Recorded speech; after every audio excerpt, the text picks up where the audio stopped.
Oh shit, it's on loop. Son of a bitch. Cocksucker. What is up, everybody? Welcome back to day number 2 of the NFL Draft 2023. Rounds 2s and 3s. I think we're going to get a lot of running backs. We're going to get a lot of skill position players. We're here with the whole entire crew live in Kansas City once again. Matt, Alex, how the hell we doing? New set. Brand new set here. We got the same house, just different area of the house. And we got this little, we get the glass panel. Someone, I don't know who it was, one of the producers here had the genius idea of having the guys that are on the couch behind us walking around behind the glass panel. I think it's genius. And the other guys are in their same locations, same bat channel, same bat time for our projections desk, our news desk. Alex Dunlap is with us from Roster Watch. We welcome him always. Friend of the program, the friend, an original Draft House attendee. Let's get after it. I love it. I love it. We also have 4 more stations. We do have some boots on the ground tonight with Jason and Jack. We're going to pop in some of our friends just so you can lay the land right now. Let's welcome Seth Diewold up at the news desks. Seth, how we doing?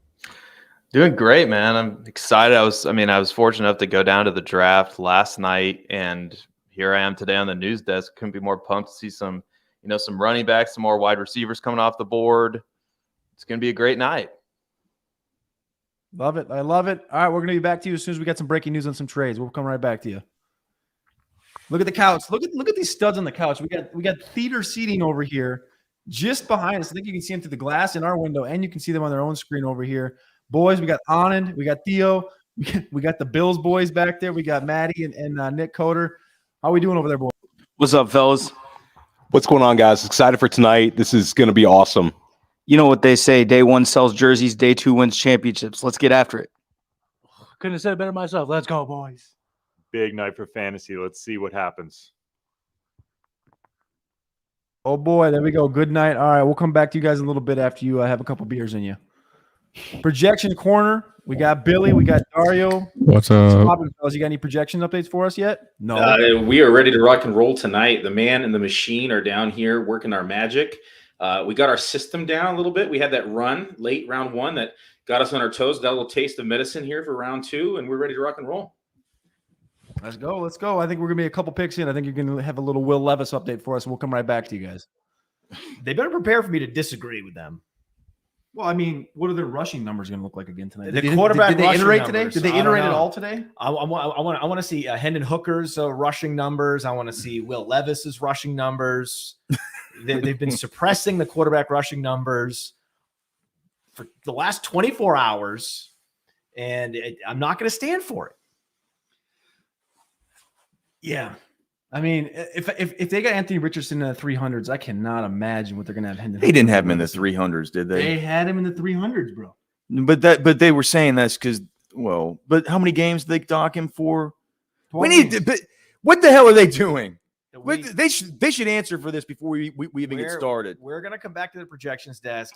We need to ask Cody the question on everybody's mind. Where is Will Levis? What happened to Will Levis? When's Will Levis going to get drafted? And will he be selected before Hendon Hooker?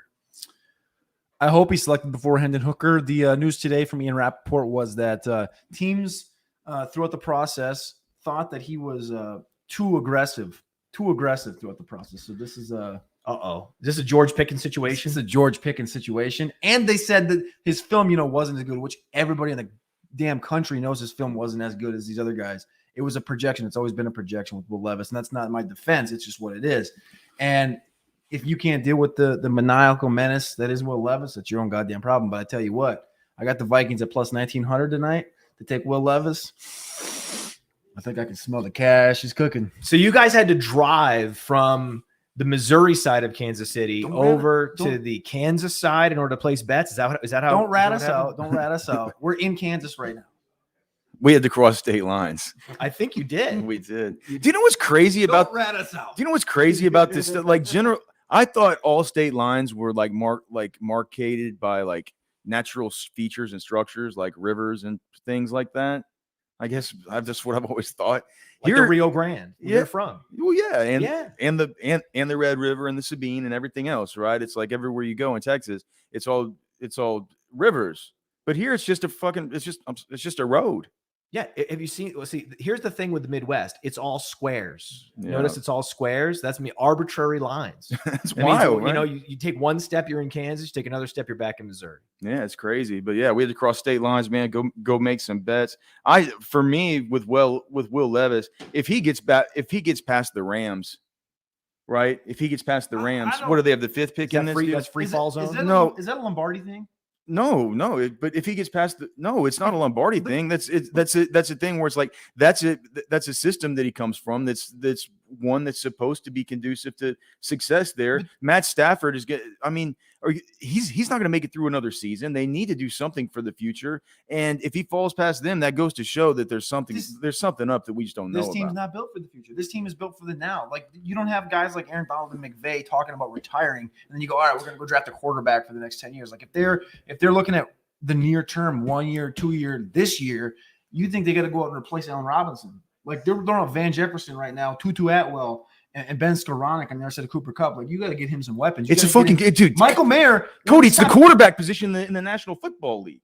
So it's what? like, look how they built this team. They went and got Stafford. Look, I get it. They understand to go get a guy when the opportunity comes. They could go Musgrave. They could go Mayer. They could go Mayer or Musgrave. Or they could go Will Levis. And if they don't, to me that says a lot. I mean, it's probably the most quarterback needy team. What about the local kid? What about I love it when the local kid goes. We had Uzoma go to Kansas City, the last pick in the first round. Local boy. Would love he's not going to go it last year. Local boy. How about Zach Charbonnet going to a team that has had animosity for Cam Akers for multiple years? Let's not do that. The Rams. We just saw a team that drafted a running back a couple years ago that fell out of love with that running back, a second-round pick in DeAndre Swift, replace him in this draft. That's all I need to know. That's all I need to see to be reminded that Cam Akers could easily be replaced tonight. They got Ronnie Rivers and Kyron Williams. But they have Ronnie Rivers. Kyron Williams. Did you hear that, Alex? They have Ronnie Rivers. They like them 4-7 running backs, dude. I don't know what to tell you. Ronnie Rivers is better than Kyron Williams. I'll give him that. Do you think, Alex, if you had to pick this is like on your Ronnie Rivers or Kyron Williams? Kyron Williams. No, the answer is Ronnie Rivers. The answer is not Ronnie Rivers. It's Kyron Williams. I still have Kyron Williams on stashed in a couple. So you like unathletic, small running backs that don't catch passes? Yeah, but who were great in the community. It's true, man. He is. Call back. Yeah, but yeah. All right, so we got the draft starting out. It just started about 7 minutes ago, so we are waiting for the first picks to come in. So the order you can see go across the bottom of the screen right now: Steelers, Texans, Cardinals, Colts, Rams, Seahawks, Raiders, Panthers. A lot of landing spots that we're looking for Levis. We're looking for the Mayers. We're looking for maybe Jalen Hyatt, maybe a Mingo, maybe a Tillman. Is there anybody else you're looking for here? I'm also looking for trades. I'm looking for the DeAndre Swift trade, the DeAndre Hopkins trade. A lot of DeAndre's getting traded, probably, maybe, and a couple other. That might not be it. Maybe, Kyron Williams is an interesting one. You guys are bashing for Kyron. I hate Kyron Williams. Why? But you hate him? Can we see what the projection corner thinks about Kyron Williams? What's up, guys? What do you guys get? We're pulling up the projections right now for Kyron Williams, but we do have him slotted as the number 2 currently behind Cam Akers. Let's head on over here to the NFC West. And the projections currently have about 100 carries and 28 targets for Kyron Williams, translating to almost exactly 100 fantasy points. He's, far from a top 24 or even a top 40 running back. We have him as RB 55, but all right, that's enough. What are we doing? What are we doing? Kyron Williams talk. It's the top of day 2 of the draft. We have all these possible trades. Talking Kyron Williams. We're sinking into Kyron Williams. It's like what is happening? It's like you guys were doing the stream up there early on, and we were waiting to get lunch, and you guys weren't done, and they're like, are they still on the stream? And I go, They're up there talking about Alex fucking Pierce. Bring the projections back in. We have to apologize. What's up, fellas? We cut you off. We apologize. It's right now. It's just breaks down to the numbers. Like we don't expect them not to add a back, but when the back is added, these numbers will change. As it sits today, that's what the projections are. These are subject to change with news in camp. We apologize for cutting you off, Dario. Apologies. The By night way, is Dario, young. The way the depth of Apology field is accepted. with the projections desk. You look tiny. Billy looks like a giant man. And That's a machine. Dario Billy's looks like forward like this. Now who looks giant?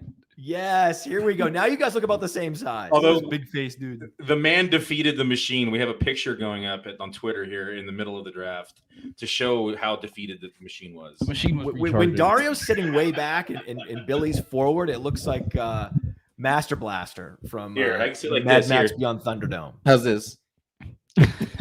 That's about equal. Again, that's how you guys.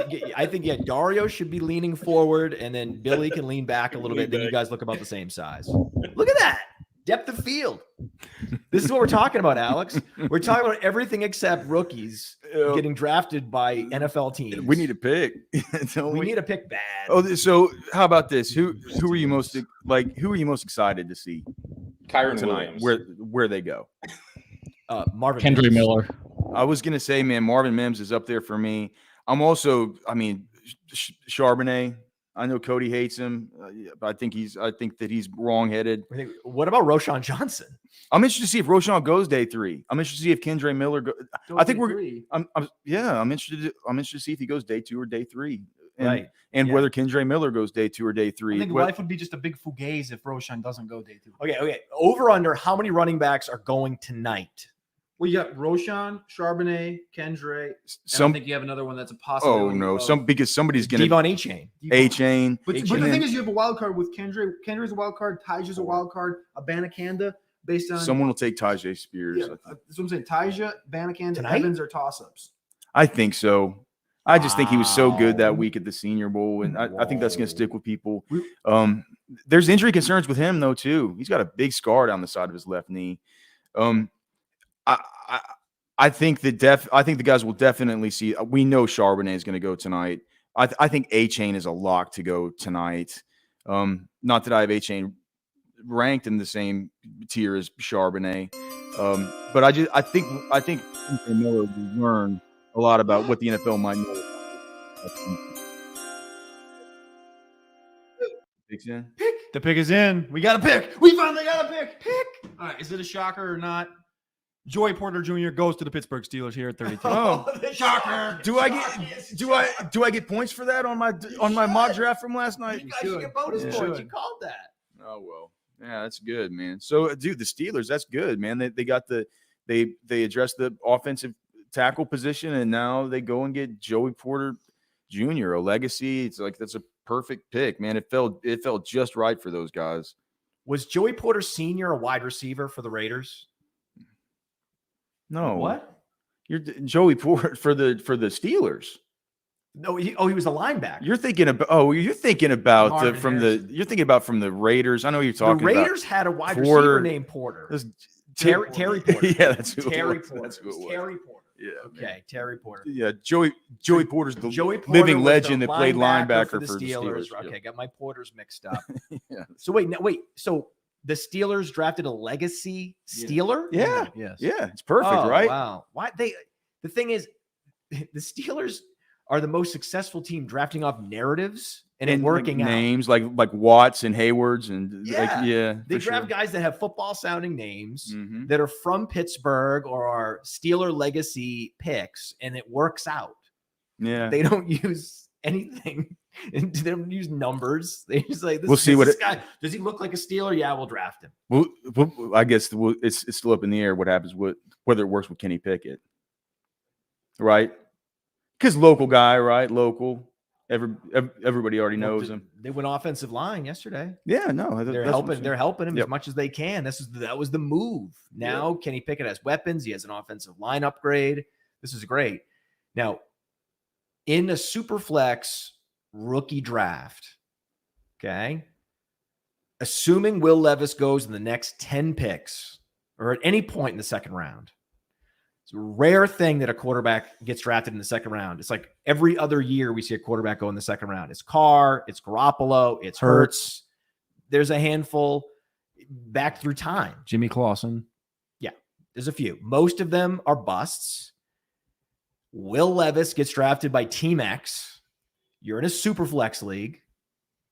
Are you going to go one of these running backs? Are you going to go with a Roschon, a Spears, a Kendre Miller? Or are you going to take the chance and hoard that quarterback? I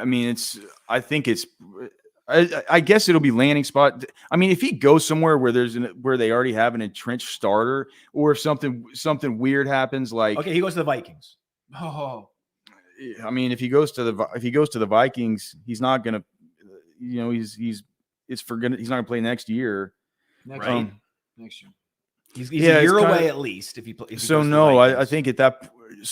But you're not talking about taking the Bijans, the Gibbses, the Addisons, the JSNs ahead of him. No, I'm talking about, do you draft him at the end of the first round in Superflex anyway, even though he's not a first round pick? And he has a lot of concerns on his profile in terms of inefficiency and lack of productivity. Yeah. And now the NFL scouting industrial complex has these same concerns that the metrics people do and the analytics do. So do you still push the button on him against a day 2 running back that is much more of a sure thing? Or do you take the chance and pull that ripcord on quarterback Will Levis in Superflex end of the first round? Yeah. I think I go Levis because I don't think that Levis is bad. I don't. I think he can eventually be good, and I think he comes with upside. And you know how it is, dude. You know how dude, getting stuck without quarterbacks in Superflex is the worst. It's the most hellish purgatory that there is. It really, really is terrible. And so I think it is when I'm putting together on tomorrow morning, I'll start putting together just the skeleton of what the dynasty rookie cheat sheet will look like for us. And I just think it would be a dereliction of duty to have him outside of the first round. I like the term dereliction of duty. Well, because it feels that serious. Yeah, it is. It is serious. I want to hear Theo's take. We have Theo in the house on the couch with Anand. We go 4 deep on the couch. I want to hear Theo's opinion. What to do with Will Levis, assuming he goes to Team X today. Yeah, so I think I agree with Alex on the landing spot here. If we see him go to someone like Tennessee or to the Rams, where he's got a clear path to being the starter, or maybe we really like the offensive coordinator, then I think you can consider him. But I mean, Matt, it would be hard for him to. He's definitely behind Jordan Addison. I think that's the safety line cutoff. More likely than not, I'd feel comfortable taking him around the 110. Than the 107. I'm just not very excited about him falling to the second round. I think there's usually reasons behind it that maybe will come more into the light. We heard things about the toe, but it's really an unexciting spot for me. You guys brought up the history of second round quarterback selections. I think that we're a little spoiled by Jalen Hurts, and I think we could get burned here with Levis. What about you, Anand? Well, Matt and I talk all the time on Decision Point about what it means to get that 5th-year option on a quarterback deal, and we heard a lot of teams were trying to trade up to the very end of round 1 yesterday. I think it says a lot that nobody actually pulled the trigger. This might be it, Anand. This might be it. And it might be it, and the Titans are now on the clock. So if tennis. Yeah, we're back up here. Okay, so there's been a trade in place. Again, details will come out shortly, and we'll kick it back up to Seth up in the news desk. But the current update is that the Titans have traded up to the Cardinals pick at pick 33. It's Levis. Well, let me hit the button. God damn it! Is it Levis? The pick is in, and the quarterback's off the board. Finally, your boy. Did it? Your long struggle. It has. You got drafted, dude. I think I'm a Titans fan. Great job. Malik Willis and Will Levis now back-to-back years. Byron can stop tweeting at you. So, dude, we're gonna have an AFC. Wait, are we doing an AFC South with 3 rookie quarterbacks. 3 rookies. CJ Stroud. Wow. All right. Yeah. Anthony Richardson. Will Levis. Yeah, man. The quarterback crop, man. Woo! Sure. Yeah. So I mean, now we know it's the Titans. Vrabel got his guy. So He got his guy 20 picks later than they thought he needed. well, no, It was a fake. They were speculating Their guy the was Titans would Stroud. Trade up to 3 yeah, to get Levis. But it And was not Stroud only all did they along. not trade up, yeah, they didn't pick him right, in the teens. right. They waited until the second round. Second Yep. pick. That's a masterstroke by the Titans. Yeah, well, I think if they would have, obviously they preferred Stroud, right? Who? The Titans. Did the Titans take Stroud? No, but they would have preferred him Stroud was the second overall because pick. they were Levis trying to was a get up second to. round. They were Come trying on, to get of up to course. 3. They Levis would was have. second overall pick. They would have continued trying to move up to 5. Seattle would have dealt out of 5, I think. Right? If they were really going after Levis, what they were doing was going after Stroud. Then they got iced out. Cool. Let's kick it up to Seth. He's got the details on the trade. Let's see what we got for a result. All right, so the Titans have traded up. They have traded up to the number 33 spot in the draft. They've traded pick 41, pick 72, and a 2024 third rounder. They're also getting back pick 81. So the overall, the Titans get pick 33 and 81. They give up pick 41, 72, and a 2024 third round pick. What do we think? I love Seth. They moved up man. 10 spots, dropped 10 spots, and gave up a third. I can't. Where do we find this guy? We got Aaron and now Seth, man in the news desk. These guys are both total professionals. I think Seth is from the Kansas City area, but we went to a barbecue place that's supposedly the best barbecue place in town, and Seth had never been. Yeah, he had never been. Never. You know what? And do you know what? It was very interesting to me about that trip. Matt had the option to get any kind of drink that he wanted to, and he got a big pitcher full of orange soda, Right, which I thought was just the most interesting option.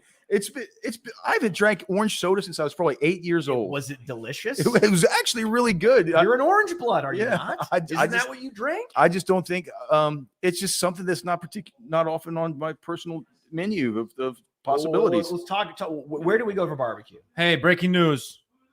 Breaking news. We have a trade. We have a pick. Oh, good pick. The Detroit Lions are drafting Sam LaPorta Oh, ahead of Michael Mayer. ahead of Michael Mayer. So my Michael Mayer to what was that ticket I went over to place in Kansas? He's gonna bring it up again. Michael Mayer to what? It was over. You didn't make it. I made it. It was Michael Mayer to Carolina. No, I definitely made it too. No, they told you couldn't do it because your phone sucks. No, that's not true. I couldn't make a deposit, but I did. So I couldn't make a bunch of bets, but I did have some money in there. You did, I don't think you took Mayer to Carolina plus 4,000, right? And then I got it at sure plus did. 2,900. Oh yeah, I sure did. Yeah, I can show you the bet. You can? Yeah. Okay. Well, we got Sam LaPorta nonetheless here at pick 34, the third pick in the second round, going to replace, again, a former first-round pick in TJ Hawkinson. It's very interesting. Yak.com is kind of what we called him. I was talking to Thor a couple weeks ago. I had Thor on. Thor Nystrom loved him.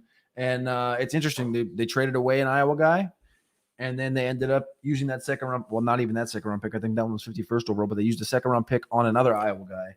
Right. As tight end 2 off the board. This is similar to when San Francisco. Remember, San Francisco let DeForest Buckner go, and they replaced him immediately with Javon Kinlaw. Right, so that Javon Kinlaw, and you see this happening where teams, I guess most recently, AJ Brown traded, and they bring in what they think looks like an AJ Brown clone, though he's a copy of a copy of a copy of a copy of AJ Brown. He's a lesser version, but they bring in the rookie version of the guy that they traded. That's what this is like. Wait, are you saying that Sam LaPorta is like the guy on Multiplicity? That's like the weird little brother up there in the Yes, attic? he's the copy of a copy of a copy of a copy. He's a little bit smaller, a little bit slower, a little bit weaker at the catch point, a little bit less yak, Better. a little bit I less. think that's the one place he is better at Yak. That's it. So he is better at yak. Yeah, it is better at Yak. Well, LaPorta's a good at- player, li- man. no, Yeah. at Iowa, Yeah. TJ Hawkinson was a yak machine. Just because he hasn't been the best yak He producer, was a in Yak the machine, NFL. but you know where you could buy a Yak machine is at yak.com, and yak.com is Sam LaPorta. Okay, so Sam LaPorta's yak.com. In any case, you'd be hard pressed to find any area where Sam LaPorta is superior to TJ Hawkinson. Agree. He goes almost a full round later than TJ Hawkinson. He's a copy of a copy of a copy of a copy. It's the multiplicity version of TJ Hawkinson. And this is what NFL teams do. They replace Buckner with Kinlaw. They replace Brown with Burks. And they replace Hawkinson with LaPorta. This is the level of creative thinking that we're exposed to in the NFL. It's pathetic. The Lions are pathetic. They're your Lions. They're not my Lions. They're not my Lions. They're not my What Lions. are they doing? If you really want upside at the position, you got to get a guy that's that athletic with size. Oh, what's his name? Luke Musgrave. Okay. Or you just go with the chalk pick, Michael Mayer. Instead, they go, oh, we're gonna get creative because we're gonna go with the guy that looks like the last guy we had. Hey guys, trade alert. The Raiders have moved up. The Raiders are now on the clock. But whilst the Raiders are in the process of making their selection, we're going to kick it to projection Hold on. corner because they're ready with Will Levis. So we're going to kick it over Was there. the Rams? And we're going to come back. The Raiders are moving up to this pick. It's right after the Lions. They traded up with the Colts there. Colts. We're going to kick it over to projection corner just for a split, and then we're going to be right back here with the result of this trade. All right, the original projections are in for Will Levis. We are not projecting him to be the starter to start the season. So he comes in as quarterback 35 with 1,265 passing yards and 6.2 touchdowns. Dario, break the rest down. This is, he's not the most accurate quarterback. We already knew this. We know he's not the most developed of these quarterbacks in this class, so he's not coming in with a very high completion percentage or yards per attempt. That's 1,265 passing yards on 107 attempts in those 6 games right now. He currently has 5.3 interceptions that we're projecting him for.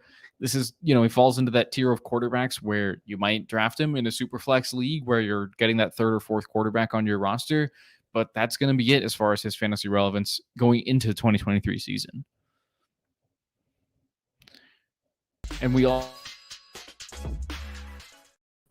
All right, we have the details on the Raiders. The Raiders trade up 3 spots from pick 38 to 35. They are giving up pick 141. So they're getting pick 35 and they're giving up pick 38 and 141 to move up to 35. And the pick is in. Can I guess? One guess. I don't know. Can I guess? One guess. I want to say Musgrave because they don't have Waller, right? So they're going to do the same thing where they let a guy go, they traded a guy, they're going to backfill him. This is the theme of the second round, backfill. And I think the Raiders don't usually do this, but I'm going to say the Raiders go chalk Michael Mayer. Michael Mayer. Hey! Got it. Michael Mayer, man, it's good. That's good. I gotta go drive to Kansas. This is start good. placing some bets. This is good, man. Hey, he wears that. I'm telling you, man, it might just be that he wears that 80. He wears 87, right? It might just be, dude. He looks a lot like Gronk a lot of the time, and I think maybe McDaniels kind of has that same idea. It feels. You know who he's better sick. than? You know who he's definitively better than? Who? Sam LaPorta. No, I would have definitely taken Mayer over. Of course. I would have taken Mayer over. I would have taken Mayer over any of these Outthink guys. yourself. Yeah. Who the hell told this guy what the hell happened today? Somebody heard about that? Somebody broke the news of our house troubles. What the hell? What Put that back up. Put Jeffrey back up. Jeffrey found us. Somehow Jeffrey found out. This must be in the Discord. So the mock draft show was ended today early because of, yes, Jeffrey, shout out to you for, I don't know, you got a camera in here? Is it cameras in this? I think they talked about it. No, they talked about it on the show. Oh, okay. They talked about it on I didn't see it. on Mock Draft Mania. I ended it. I didn't say anything about this. I just said we had an issue at the house. Yeah. So the problem is when you have this number of men in their prime eating meat and taking huge shits and then trying to shower after playing football, you have a massive sewage backup that might have destroyed our other studio space. I will say, if Theo wouldn't have taken that extra shower, we probably would have been okay. Or that extra dump that you took. Is there a fart sounder in here? No, there's not. We don't have the fart sounder? There's no fart sounder. Who's loading? Is Matt? Go to the couch. I want to talk to Matty Keywoon.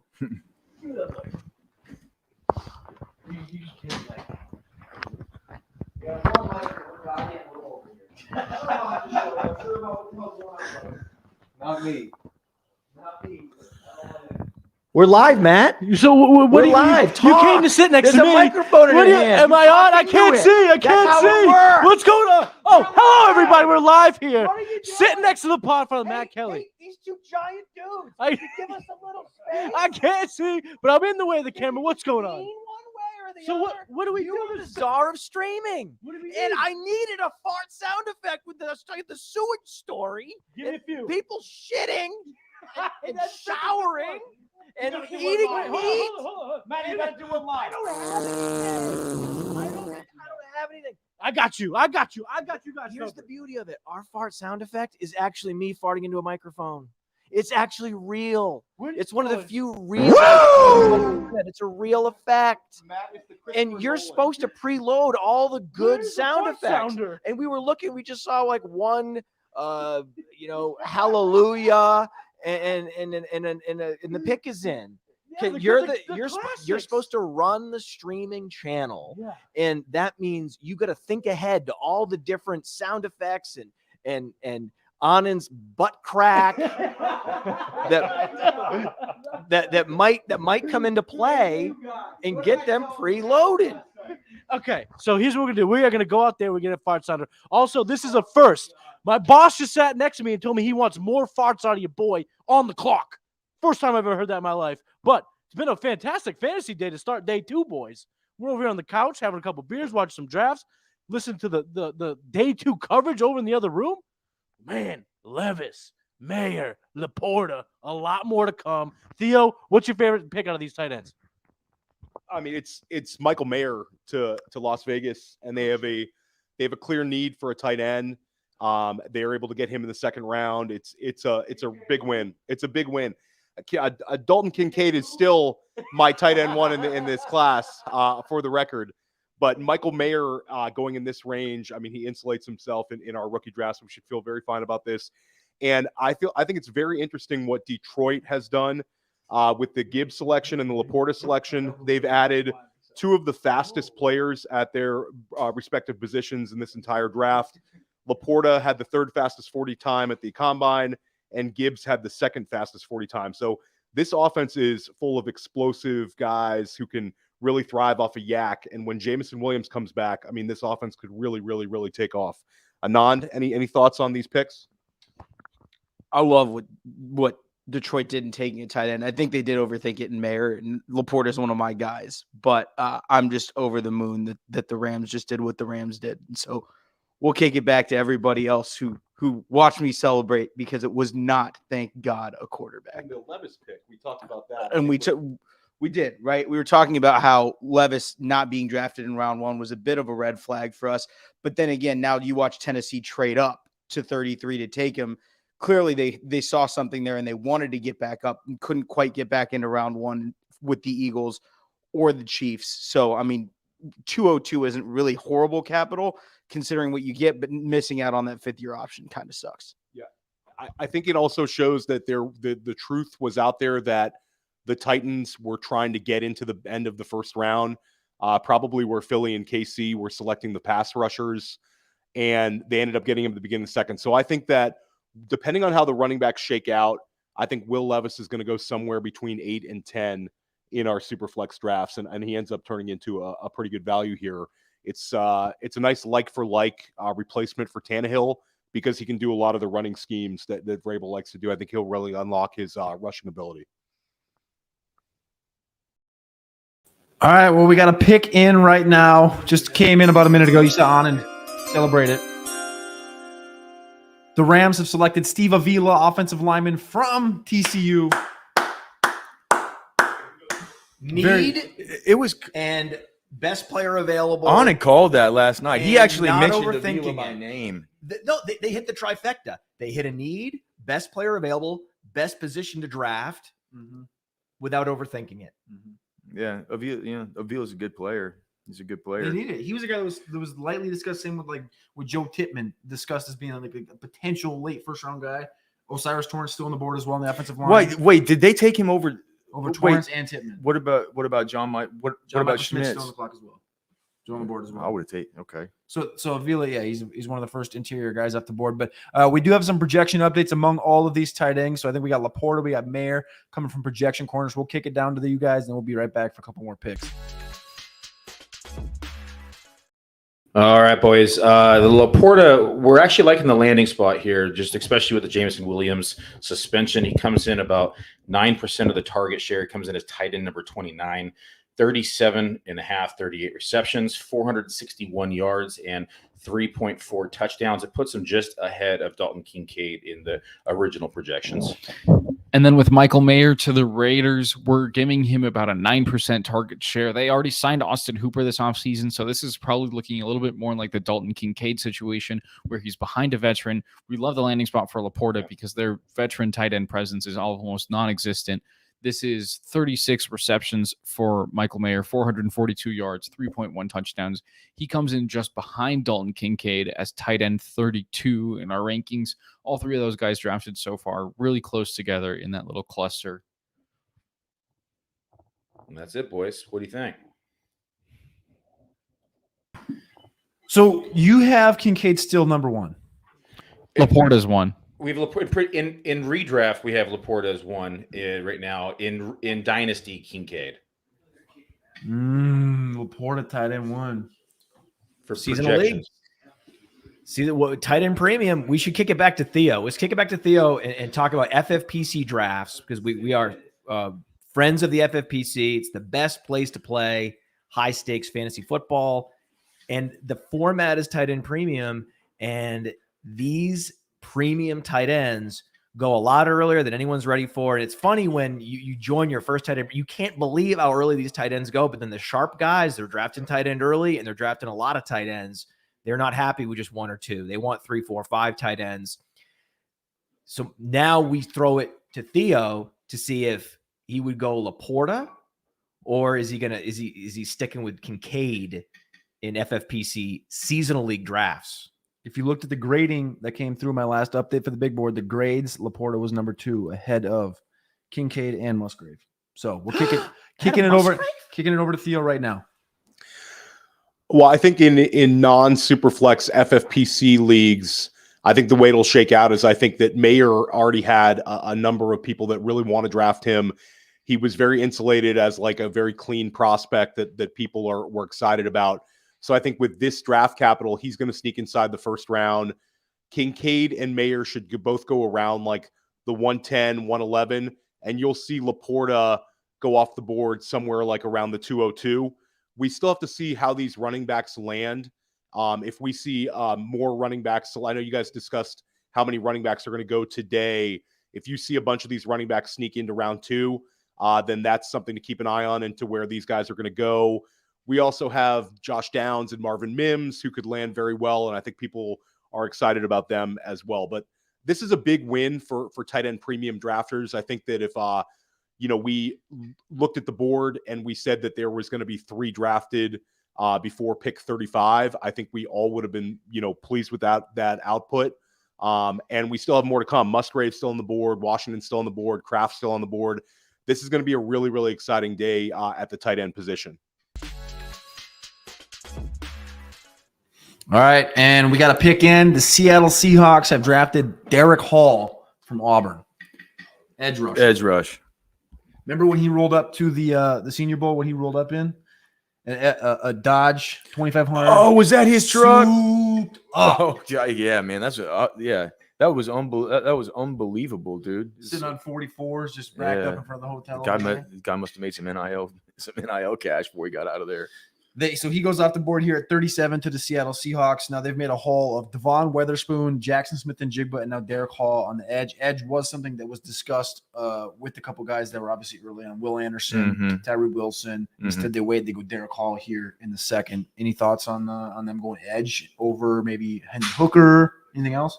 I think that it was no, man. I think that the way that they've gone about this has been good. I think that they've taken a good approach. All right, we do have a trade coming in, so we're going to kick it up to the news desk. It looks like we have a little trade up action. We'll see what Seth has for us. Oh, the trades are coming in hot and heavy, guys. The Falcons are moving up to pick 38. They are giving up pick 44. The Colts trading down twice now. So the Falcons are giving up pick 44 and 110 to move up to pick 38. So the Colts are getting pick 44 and 110, and the Falcons are receiving pick 38. Derek Hall runs a 4.55 Look who he's best comparable to. at 254 pounds, best comparable to David Ajabo. That was a good pick. We have a pick in, don't we? Yep. Offensive line. Matthew Bergeron from Syracuse. Oh, where's Cody Mach? When's Cody Mach going to go? I keep thinking it's going to be Mach. He's my man. The Viking. He should. I mean, The he'll go soon. nastiest of the nasty. Cody- athletic Cody- and nasty. Cody, I think the Cody Mock's a better player. When I was gonna say, when Mock was he is drafted? awesome. than Bergeron. When I would have taken Mock in round 1, late round 1. Yeah, I think so too. Yeah, I had Mach in my mock. He did. If you didn't mock in your mock, then I think your mock is wrong. Yeah. I can't beat that. But you were wrong because nobody mocked. Everybody mocked, and Mock didn't get mocked, so then Mock didn't go. Anyway, I didn't do good. a mock, actually. I was lying. But So What you said- what you- You would have mocked though, right? what you're saying is perfect. And the way you're saying mock so many different times in so many different ways and so many iterations of mock is impressive. But if you wanted Cody Mock, you probably would have mocked him. Dude, Otherwise, you wouldn't have gotten Did to you mock two him. tie in the mock draft competition? We did mock him. I mocked him. Did you mock him? I didn't mock him. Well, we tied the mock, didn't we? Yeah, we tied. Okay. Do you guys think that the Falcons really just love Desmond Ridder? They might. They might like What it. about Could the it be Seahawks? that- The Seahawks love Geno Smith. Well, but Geno was What is this shit? Geno was good. How about last Hendon year. Hooker? We're talking about Will Levis's fall. How about this Hendon Hooker thing where the Falcons have doubled down on Hendon Ridder? Hooker is going to be 27 years old by the time he takes an NFL He snap. just took a snap yesterday and posted a video on Twitter. Like, what about Is Tannenbaum? that's about as worthwhile as Sean Tucker's self-reported pro day What about- that his friend What filmed? about Tannenbaum and Schrager putting Hooker in the top 12? How about that? How come nobody's giving them no gas about that? Hooker not even getting sniffed right now. It sounds like you're a little bit defensive about stuff. A little bit defensive about Where something. did I'm not talking- Peter talking about- Schrager rank in the mock draft competition? You guys are what, 14? Tied for 14? I forgot what it was. It was close to that. Where I was think Peter Cody, Schrager. He's known to be a sharp one, right? Cody's angry that people aren't coming after Schrager for Tannenbaum too. and Tannenbaum. Where did- Cody's keeping notes. Where was Schrager ranked? I don't know. I don't I have think it he was pulled like up. 47th or something. Schrager. I'll pull Is it up. Schrager? Schrager's 47th. Jeremiah was like 4th. No, Jeremiah is the Yeah. real deal. The huddle report. Jeremiah is a reporter and a scouter for 12 months out of the year. Daniel Jeremiah finished. Let's see. Jeremiah finished. Oh, like what? 1, 2, 3, 4, 5, 6th place. Schrager, you said? Okay, while we're doing this, can we throw it to any of the other desks? We where can. people are ready to talk. We can, but we have one issue. The Carolina Panthers just took a wide receiver by the name of Jonathan Mingo. Oh, baby! Oh, R.I.P. Terrace Marshall. Well, no, this is just more evidence that Bryce Young is the pick over C.J. Stroud in year one. It kills me to say it. It kills me. It levels me to say this. Oh, that's always been the case, right? I mean, you would have always had Bryce Young over C.J. Stroud, right? No, From a talent perspective, Yeah, it just was a we're player. playing fantasy football here. this is fantasy football. Fantasy football now, you bring in a Mingo, you give them more opportunities. I thought they should have tight end here, but the tight ends are all kind of melting off the board. But I think from a fantasy football perspective, you have to start to understand, like, they're going to put weapons around him. They're going to try to make him win. Like, he's got Terrace, he's got Thielen, he's got Chark. This is got Miles not Sanders. evidence that Terrace Marshall's over, that they're out on Terrace Marshall. Oh, This was one of the weakest wide receiver rooms in the league. You had a Band-Aid solution in the dusty Adam Thielen. He might not make the roster. At this point, I think it's a coin flip if Adam Thielen's even in the league this year.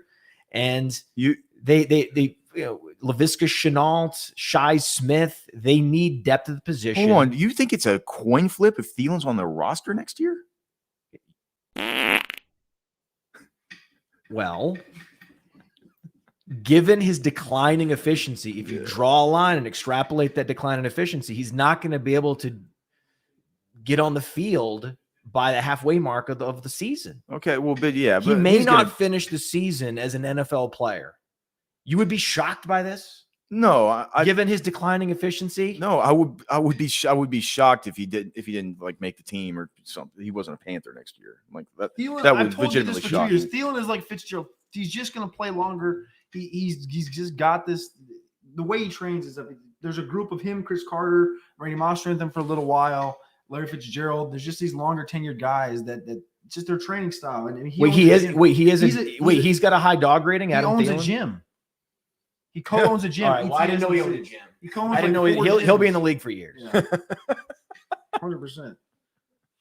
Yeah, Peter Schrager finished with a score of 31 compared to our scores of 39. How many points do we have? What ranking is Schrager in the mock draft competition? I don't know. It's what so far 39 down that I what's the can't count. context? I mean, it's so far down I can't count. So he outside the top 40. So how many points Yes. was he from last place, though? He was last place. There was somebody in last place, Jack McKessie from the Draft Network, who scored a 24. But other than that, it looks like the worst scores were 27s. So he was 4 points away from last place. No, he was 7 points away from dead last, whoever Jack McKessie is. Gotcha. Yep. So Jack McKessie's dragging down the percentiles. Yeah. Poor Jack, man.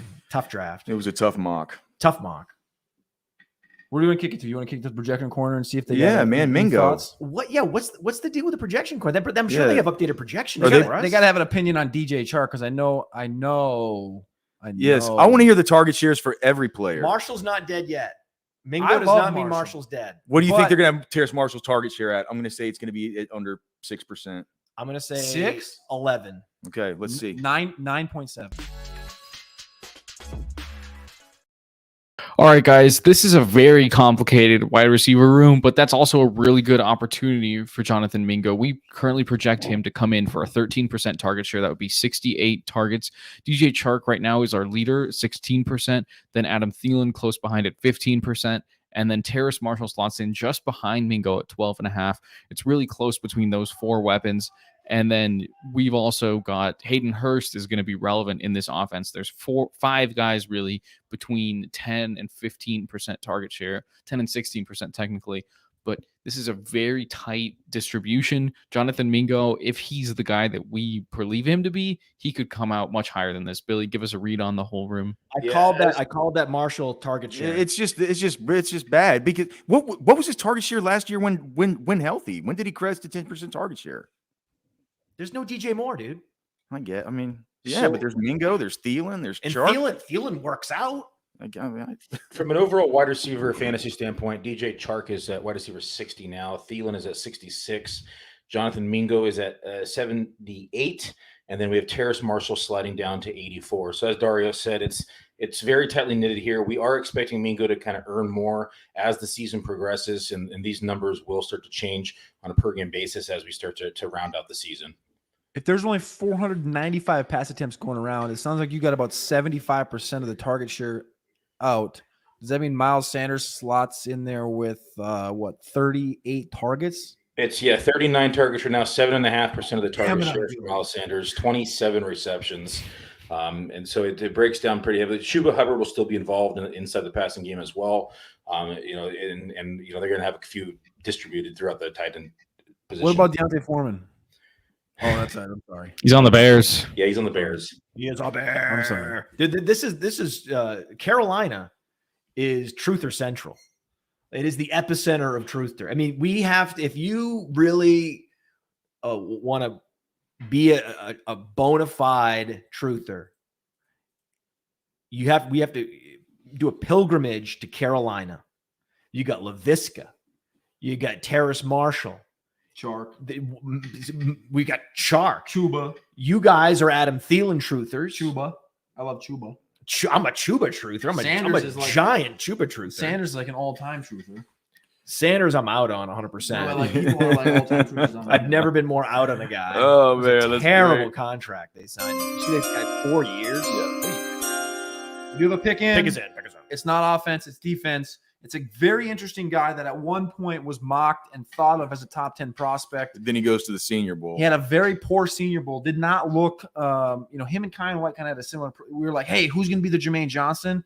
Isaiah Foskey goes here at number 40 to the New Orleans Saints. They got rid of Marcus Davenport, who goes to Minnesota. They replaced him with Isaiah Foskey at 40.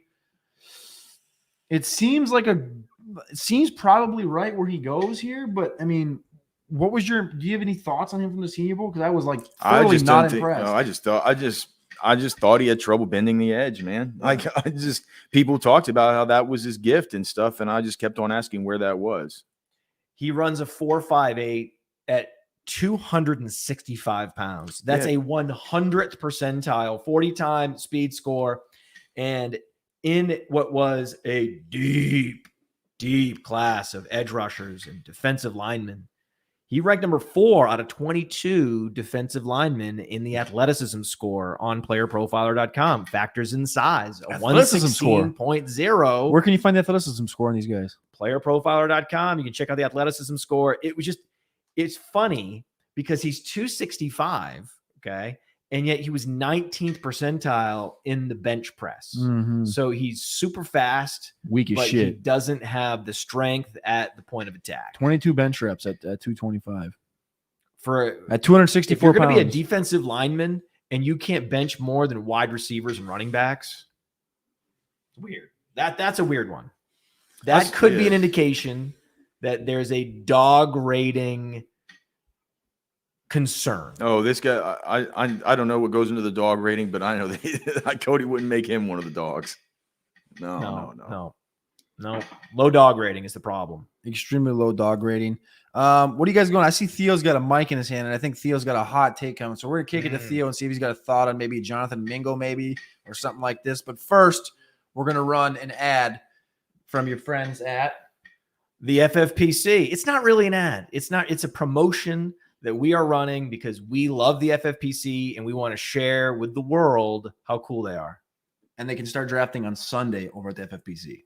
You know, people always ask me, hey, what is the World Series of fantasy or the Super Bowl of fantasy football? And it's easy. It's the FFPC, the Fantasy Football Players Championship. It's a $6 million prize pool. And they've had their Never Too Early Best Ball leagues cranking since February. And so the FFPC is the answer to so many questions. Hey, where's the best place to get a Dynasty Orphan? Well, you can adopt a Dynasty Orphan at the FFPC. That's why we partner with them. If you want to play fantasy football for low, medium, high stakes, seasonal, best ball, dynasty, go to the FFPC. And don't forget, promo code Underworld to get you $25 off your first team. $25 off your first team, no matter what team it is, no matter what format it is, at the FFPC. Go do it. Yeah, and make sure you use the code Underworld if you want to get in on some of this FFPC action. There's going to be Dynasty League startups. There's going to be best ball drafts. It's definitely the place to play. And then you also have a pick that's been in. It's BJ Ojulari from LSU. But I want to get a chance before I pass it back to Cody and Matt to discuss the pick. I'm really, really excited about Mingo going to Carolina. This is a hyper-athletic wide receiver with size. He lands perfectly in an unsettled situation where his path to being the wide receiver 1 in that offense is right there. It's a very, very exciting landing spot. He goes ahead of Josh Downs, goes ahead of Marvin Mims. We've got to be really, really excited about Jonathan Mingo from a fantasy perspective.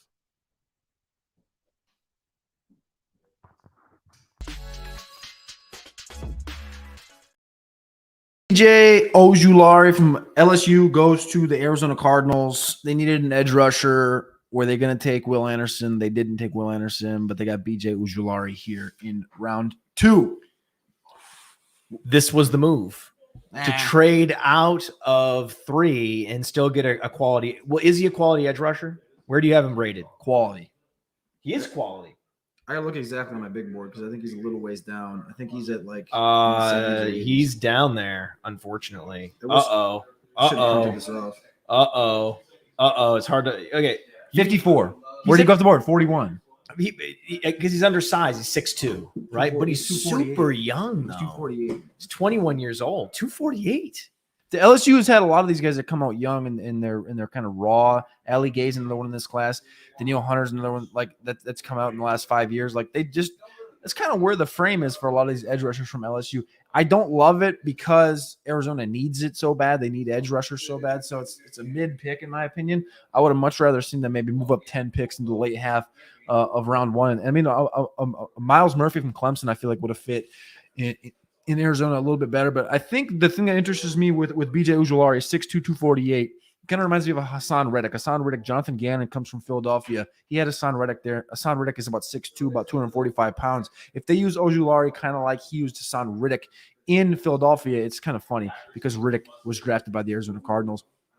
Use him in a similar role. I think that's a world where Ojulari can elevate the most and it will benefit this Arizona defense. I'd like to see his 40 time. He didn't run the 40. He does.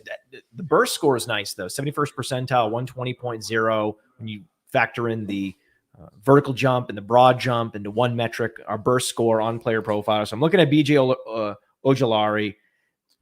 Strategically, tactically, this was the move to trade out, get a treasure trove of picks, still get a 21-year-old edge rusher with incredible burst who has the potential to be a Danielle Hunter in the NFL. That as opposed to trading multiple first-round picks. One of them is going to end up being in the top 10 next year for Will Anderson, who's great. Will Anderson's great, right? But when that trade up happens and it's for a guy named Will, it shouldn't have been. I mean, typically that's quarterback. They gave quarterback compensation, but the reason to get Will Anderson, and that never makes any sense. But I think I've thought about that last night, and what my thought was is they probably just thought that it all was just for two players, right? They gave up that compensation to get the quarterback, and they're just like, we're going to take care of quarterback, take care of edge, and this package that we're giving up to get it is for this plan. This. But you this whole understand scheme. that's foolish thinking, right? Oh, right. But I'm just saying, like, It's what else? squandering What else could they have been thinking? Huge amounts of capital. Because you only gave up, like, once the quarterback was gone, the market at 3 dried up. It wasn't like they were bidding against anybody else at that point. So I agree. The treasure trove that they gave up, as I'm trying to think about it in my head, why would they have done that?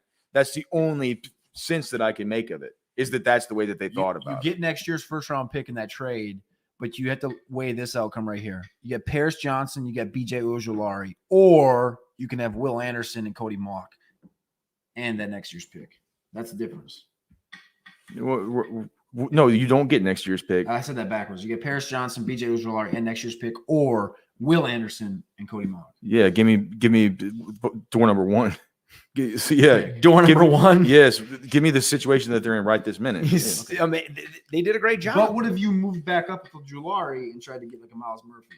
Well, they didn't. Standard edge. Would have you? I'm asking.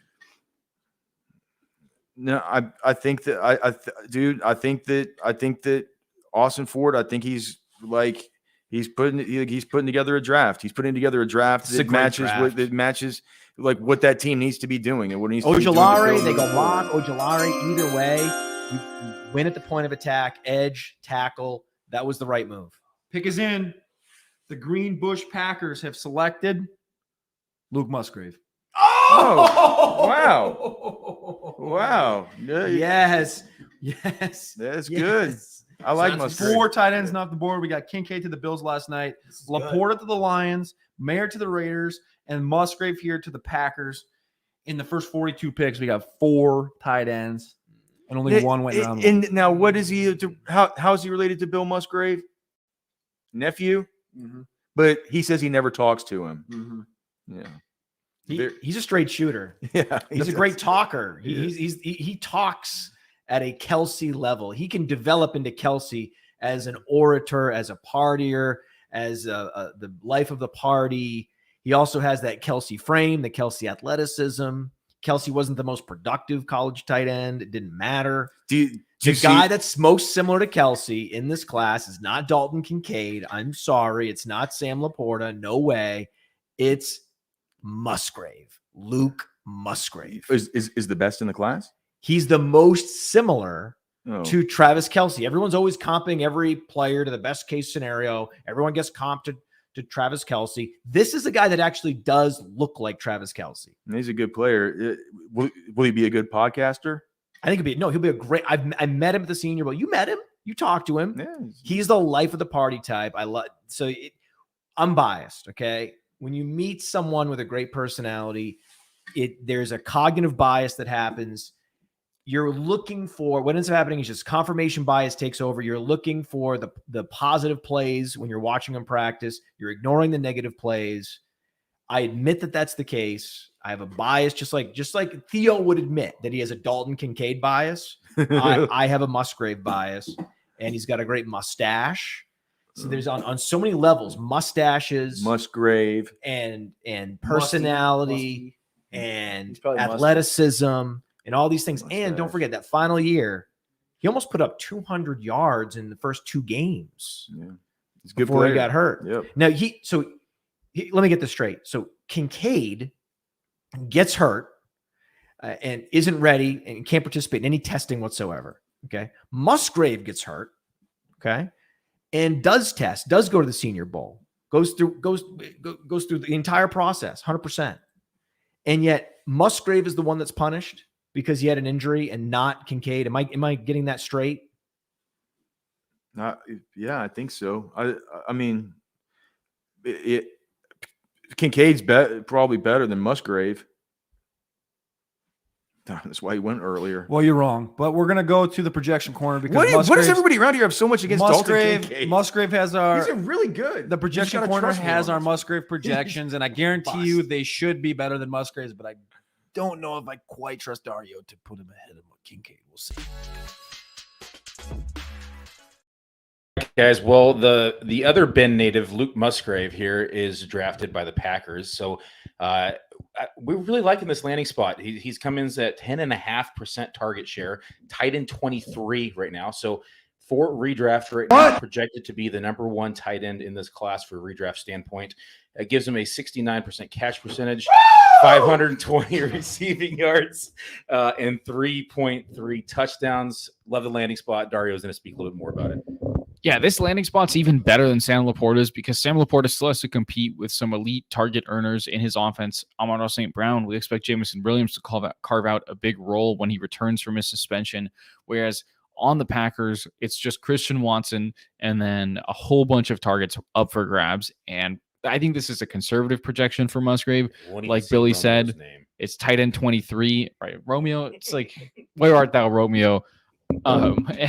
Possibly behind Luke Musgrave.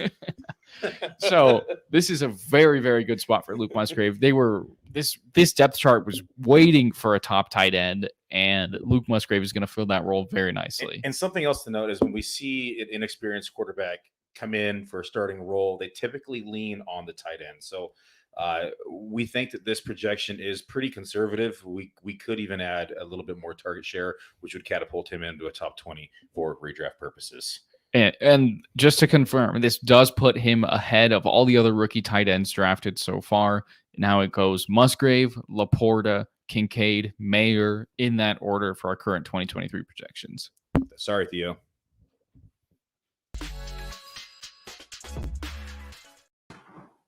And we have a pick that is in.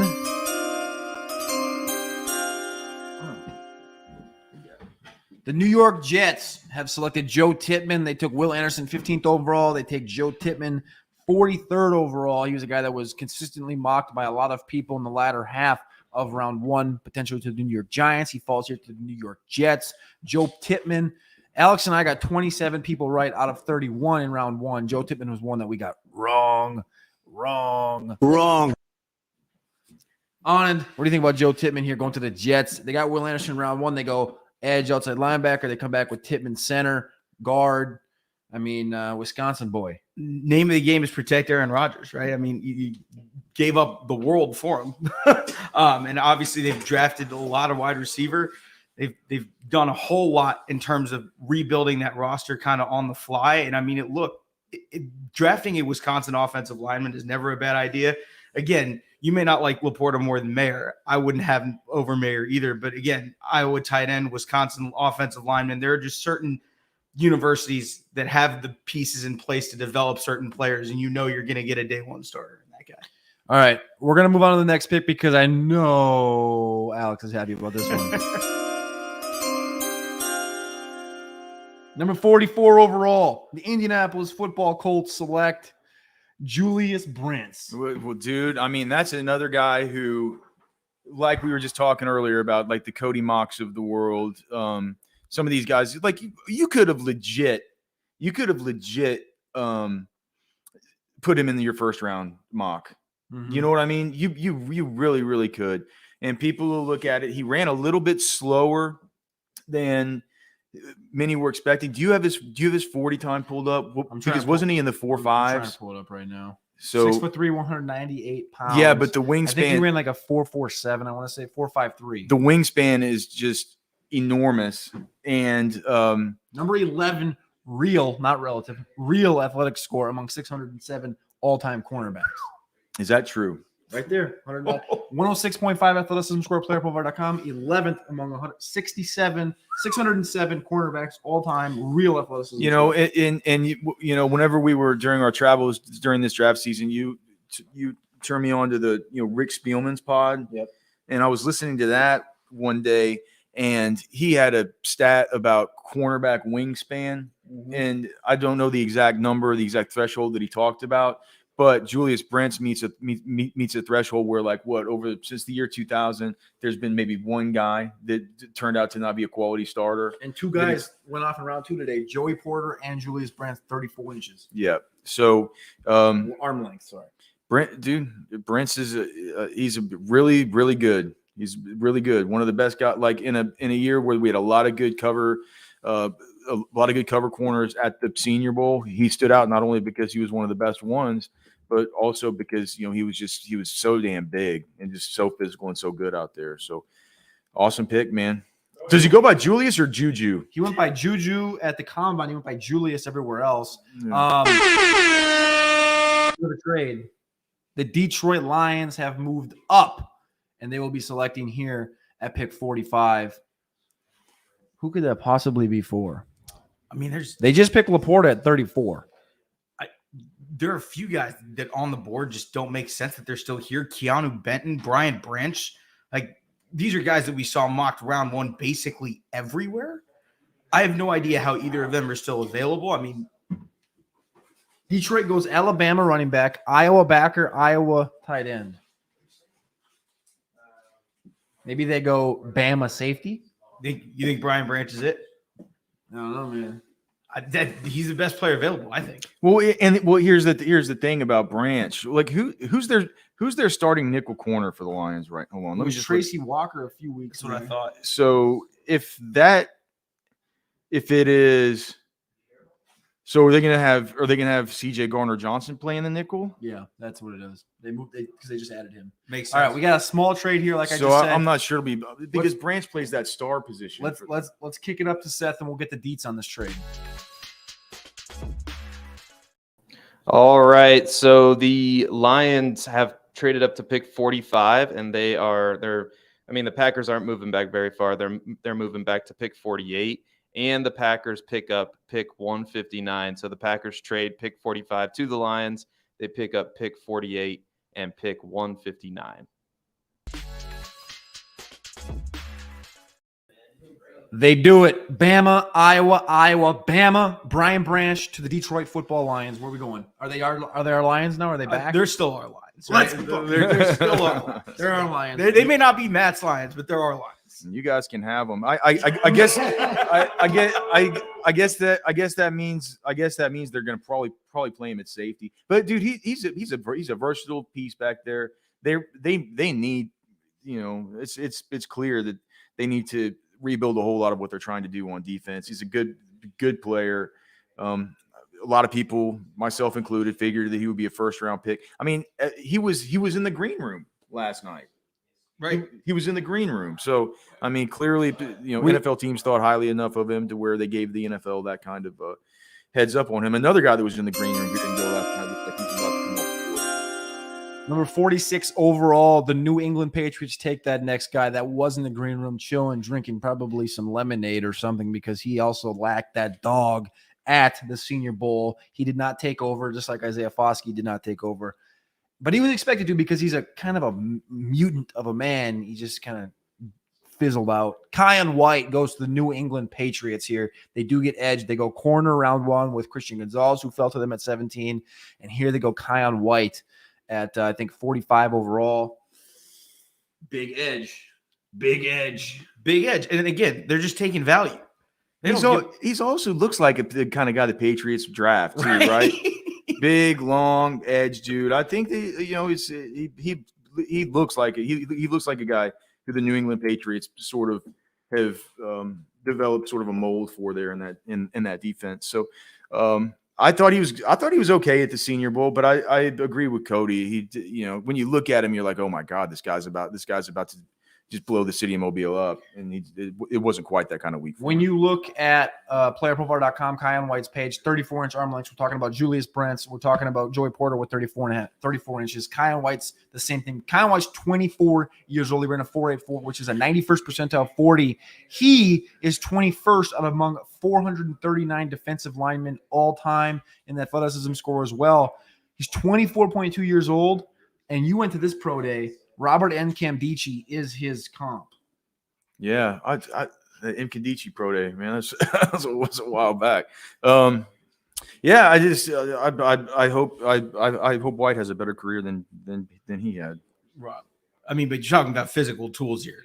Yeah. Everything you could ever want, right? And I mean, again, if you're talking about a defender going somewhere, it's hard to find someone better to mold a defender than Bill Belichick. So, I mean, if you still think that he's a little bit of a project, Alex, I mean, I don't know that there's a better landing spot for him than to go to Bill and see what happens. Yeah, man. So Washington's on the clock right now. Green Bay, Pittsburgh, Tampa, and then Miami. We have yet to see a running back come off the board. Washington was linked to Bijan at one point. Tampa Bay has been linked to running backs. Miami was always linked to Achane here at this 51 pick. 54, the Chargers could potentially go running back. Either of you guys have a thought on this running back group? We've seen a lot of linemen. We've seen a lot of edge rushers, some corners, quarterback, the important positions, right? Man, there are a lot of good to me, there are a lot of kind of good players left before people are going to be dipping their toes. I think we're going to see a lot more running backs in round 3. I agree. I mean, when you have a guy like O'Cyrus Torrence that's still there, right? Yeah, I didn't even think of him. You're talking about a guard that was mocked everywhere in round 1. Yeah, still, and this is what we're talking about, right? Like early day 2 guys that really probably are day 1 guys, and then what about the Northwestern guy, the defensive tackle? Yeah, I forgot his name. I really wanted him to go round 1. I mocked him up there. Oh man, too many times. But there you go, right? Like, so these are all guys that we think based on profiles. This is the thing. This is a conversation that we had in Indianapolis with people that work in front offices that said, "You like Cansey?" And I go, "I don't love Cansey, but the media loves Cansey."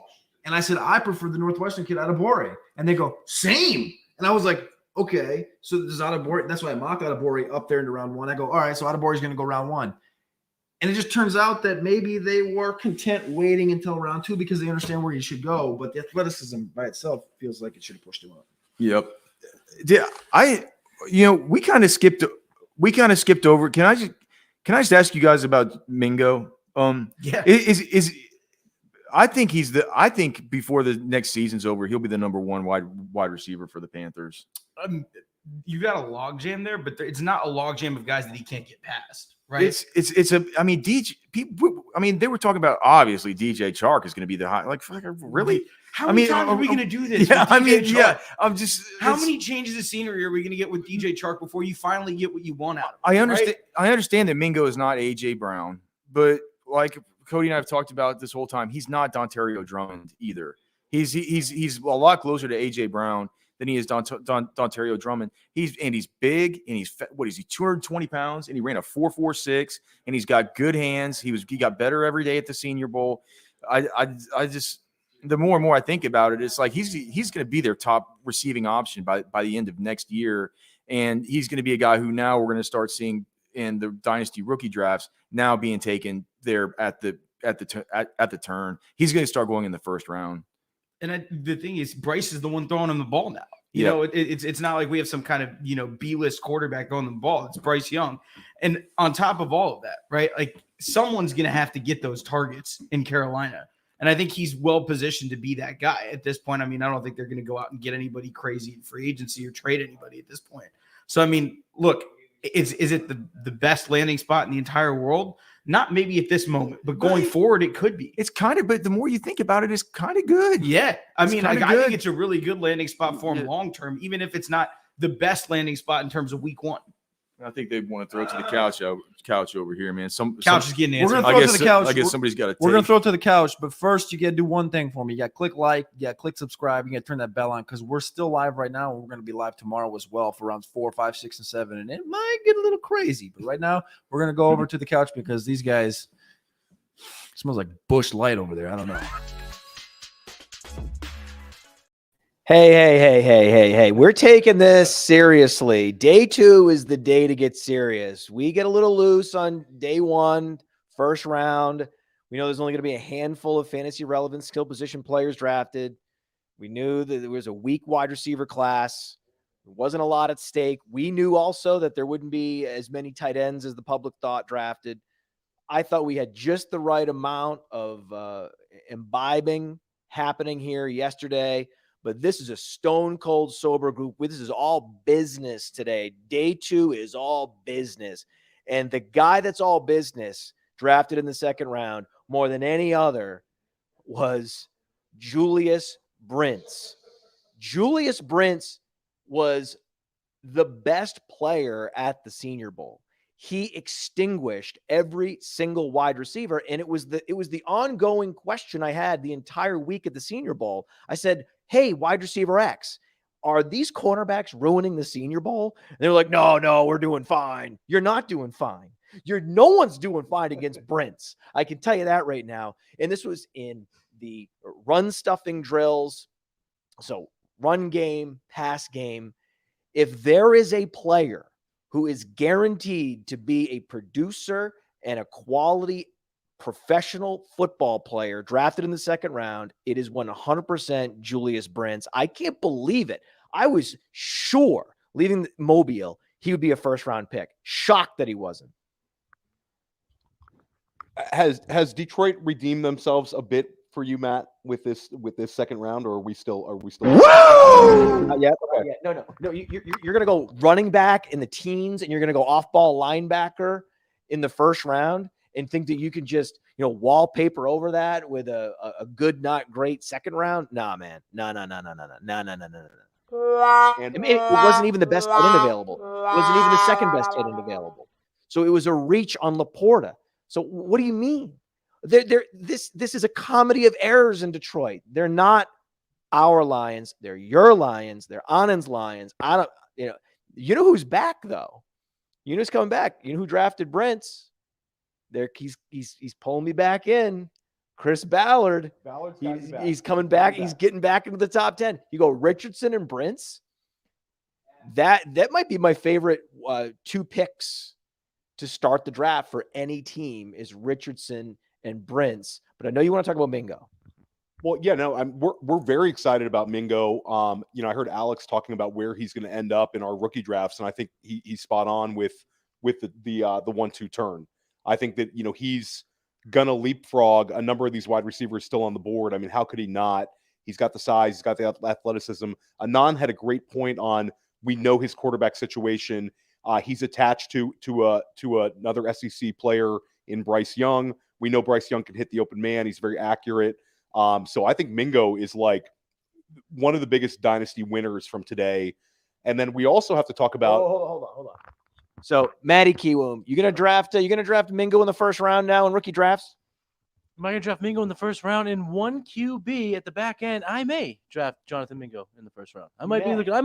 Strong take. I might. You may. Gervon, do you have a strong take? I'll draft him round 1. There you go. There's some conviction.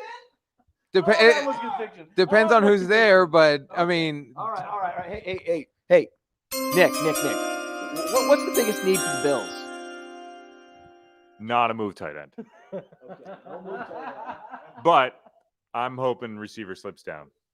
And some guy named Mims. Mims from Oklahoma. They should have taken him in the first round. Wait, Matt, do you have a correct answer sound effect loaded? No. No. No, we don't. No, but we now do have a fart noise sound effect.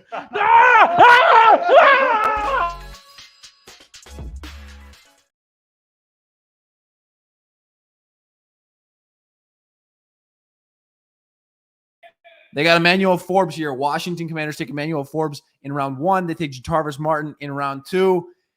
Hey, we got a trade. You like Jarvis Martin? Oh, yeah. All right. I do too. Me too. They did the right thing. I think they did the right thing. Cornerback, DB. First 2 rounds for Washington. Very boring, but it was exactly what they needed.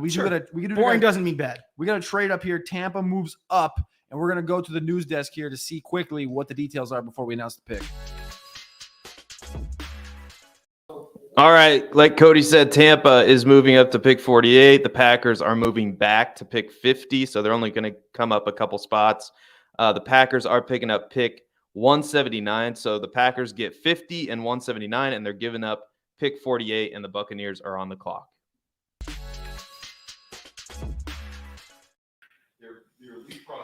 I'm excited. Oh, I know you're excited. The pick is in. It's Cody Mock. Cody Mock to replace Donovan Smith on the opposite side of Tristan freaking Wirfs. And that's just what they do, man. Tampa got Mock. Tampa got Tampa Mock. got Mock. Rashee White. Lives.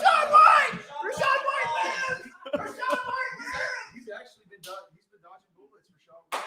Oh, man. And they got Mock for Rashee White. This is the best possible situation. They didn't go running back. They drafted an offensive lineman to help White. White RB1. Let's go to the projection desk. Yeah, we like Rashee White as well, but Matt needs to just calm his horses down here on RB1. Let us pull up the projections here. We're pulling them up right now as we speak. Yeah, more like an RB2, 3, low end RB2 in our projections at the moment. He's running back 24 on the dot. And I don't think he's made it through the draft yet. The Bucks have more picks. You got to keep that in mind. He's not out of the woods just yet, Matt. This is exciting, but don't get too excited just yet. Yeah, Rashee White right now he's projected for a 48% rush share, 192 rushing attempts, 825 rushing yards, and 5.5 scores. That's on the ground. In the air, Dario, you want to break it down? Yeah, we got him for an 8% target share. That's 45 targets. It doesn't matter yet because the Bucks could probably still draft another running back.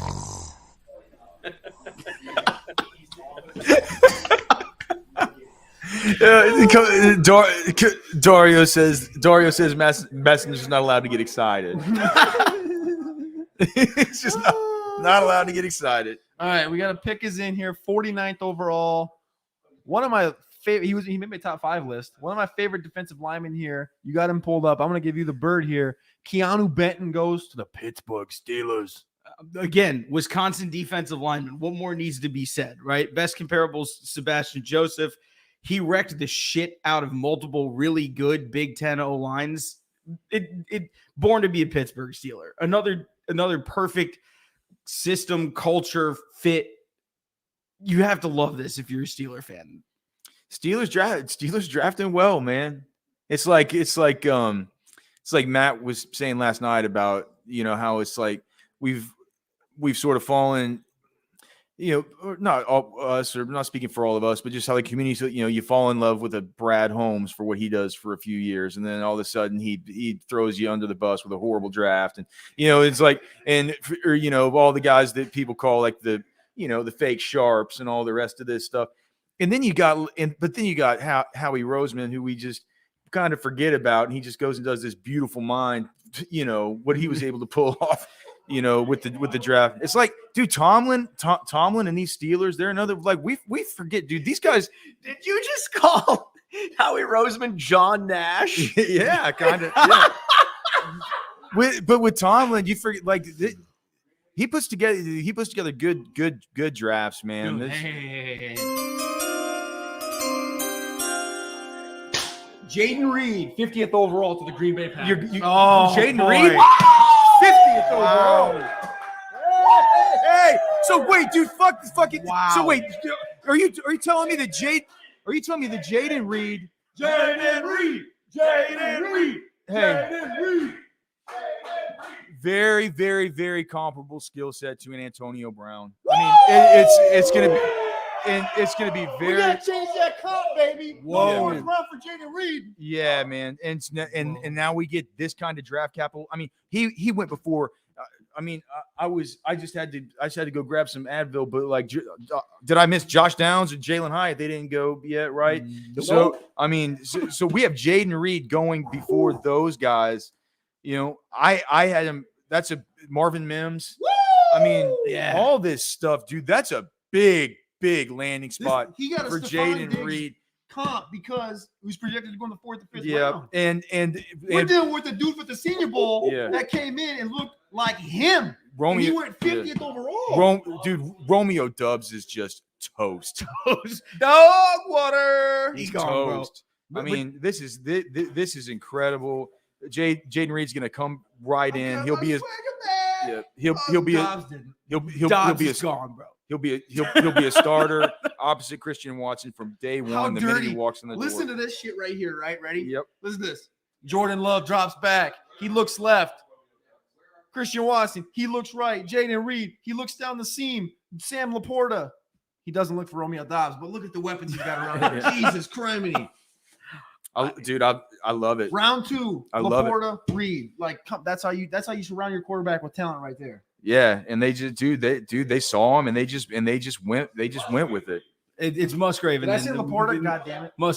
But you got to understand, too, they stuck to exactly what they believe in. And they believe that there aren't receivers that fall to the middle of round 1 that are worth taking in round 1. And they stuck to exactly what they believe in and got Reed and Musgrave in round 2. I'm just too amped up, dude. I mean, Jordan loves the difference between what he looked like 24 hours ago as a fantasy asset versus now. What is the can we go to the projection, guys, and just see like what they're putting in initially for Jaden Reed and vis-a-vis, you know, like Romeo, like how is this is going to shake out? We're gonna let's kick this over to the projection desk and just see. You know, I see Billy. He's kind of like starting to cry because Romeo Dobbs he's trying to adjust Romeo Dobbs. We're gonna kick it over to him really quickly and see kind of if he's got any thoughts on this guy that smells like watery dog piss. Projection desk is not ready. We're updating as we speak. We got to go to the couch here, but we got. Yes, thank you very much. Hey, you're noticing something.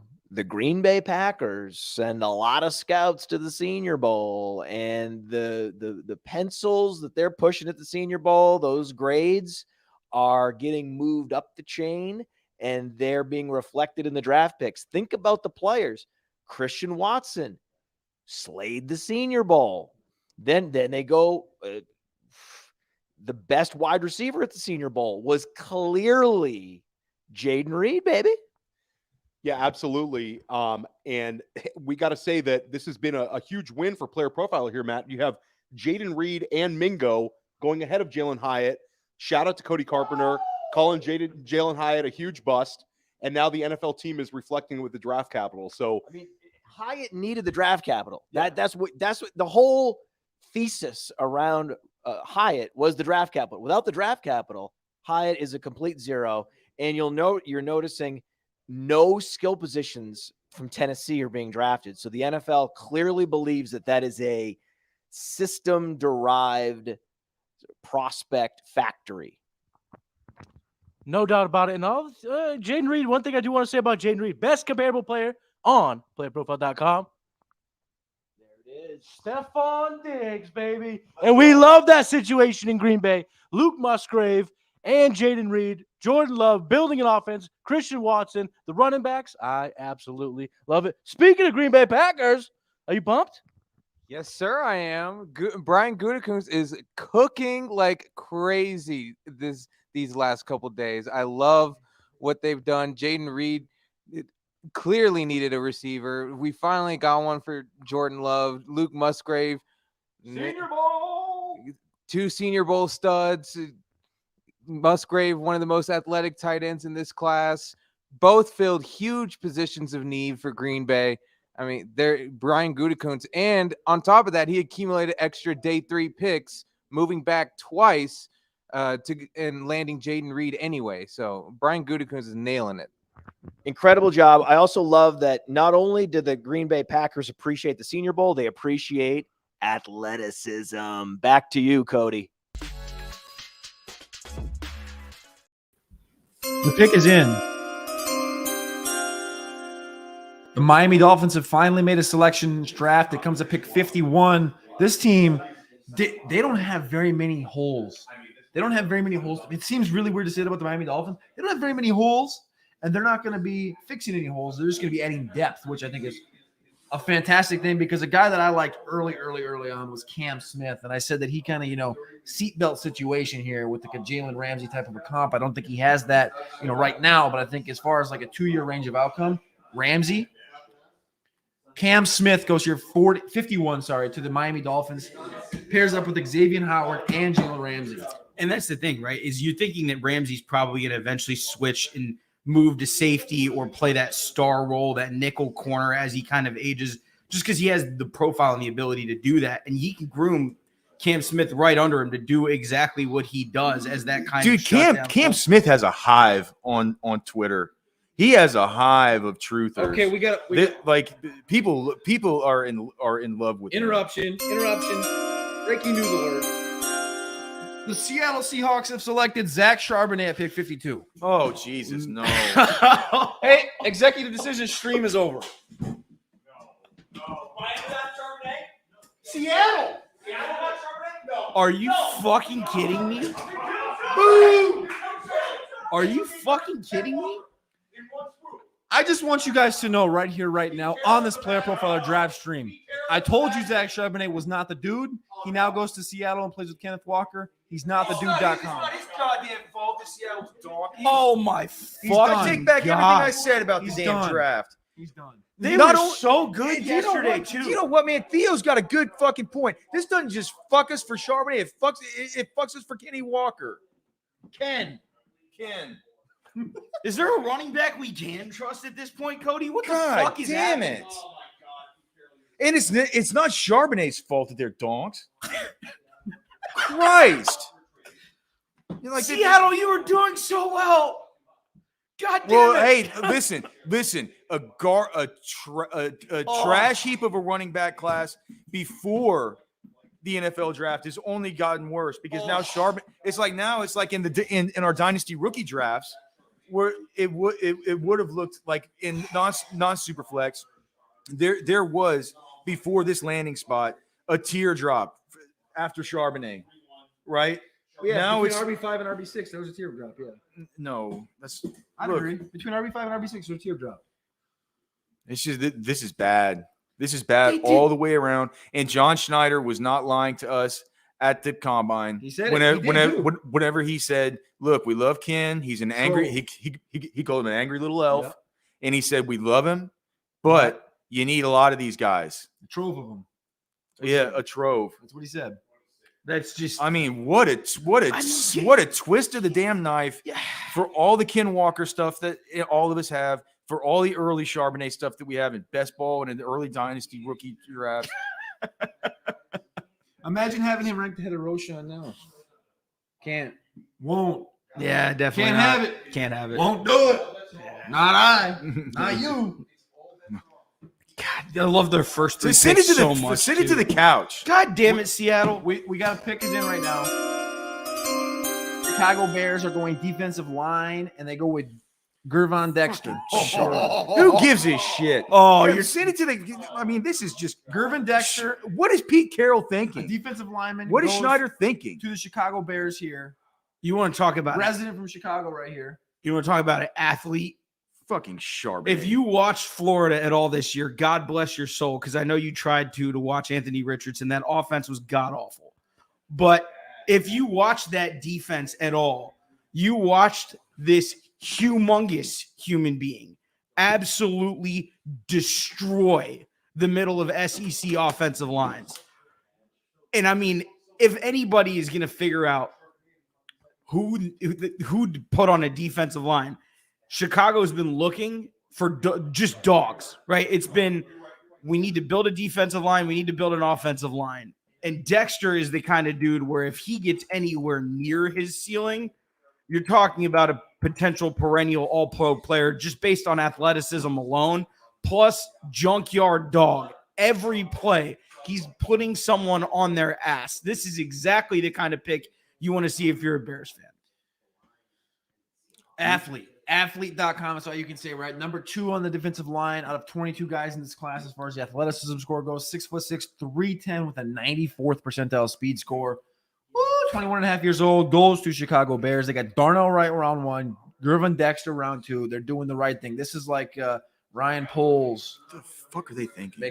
Taking the right swings here, but I don't know, man. I'd like to get an update on Jayden Reed from the projection desk if they got it for us. But I don't know if they got it for us. I don't know if what they're thinking. But while we wait for that, the pick is coming in here for pick 54. We're kind of waiting on it. Click that like button. Click the subscribe button. We're gonna keep rolling out here, but I don't know, man. I'm okay. We got news. They're good. They're good on Reed. Let's go to the projection corner really quickly. Okay, yeah, projections are coming in. There was a lot of shuffling around here because we had just inserted Luke Musgrave, but we got Jayden Reed in. He comes in as the wide receiver 2 in this offense now behind Christian Watson. Jayden Reed comes in at an initial projection at 15% of the target share, 86 targets. Gets him around 695 yards and a little over 4 scores, 4.1 to be exact. Dario, break the rest down. This drops him in at wide receiver 58 in our current 2023 projections. It's just ahead of Quentin Johnson and Zay Flowers, who both fell into worse landing spots, but it's still the wide receiver 3 among the rookies. He's well behind Jordan Addison and Jackson Smith and Jigba going into 2023. But this is a great landing spot for Jayden Reed. We think he's going to be used as another safety blanket. I mean, this is 2 options, 2 good weapons we've now seen added to Jordan Love and this Packers offense. So this is good for Packers fans. This is good for Jayden Reed to get this high of draft capital. 86 targets is the current projection. That is nothing to scoff at for a rookie in wide receiver world. The last thing we just want to say is there was a lot of vacated targets here inside of this offense. And so even with the addition of Luke Musgrave and Reed, they're still going to be able to support them as, some of the best of their class in terms of immediate opportunity inside of their 2023 campaign. And so there's a lot of opportunity for them both to succeed. We're liking the landing spot for both of them. And we saw last year what happened to the Packers without Davante Adams. They still were unable to replace him in that offense. They were short on wide receivers last year, and they've lost Allen Lazard. So there's, like Billy said, just so much opportunity in this offense for Musgrave and Jayden Reed to both step in here and deliver for fantasy teams. Oh, I'm wearing Cody's hat in honor of Cody Carpentier. He has finished the rookie guide. It is a masterpiece, the best rookie guide you will read that combines both real NFL draft analysis and fantasy analysis. This guy goes deep. I mean, do you know who Tyon Evans is? This man wrote up and ranked 40 running backs, 40 wide receivers, 15 quarterbacks, and 23 tight ends. 23 tight ends? Yes, he did. Yes, he did. We've got fantasy rookie draft cheat sheets for Superflex and single quarterback to go along with these write-ups that include analytics player comps and play style player comps. All the stats you need, the analysis you need to understand what kind of impact these guys are going to have in the NFL and for your fantasy team. So go to playerprofiler.com, go to any player page, go to the NFL draft section, and click the button to get the rookie guide. It's just $10. That's it. That's all. It's not the most expensive, but it is the best. Alex, Jayden Reed are a wide receiver 3 currently in projections for 2023. We both had him rookie wide receiver 3, yes. We both had him wide receiver 8 amongst this rookie class. That is, of course, a dynasty ranking for the rookie class. But wide receiver 3 right now, 695 receiving yards. What do you think? There's still some dominoes left to drop. Is that it, right? Still some shoes left to drop. Some dominoes left to fall. Bullets left to dodge. The dominoes fall. Yeah, the dominoes are left to fall. But so I mean, we'll see what happens with the Marvin Mims, with the Josh Downs stuff, with the Jalen Hyatt. I think that the projections team is too low on Jayden Reed. Too low, 695 receiving. Too low. You think he's got a rack in him? Yeah, dude. I mean, Whoa. Jayden Reed's sick, dude. I love it. Yeah, he's going to come in and be one of the most impressive. Like he felt. I don't, for as bad as Charbonnet's spot was, that Jaden Reed's is that good. The opposite of that. It's just crazy, man. This whole Charbonnet thing that was really cast a dark, dastardly shadow on this whole draft. We have a trade that's going to be coming in. We're going to kick it up to Seth here in just a minute. But first, we have a pick in. It is Tuli Tuapololo from – I think I just butchered the shit out of that. I thought I had it, and I butchered it. Tuli Tuapololo from USC. The defensive lineman goes to the Los Angeles Chargers. They currently have Sebastian Joseph Day. They have Christopher Hinton from Michigan last year and Austin Johnson. They need a little bit of depth up front on the inside of Khalil Mack and Joey Bosa. Tuapololo too. I can't say it. That's the one I butchered. I haven't been able to get all draft process. What do you think here? I mean, I think realistically they don't have, again, another team that needs depth because they've had injury issues in past years and they've just haven't been able to overcome them, right? It's not an issue that they have on the top end of their roster. Top end of the roster has always been good for the Chargers. It's just been they haven't had bodies on the offensive and defensive line when you get to the dog days of November and December and you don't have every single player on your roster available to you. I think this is a great move in terms of you just need to build depth along your defensive line and, shift some of those guys around if you need to. He was a dog at USC. I mean, you talk about a player that jumps out to you. USC's defense was terrible. We all know that. Nobody's accusing them of having a top-tier defense by any stretch of the imagination. But there are still guys that do their jobs and do their jobs well, and I think he was one of them. So we have a trade here, and we're going to kick it up to Seth right now because the Kansas City Chiefs, the hometown Kansas City Chiefs, are now on the clock. Seth, give us the good word here. All right. The Chiefs are now on the clock. They're trading up to pick 55. They're receiving pick 55 and pick 194 from the Lions. The Lions in exchange are getting picks 63, 122, and 249. So the Chiefs are moving up to pick 55, guys.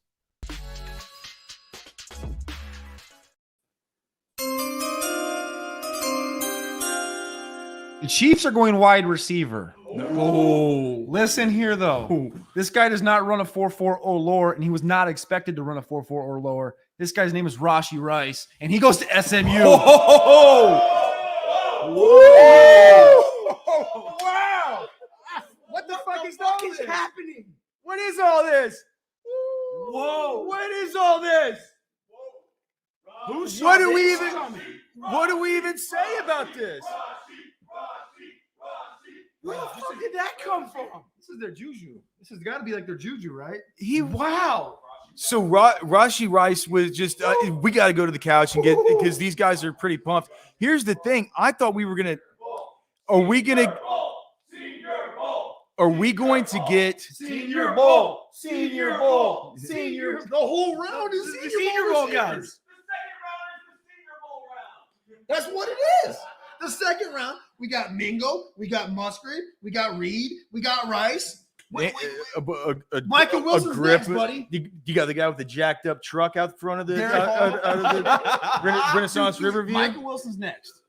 I thought we agreed we weren't going to talk about the Seahawks and they pissed us off. 96 receptions, 1,355 yards for SMU last year. We expected him to come in at about the 185, 189 range. We both had weird comps. I had Garrett Wilson. Who did you originally have? Rashad Bateman. And then he comes in and he's 200 pounds and he looks sluggish. Day one at the Senior Bowl. And then day two, he looked better. Day three, he looked even better. He had a good game. The combine took a couple more steps. He was a guy that right away we loved. And then all of a sudden, the Senior Bowl day one, it was like, right? It's like he's on a field. And then all of a sudden, he built up. Yeah, he better through the week, much like Jonathan Mingo in that way. But the thing is, I can't get out of my head just how much different of an animal it looked like watching a guy like Jaden Reed versus watching a guy like Rashee Rice with the way that he operated on the field. And so to me, it's like this is an evaluation. I was not a huge fan of Rashee Rice's pre-draft process. I thought it was kind of fine, but it didn't live up to the expectation I had based on that production that he had. I mean, this is a guy that broke all of Emmanuel Sanders' records at SMU. I mean, he was a very, very, very productive player. So this is one that goes on the college production. It goes on the college film. It doesn't rely quite as much on what I think was probably one of the least conspicuous sort of pre-draft processes that we had. All right, guys, we're going to go around the horn here. We're going to hit the couch. We're going to hit the news desk, and we're going to hit the projection corner. But we're going to start in the projection corner with Charbonnet. We do have a trade coming down from the news desk, and then we're going to get a Rice recap from the couch here. Get some tequila for this Charbonnet shit. You and me both. Oh, the Charbonnet is not a good look for the Seahawks here with Kenneth Walker and for the dynasty stands. Charbonnet comes in with a 32% rush share. It gives him 137 rushing attempts, 630 rushing yards, 5.6 rushing touchdowns. Comes in as RB number 43 in 2023. That moves Walker down to RB number 14. Dario, let's talk about the passing game.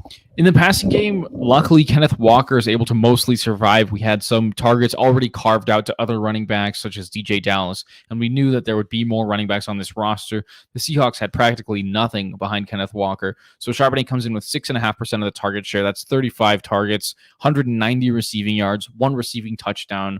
Both of these guys are capable pass catchers, even though they weren't necessarily used a ton like that. I mean, especially in the case of Kenneth Walker in college.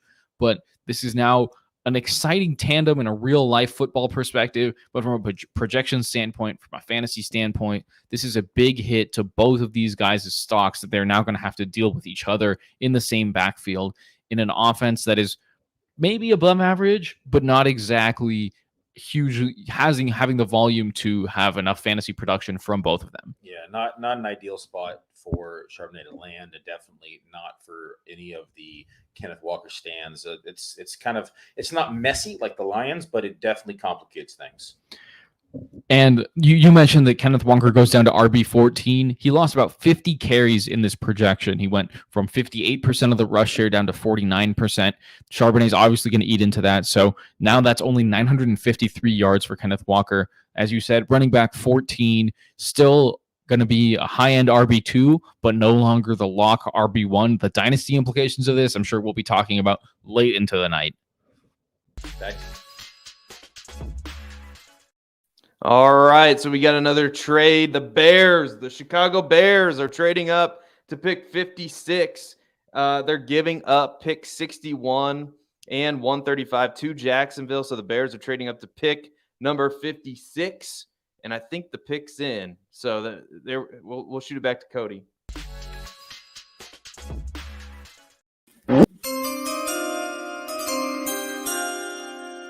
Senior Bowl, pick is in, pick 56. The Chicago Bears select cornerback Tyreek Stevenson. Ryan Poles is having himself a day.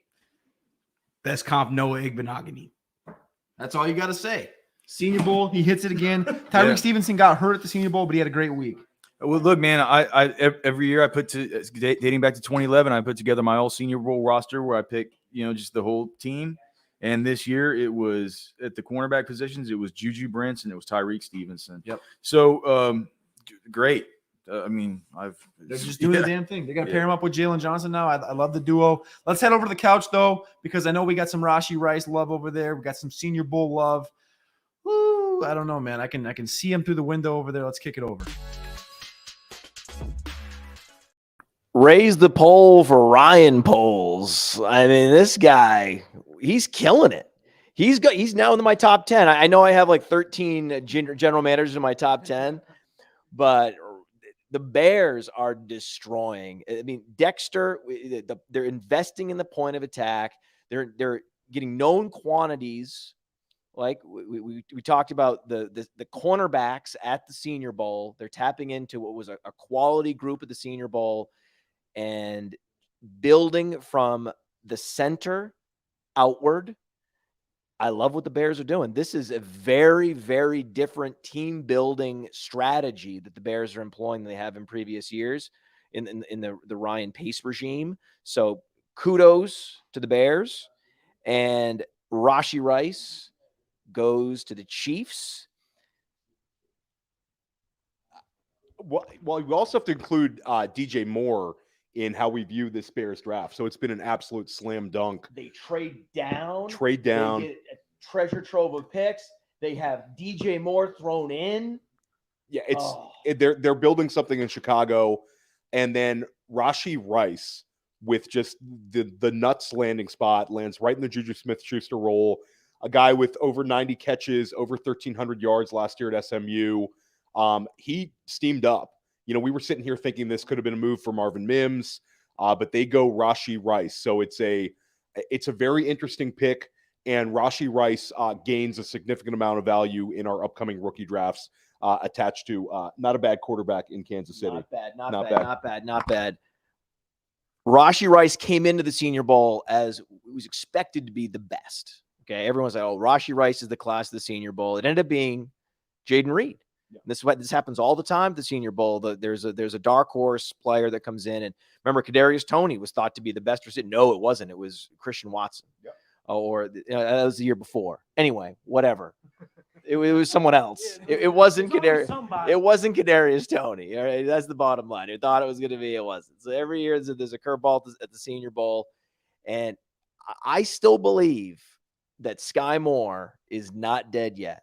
I know this is bad, right? A second round pick, but they had a huge need at wide receiver. Of course, this team is going to be circling the second round, which is most seasons the prime best round to get to be shopping for your wide receiver talent. We always talk about this. The perimeter players are what you want to be shopping for in the second round, most notably wide receiver and cornerback.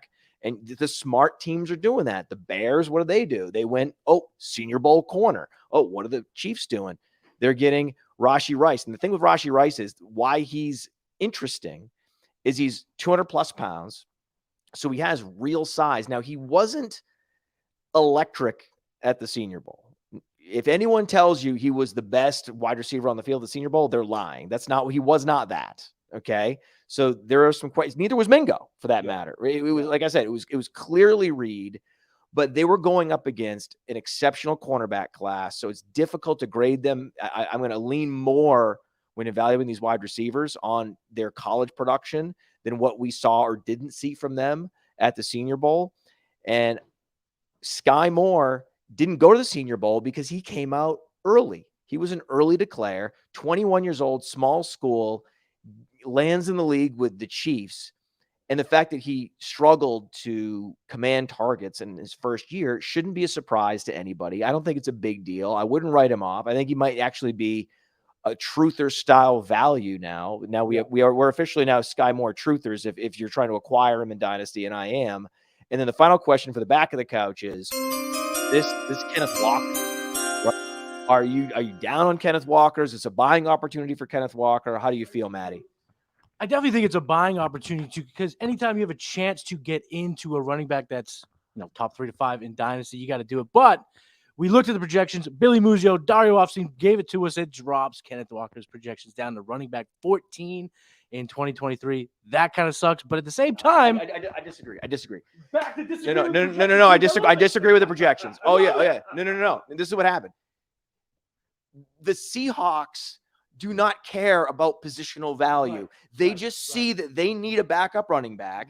They think, we lost Rashad Penny in free agency. We need to replace Rashad Penny. We have a need at RB2, and we have Charbonnet graded higher than almost any other player on the board. So they just went, hey, this is the guy we have graded higher, irrespective of positional value, irrespective of the fact that Kenneth Walker's clearly better in every way. And this idea that he's going to show up and start to cannibalize a bunch of touches from Kenneth Walker is a fiction, and the projection team should be ashamed of themselves. Back to you guys. We got an absolute mess right now. 57th overall, the Giants take John Michael Schmitz. Beautiful selection here, right? Joe Tippmann goes early to the Jets. Schmitz goes here to the Giants. Beautiful selection. But the pick that everybody's going to be up in arms about is the Cowboys. The Cowboys at pick 58 did not select Darnell Washington because I told you he was an old man. They take Luke Schoonmaker from Michigan to play tight end. Well. They got Sean McKeon. They got Jake Ferguson. They got Peyton Hendershot. It's Big Ten, Big Ten, Big Ten. Big Ten again. Big Ten. I mean, is there a more Cowboys pick than this?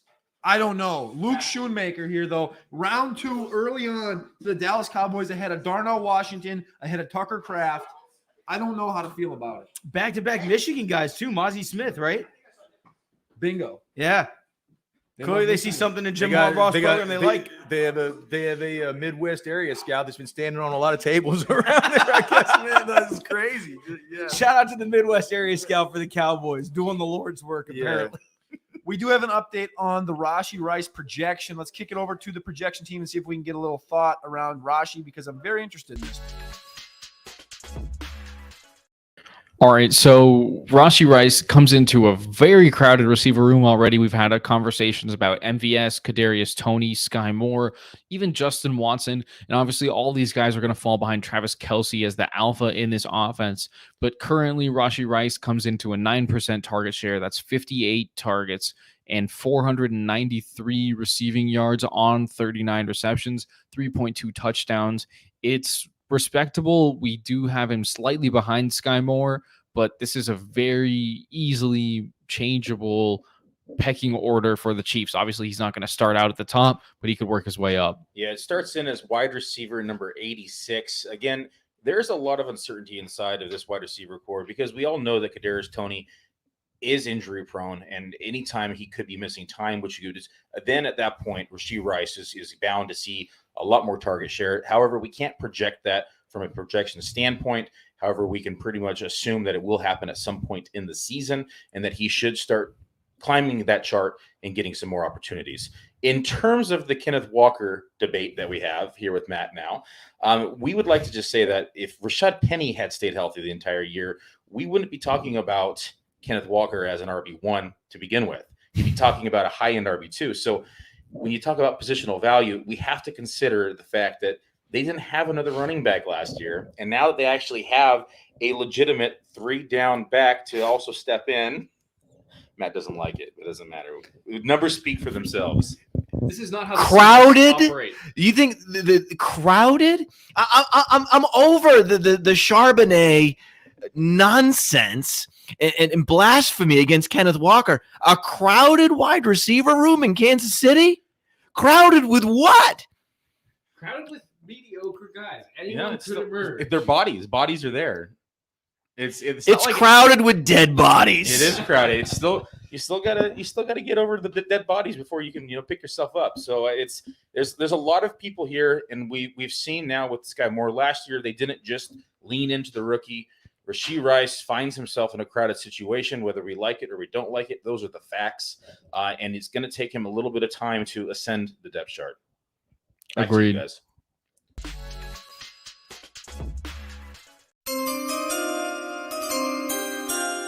The pick is in, and we're going to send you to our resident Bills scout in the house, Mr. Nick Coder, the comp king at PlayerProfiler.com. We'll send it to Nick Coder. The Bills have finally addressed keeping Josh Allen upright. It doesn't matter how many weapons the guy has. If he gets hammered all the time, it doesn't matter. So they're picking O'Cyrus Torrence. It's a great pick. Great pick. They had big problems in the inside. Best available player. I've been in mourning all day. They've been trying to talk me into Dalton Kincaid. I still can't get there, but they have redeemed themselves. Brandon Beane is doing the dang thing. We got a player to protect Josh, keep him upright.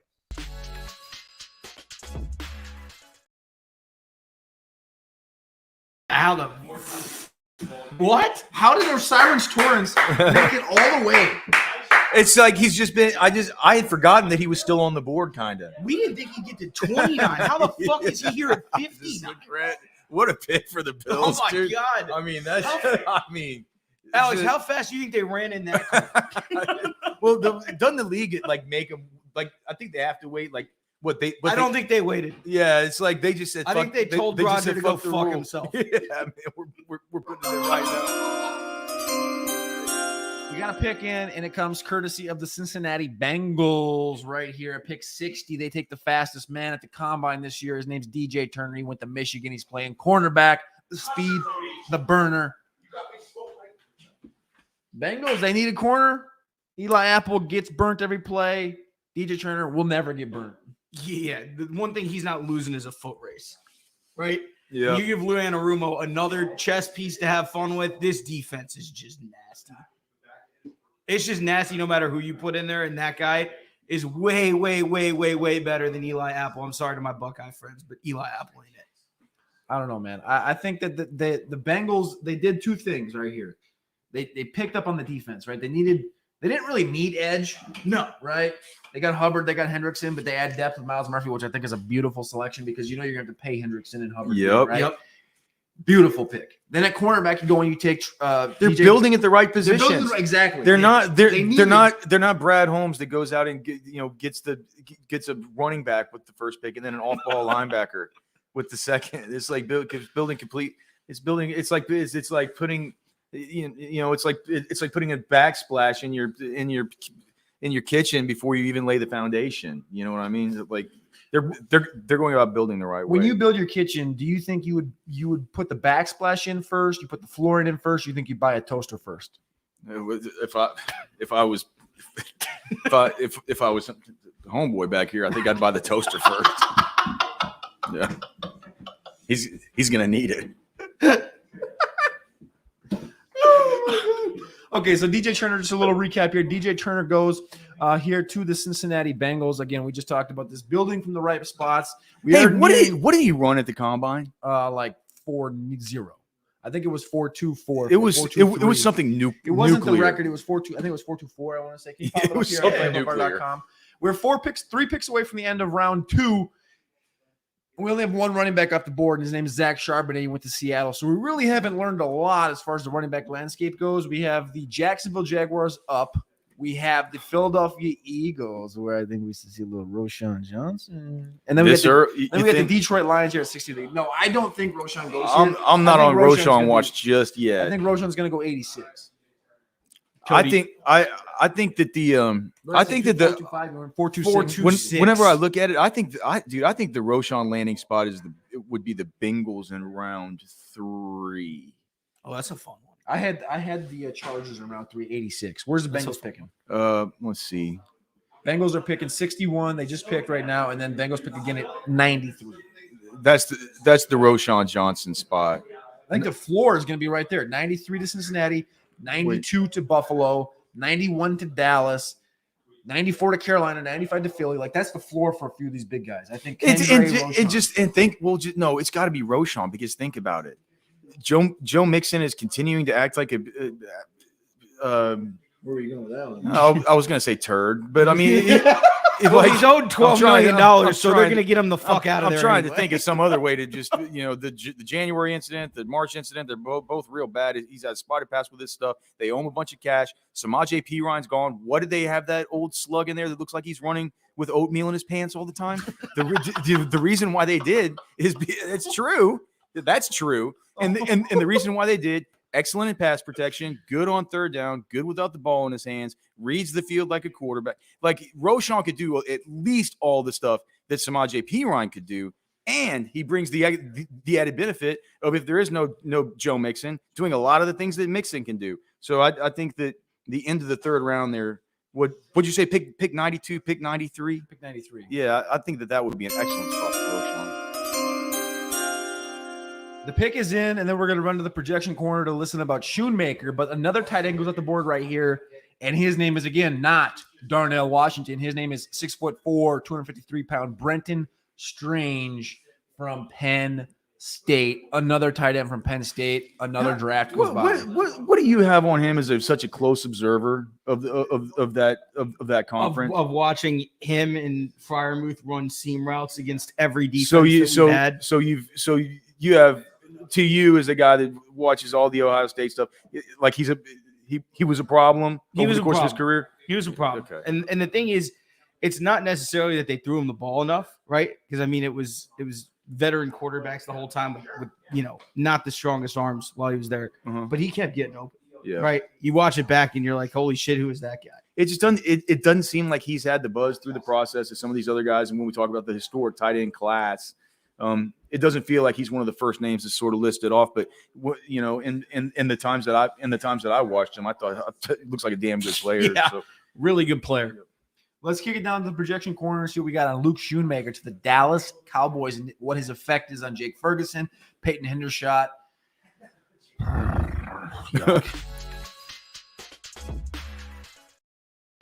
All right, boys. Well, after losing Dalton Schultz in free agency, the Dallas Cowboys addressed the need for the tight end position with Luke Schoonmaker.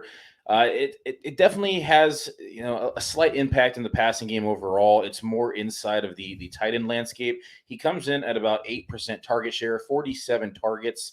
That takes him to 364 yards, 2.8 touchdowns, and that takes him to tight end number 36 here in 2023. Dario?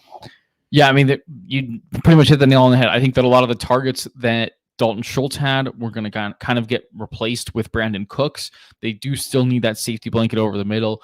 Dak Prescott absolutely loved targeting Dalton Schultz, so it makes sense that they're looking for that replacement. But this is still dead last of the tight ends that were drafted up to this point for our 2023 fantasy projections. That makes him tight end 36. So he's well behind Kincaid, well behind Musgrave, LaPorta, etc. Now, we have yet to factor in this latest pick by the Jaguars. It was Brent's, I believe. So there's more tight ends coming, but this is the outlook for Schoonmaker. Back to you guys.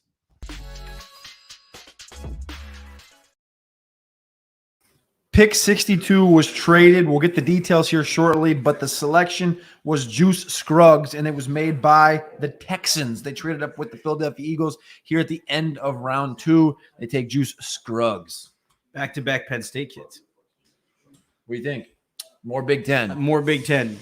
And again, not the sexiest pick in the entire world, but again, late round 2, you're getting a guy that's going to walk in day 1 and start at center for you. Yeah. What more do you want? And you just drafted a quarterback. And And you now have 2 anchored left tackle, right tackle, and you just drafted an interior lineman. Yeah. Good selection. Yeah, and getting your center and quarterback locked down for the future is a big win for the Texans. We don't like how much they gave up for Will Anderson, but we certainly like the players that they've selected. When you look at it, they got Stroud at 2, they got Will Anderson at 3. This was their first selection since the start of the draft right there, and they take Juice Scruggs as an offensive lineman. They pick again at the 10th pick in the 3rd round, so in about 12 selections, they'll be back on the clock again. I mean, you're looking at weapons right there. Yeah, you got a boatload of weapons available. I don't like Jalen Hyatt, but the 10th pick in the 3rd round paired with CJ Stroud doesn't piss me off. Yeah, I mean, I think you can look at a couple different places in terms of wide receiver, or if they decide to go tight end, right? We know Schultz is there, but they've just got to surround him with something, right? At this point, and I think Scruggs makes a lot of sense just because you're not going to find another guy that's a plug and play center, out at pick 60 super duper often. And you need him this year, right? This isn't a long-term thing. Even if it turns into one, you just needed him today. So I think on both fronts, it works out really well for them. And keep an eye on Devon Achane, Cody, with the run-heavy approach here in Houston and a chance to get an in-state player with a lot of speed. For what? Speed, breakaway ability, explosiveness. You're talking about trying to help CJ Stroud here. He has that sort of game-breaking ability that we do not see from the current running backs on the roster. But I do think it's more likely than not it's going to be a wide receiver. But don't be surprised if they go right back with a lineman. The Broncos have traded up. They have 68 and 69. They just traded up to 64. So we're going to see. Right? They had 2 picks there, 68, 69. They're jumping Arizona, Houston, and Chicago. Did Denver just move up for Devon Achane, Theo? Everybody's trying to move up for Devon Achane, Cody. I don't know, man. I don't know. We are waiting on details from the first trade that just went through, and we're also waiting on the selection for the Broncos. And then we're going to kick it up to the news desk as soon as we get a word on that move. But I want to remind you guys, again, we're 2 hours deep, and we got 2 more hours to go. The end of round 2 is right here, this last selection. Click that like button, click subscribe, click the bell, and stay tapped in. You can also join the underworld for weekly AMAs during the off season, for community voting and community opportunities for winning giveaways and things like that over the course of the summer. Click that like button, click subscribe, stay tapped in to Player Profiler. We're also nearing 20,000 subscribers on YouTube, and we'd like to hit that by the end of the weekend. So do your duty and share the link with your friends. We appreciate all of you. Now, let's go to the projection corner for a little Branton Strange action because we're all interested in that. People might be thinking it was strange for them to draft Brenton Strange. However, we're thinking that it comes in as a little bit of insurance with Evan Ingram and that franchise tag. He comes in at mediocre, 26.7 targets, 181 yards, 1.3 touchdowns. Dario, break the rest down. Yeah, that'll make him tight end 51 in our current projections. Like you said, Billy, I think this is an insurance policy. This guy's clearly going to be a backup tight end his rookie year. Dan Arnold has already left in free agency, and Evan Ingram has not yet signed his franchise tag. That is the main storyline here. Brenton Strange, probably not going to see too much opportunity his rookie year.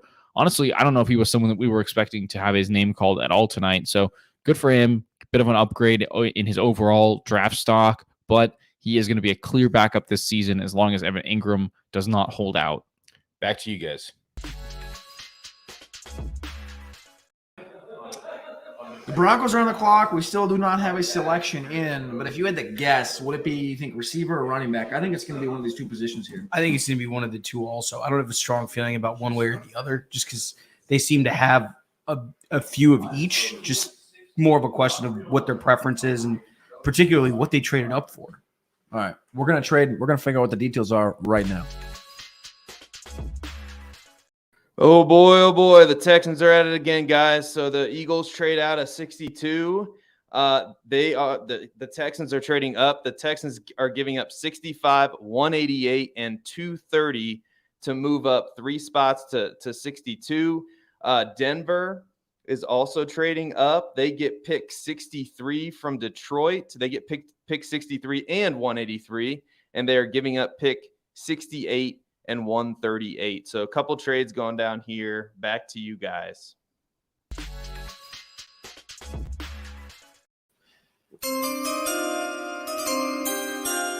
With the last selection in round 2, pick 63, the Denver Broncos traded up, as Seth just mentioned, and they go not to Jalen Hyatt, not to Darnell Washington, but to Marvin Mims, the wide receiver of Oklahoma. Wow. A new weapon for Russell Wilson, a new toy for Sean Payton. Marvin Mims goes ahead of a lot of dudes that we've talked about over the last couple of months. Snap reaction. I think it's fantastic for Marvin Mims for him to go inside the second round where the hit rates are a lot better than the third. This is a fantastic landing spot because there is an opportunity with a new coaching staff. We love Mims' skill set. We love his speed. And now this is a chance for a bounce back from Russell Wilson. You got to like his weapons when healthy. He's got Judy, he's got Sutton. Now we've got Marvin Mims, we've got Dulcich. I mean, there's some dudes there in Denver, Cody. And I think that it opens it up if they do want to move on from Judy, as was reported earlier this offseason. If they do decide to do it, now you have a built-in answer as to who's going to be your number 2. Well, I do have news that Marvin Mims is, in fact, not moving to Austin, Texas to be Alex Dunlap's neighbor, so he's not going to be his chicken catcher, but he is going to Denver, and so we're going to chicken to the couch because I don't know if anybody on the couch is from Denver, but they might all have chickens. We'll see. Okay, so we got KJ Hamler truthers. I'm sorry, but you can go ahead and fold that robe up and put it in the closet. You won't be going to any more meetings. That's over. Jerry Jeudy. This is a milder, less aggressive version of being DeAndre Swifted. Because essentially they're drafting with relatively early capital a redundant player, right? But Mims, super productive. And he led OU in receiving yards as a freshman, one of our favorite wide receivers. Yes, we appreciate Rashee Rice, right? We like Jaden Reed, but we had Marvin Mims ranked higher because he's an early declare and he checks the boxes that those of us in the analytics community almost are in lockstep on Mims. And the fact that he goes before Jalen Hyatt makes me smile. And this is a sneaky, nice landing spot because Jerry Jeudy is not going to be in Denver for long. Cortland Sutton, his contract is ripe for a release in a year. So they have an out with Sutton coming up. They don't want Jeudy. Tim Patrick is 30. KJ Hamler can't play, can't see the field. So this is Look, on the surface, a crowded wide receiver room. I'm sure Dario would call it crowded, right? But it could very quickly clear completely out, and it's the Marvin Mims show. Yeah, it's a bunch of betas here in Denver. Marvin Mims could be an alpha based on his analytical profile. He could be a target hog. We'll see. We'll see. He doesn't really scream alpha. Like I would say, big time playmaking Z, not necessarily a proper alpha. More of an alpha than Judy. Don't forget, this is a regime change pick also. Sean Payton's in town. He's here to make his stamp on in Denver. And he didn't draft Judy. He didn't draft Sutton. He didn't bring in KJ Hamler. He doesn't care about Tim Patrick. Marvin Mims is his guy. Clear the way for Marlon Mims. Checks all the boxes. Not over 90th percentile in 40-yard dash and burst. Broke out in the age 18. We love to see these type of characteristics in these second-round receivers going to regime change. Broncos country, let's ride? Maybe for Marvin Mims. Let's try. Back to you, boys.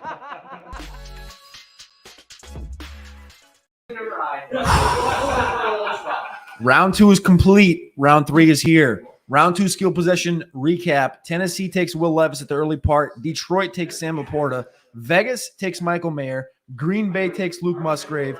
Dallas takes Schoonmaker. Jacksonville takes Brenton Strange. At wide receiver, we got Jonathan Mingo to the Carolina Panthers. Jayden Reed to the Green Bay Packers. Rashee Rice to Kansas City. Marvin Mims to Denver. And Zach Charbonnet to Seattle. Theo Gremminger. In fantasy football, which one of these round 2 players are you going to be targeting? Well, certainly in FFPC leagues, tight end premium formats, I really like the Michael Mayer landing spot because of the clear path that he has to an immediate role. That he has no competition around him besides Austin Hooper. And this is a player that's very pedigreed. I think he's going to step right in. It's a really nice landing spot in Vegas, and he gets that top 40 draft capital. Despite not going in the first round, we have to be pretty happy about Mayer. I got to say I'm probably the least happy about Zach Charbonnet because of the crowded backfield he lands into. But I'm pretty excited about a couple of these guys, Cody, to be honest with you. I mean, Reed landed really, really well. But for me, it's got to be Mayer. Biggest loser is Zach Charbonnet. 100%. Biggest winner is Jayden Reed. Biggest winner is Jayden Reed. I think that Jayden Reed lands into a potentially I don't want to try to project his target share, but I think it's gonna have a pretty nice one. He completely dusts Romeo Doubs, and he actually is a very nice compliment. Yeah. Christian Watson, this is a great outcome for Christian Watson.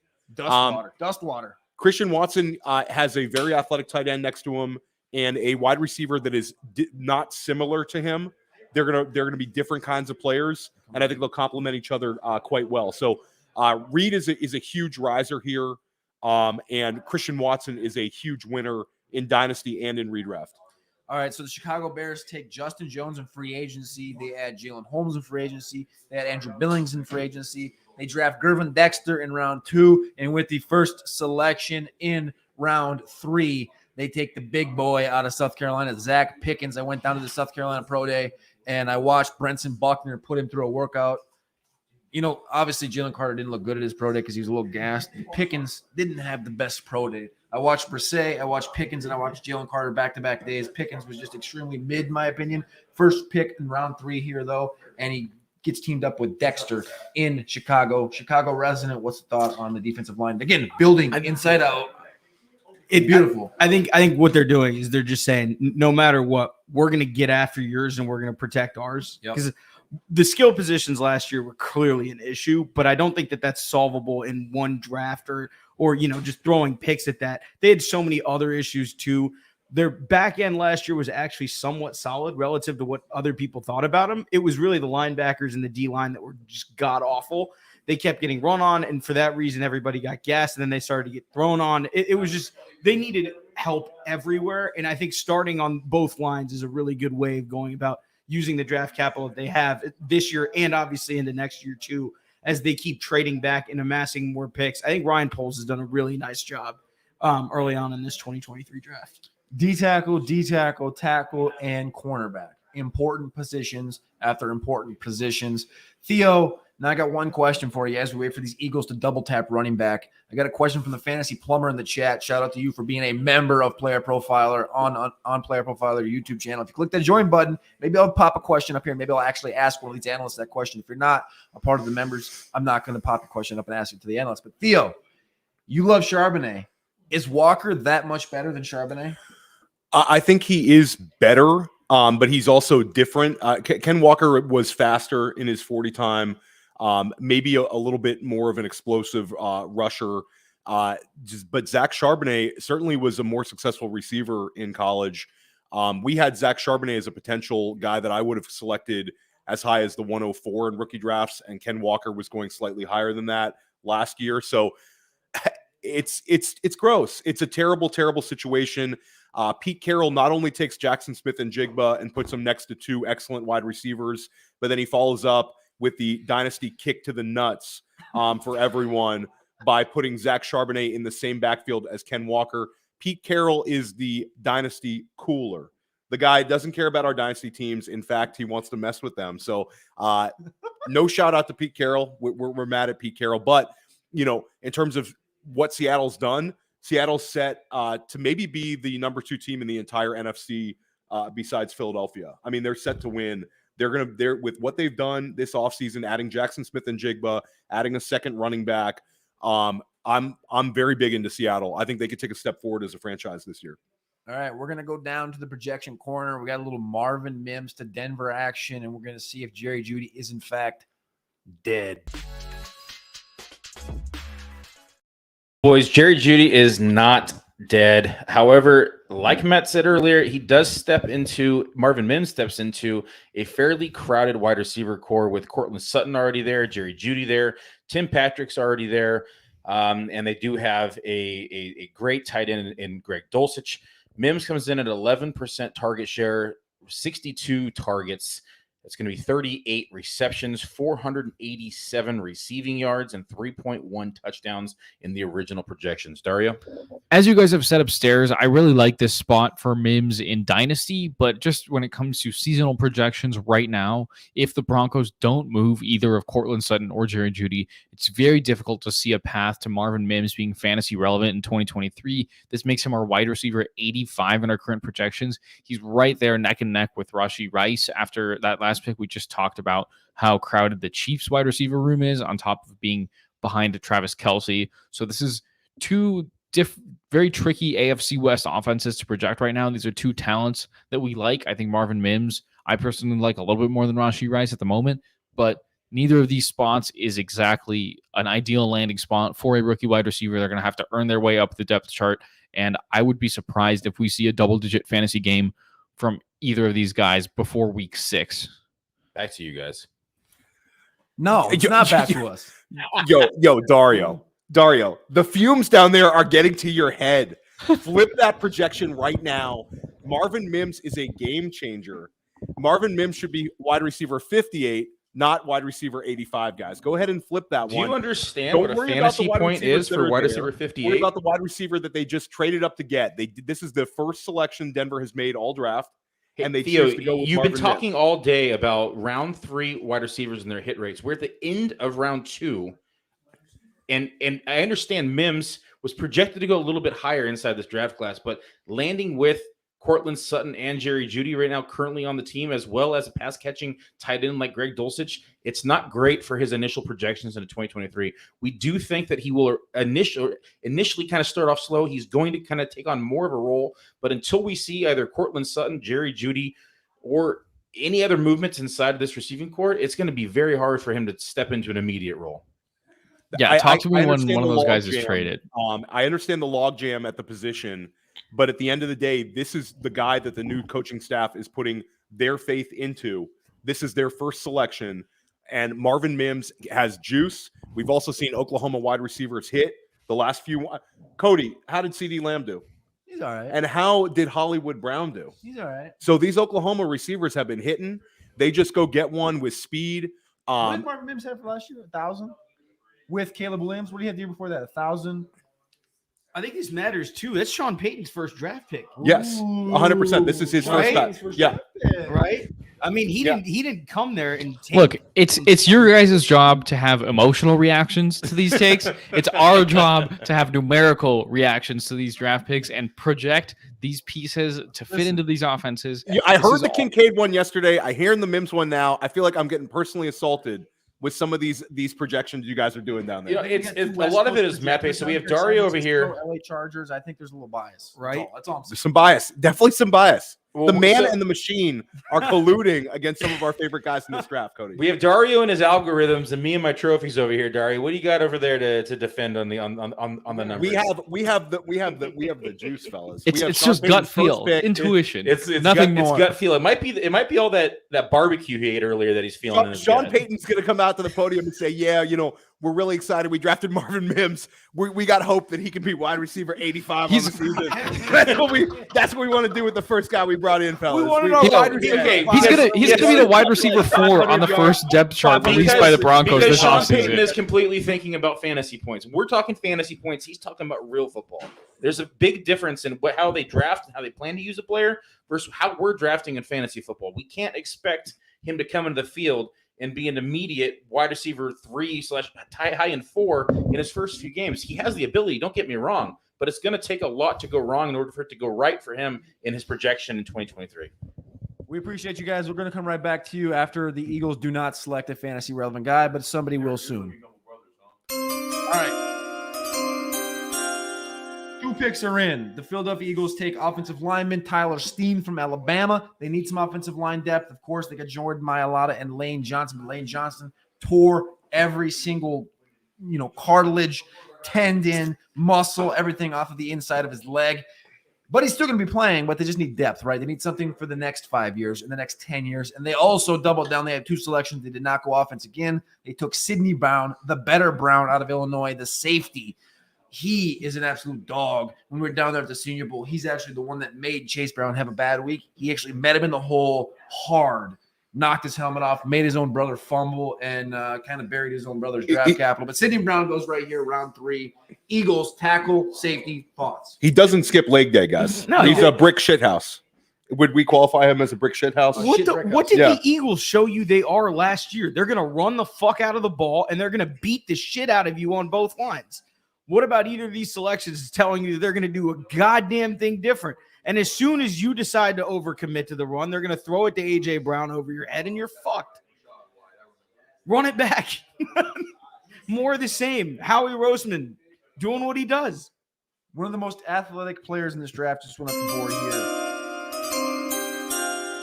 The Broncos are again on the clock. Pick 67 here. An Alabama transfer this time goes to Arkansas.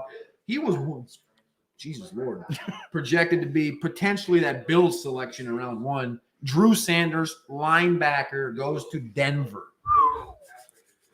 We like what Denver's doing with these 2 selections. Yeah.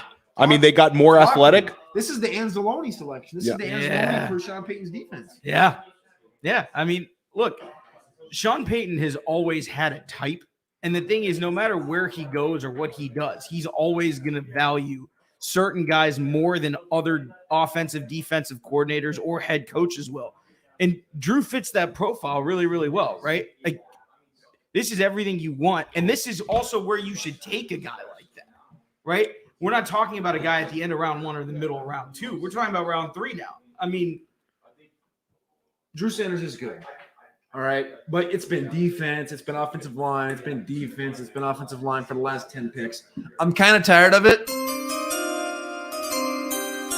Player Profiler, Kansas City Draft House. The pick is in. And the Detroit Lions with pick 68 have selected quarterback Hendon Hooker. Whoa! Whoa.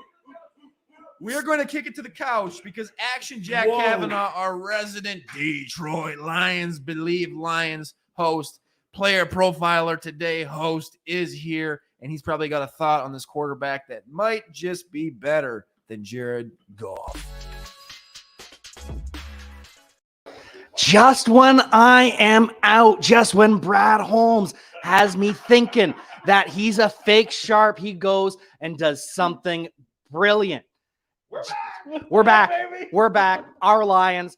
This is beautiful because the Lions, they say they're committed to Jared Goff. I don't fully believe it. He's got to have a repeat season, if not a better season. And that gives them the opportunity to assess Hendon Hooker in practice, see what he actually has. And now they finally have a real backup instead of Nate Sudfeld, which was just going to be terrible if Goff ever went down. I'm happy. The Lions have salvaged it.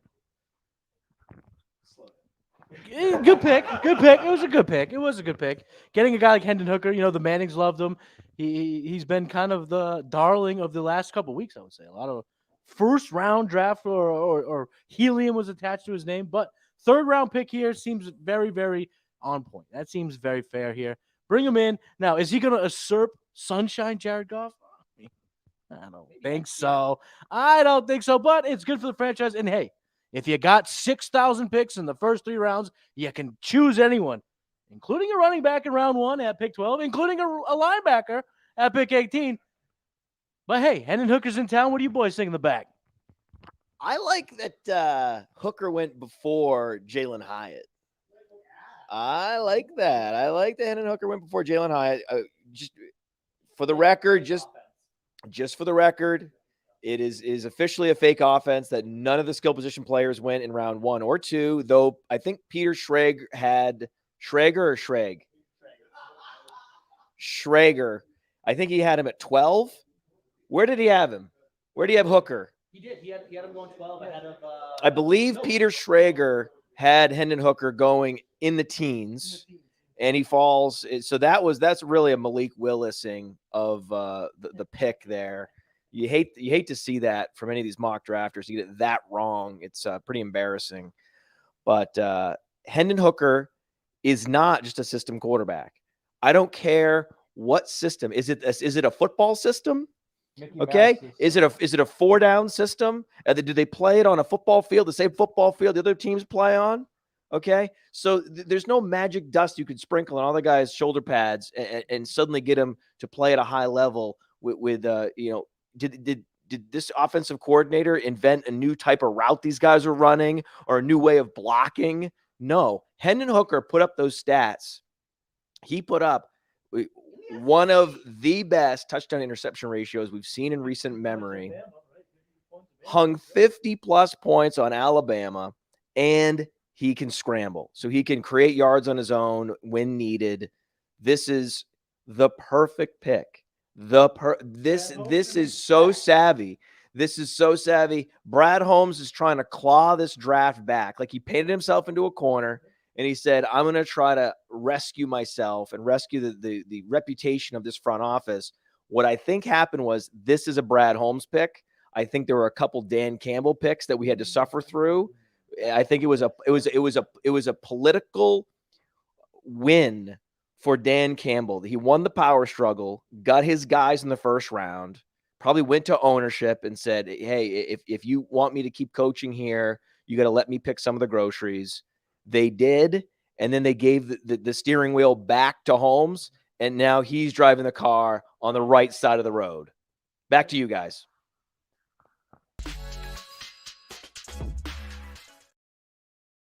The selection is in for the Houston Texans, and they've stayed in Houston at pick number 69. They go with one of the best route runners, if not the best route runner. This man has ice skates for feet. He goes by Tank. His name's Nathaniel, and he ends with Dell. Tank Dell, 5'8", 165 from Houston, stays in Houston, goes on the inside, on the outside, wherever you want to put him with C.J. Stroud, Nico Collins. How do you feel about C.J. having a weapon here? I think they had to get him something, right? I mean, it was going to be, Dalton Schultz running routes by himself, basically out there. If it wasn't good, if they didn't go get him something, and so I mean, I think they're going to add another wide receiver here potentially at some point. But they're clearly trying to build out an offense that highlights what CJ does well, and he's had probably the best slot receiver that anyone could ever ask for in Jackson Smith and Jigba for 2 years. So to get him a weapon kind of out of that slot where he's comfortable throwing, those routes, breaking in, breaking out, those quick slants, those drags, those routes that he threw so well at Ohio State that kind of got him the 102 capital that he got. I think it's a really good move to get him here. I wonder if they could have gotten him a little bit later than they got him. Well, I mean, stylistically, it's a great fit for what they need. And they go center and they go slot receiver and a slot receiver with speed. So they're really trying to build a foundation to help CJ Stroud, which is exactly what you want to do for your new franchise quarterback. But Cody, I'd like to impose a rule that if your nickname is going to be Tank, you've got to be at least 225. I think it would be a helpful change in rule, because Tank Dell is a confusing name for a guy who's like 160. No tanks. Yeah, no Tank Bigsby's not 225 either. That's a good point. Okay, 200. We'll lower it to 200. All right. That's fair. You got to wear size XL. XL to be a Tank. If your name is Tank and your T-shirt size says small. And terrible for Josh Downs. Josh Downs has just been dusted in terms of our dynasty drafts. He's going behind several players that we thought he could go ahead of. This is not a great outcome for Downs. We got projection updates on Hendon Hooker for the 2023 season. Let's send it down to the projection corner.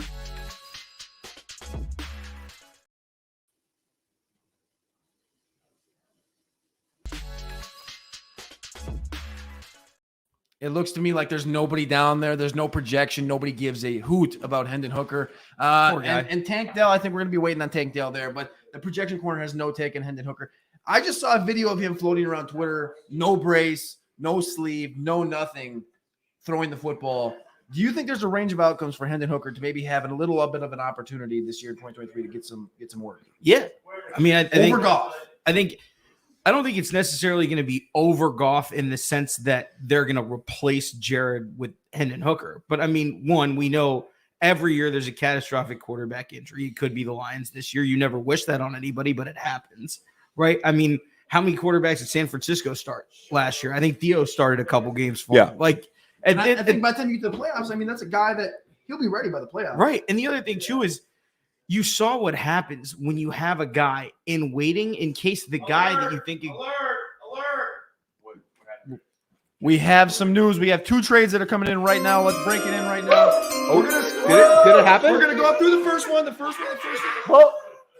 trade has come through. The first trade. Let's go. We can't be skipping over picks now. Byron Young, the edge rusher, goes to the Raiders. I'm sorry, not the edge rusher. The defensive lineman from Alabama goes to the Raiders. Good pick. But the real selection, the real party in the house that you can hear in the background is the New Orleans Saints at pick 71 have selected Kendre Miller. The big question, when's Kendre going? Let's go.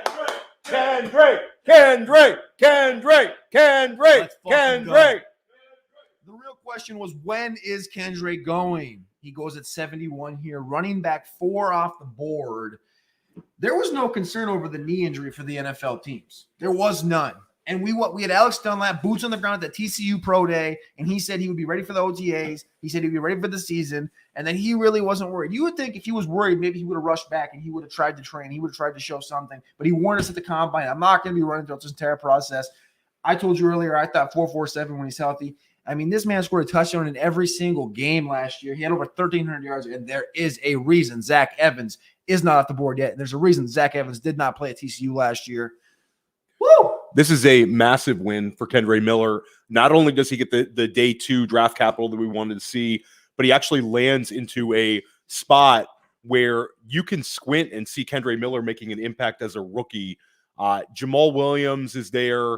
Alvin Kamara, the situation is still up in the air with how many games he's going to play this year. But both backs are a little bit older.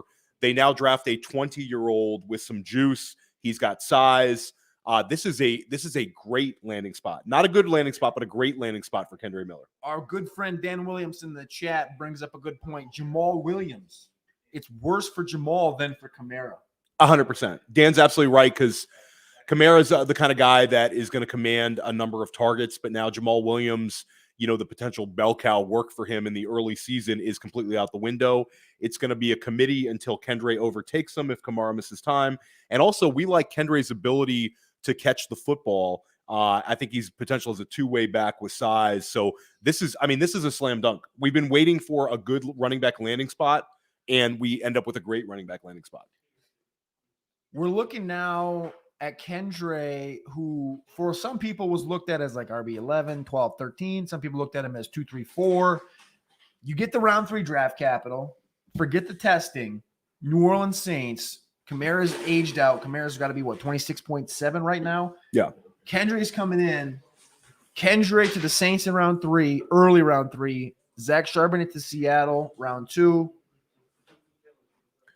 Where's Kendray? I think that realistically, we need to take Kendray ahead of Zach Charbonnet right now in our dynasty rookie drafts based on the competition around him and the age of the competition around him. I liked Zach Charbonnet more heading into the draft, but we've always said that it's a group of running backs that we liked, and we're willing to let landing spot help a little bit.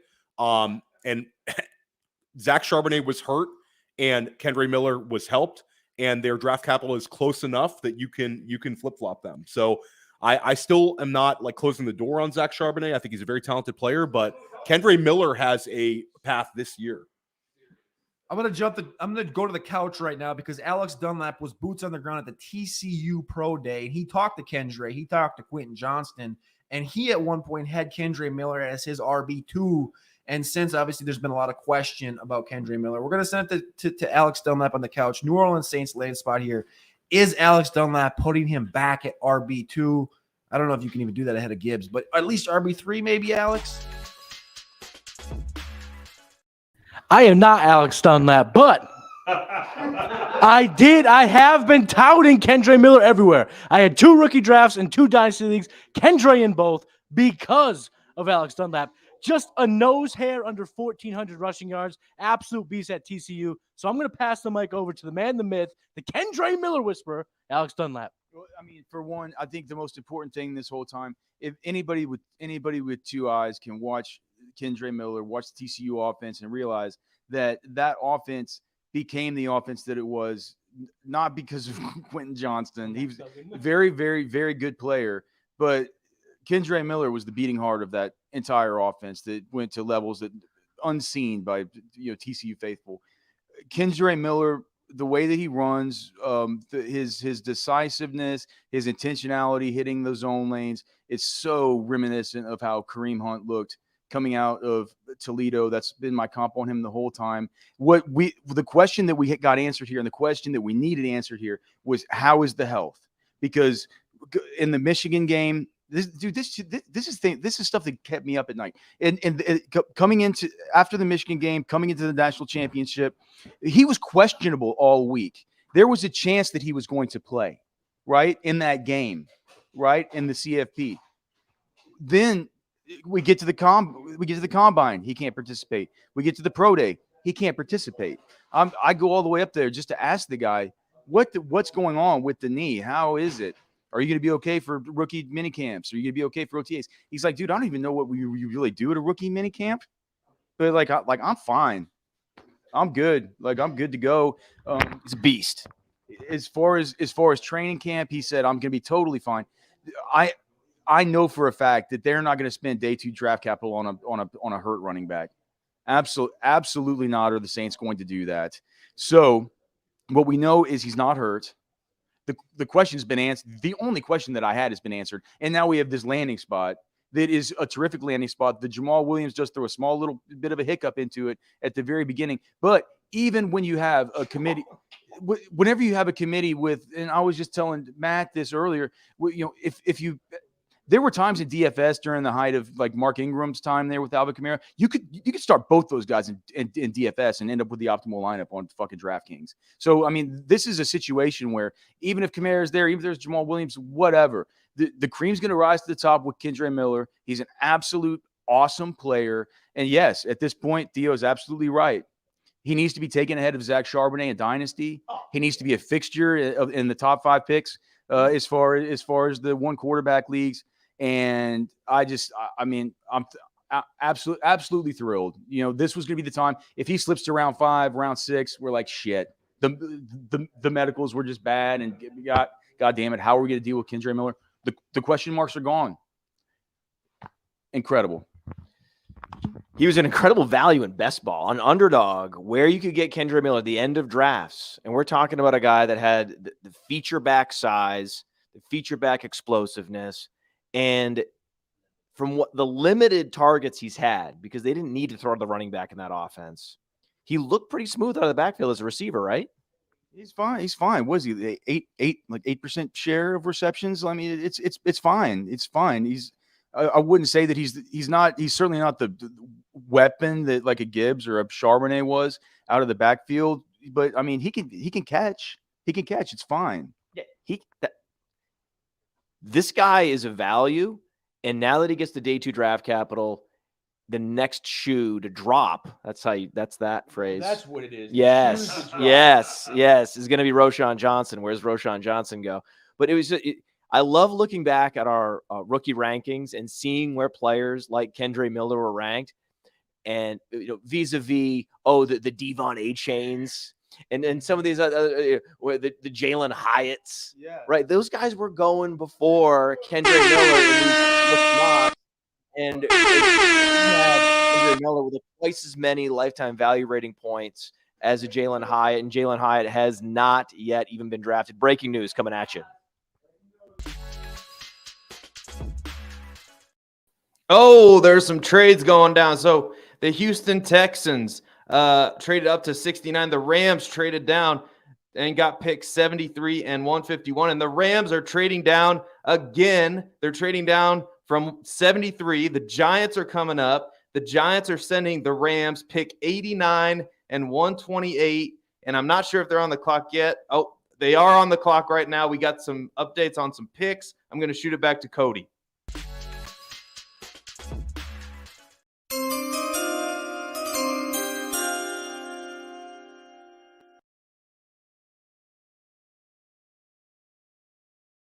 Muted. The trade just went through. The Giants are back on the clock, as Seth said, and we finally have this receiver that was perceived as fast, but he's actually slow. He's the one-trick pony. He's not that great, but he's going to go to an offense where he can actually be used in a decent quality. Jalen Hyatt goes 73 to the New York Giants.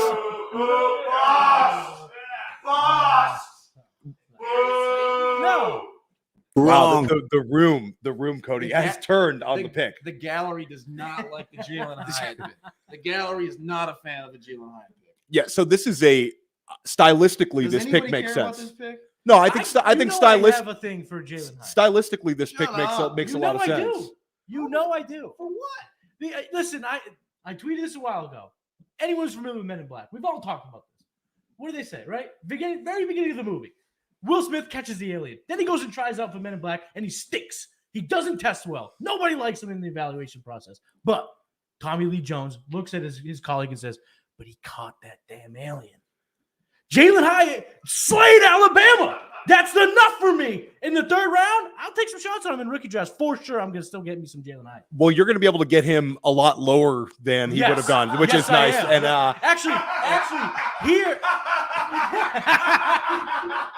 But here at Player Profiler, we've been fading him this whole time. So I've been getting him at a value, 3rd, 4th round. Now, in even casual leagues, I'll be able to do so. Yeah, it's difficult to bet on this sort of profile. He is a deep threat. I think stylistically it helps the Giants' offense, but in terms of him putting up big fantasy numbers, I really would temper our expectations here. We talked about how 3rd round wide receivers don't usually hit, especially 3rd round wide receivers with this sort of profile, Cody. I don't give a shit about you.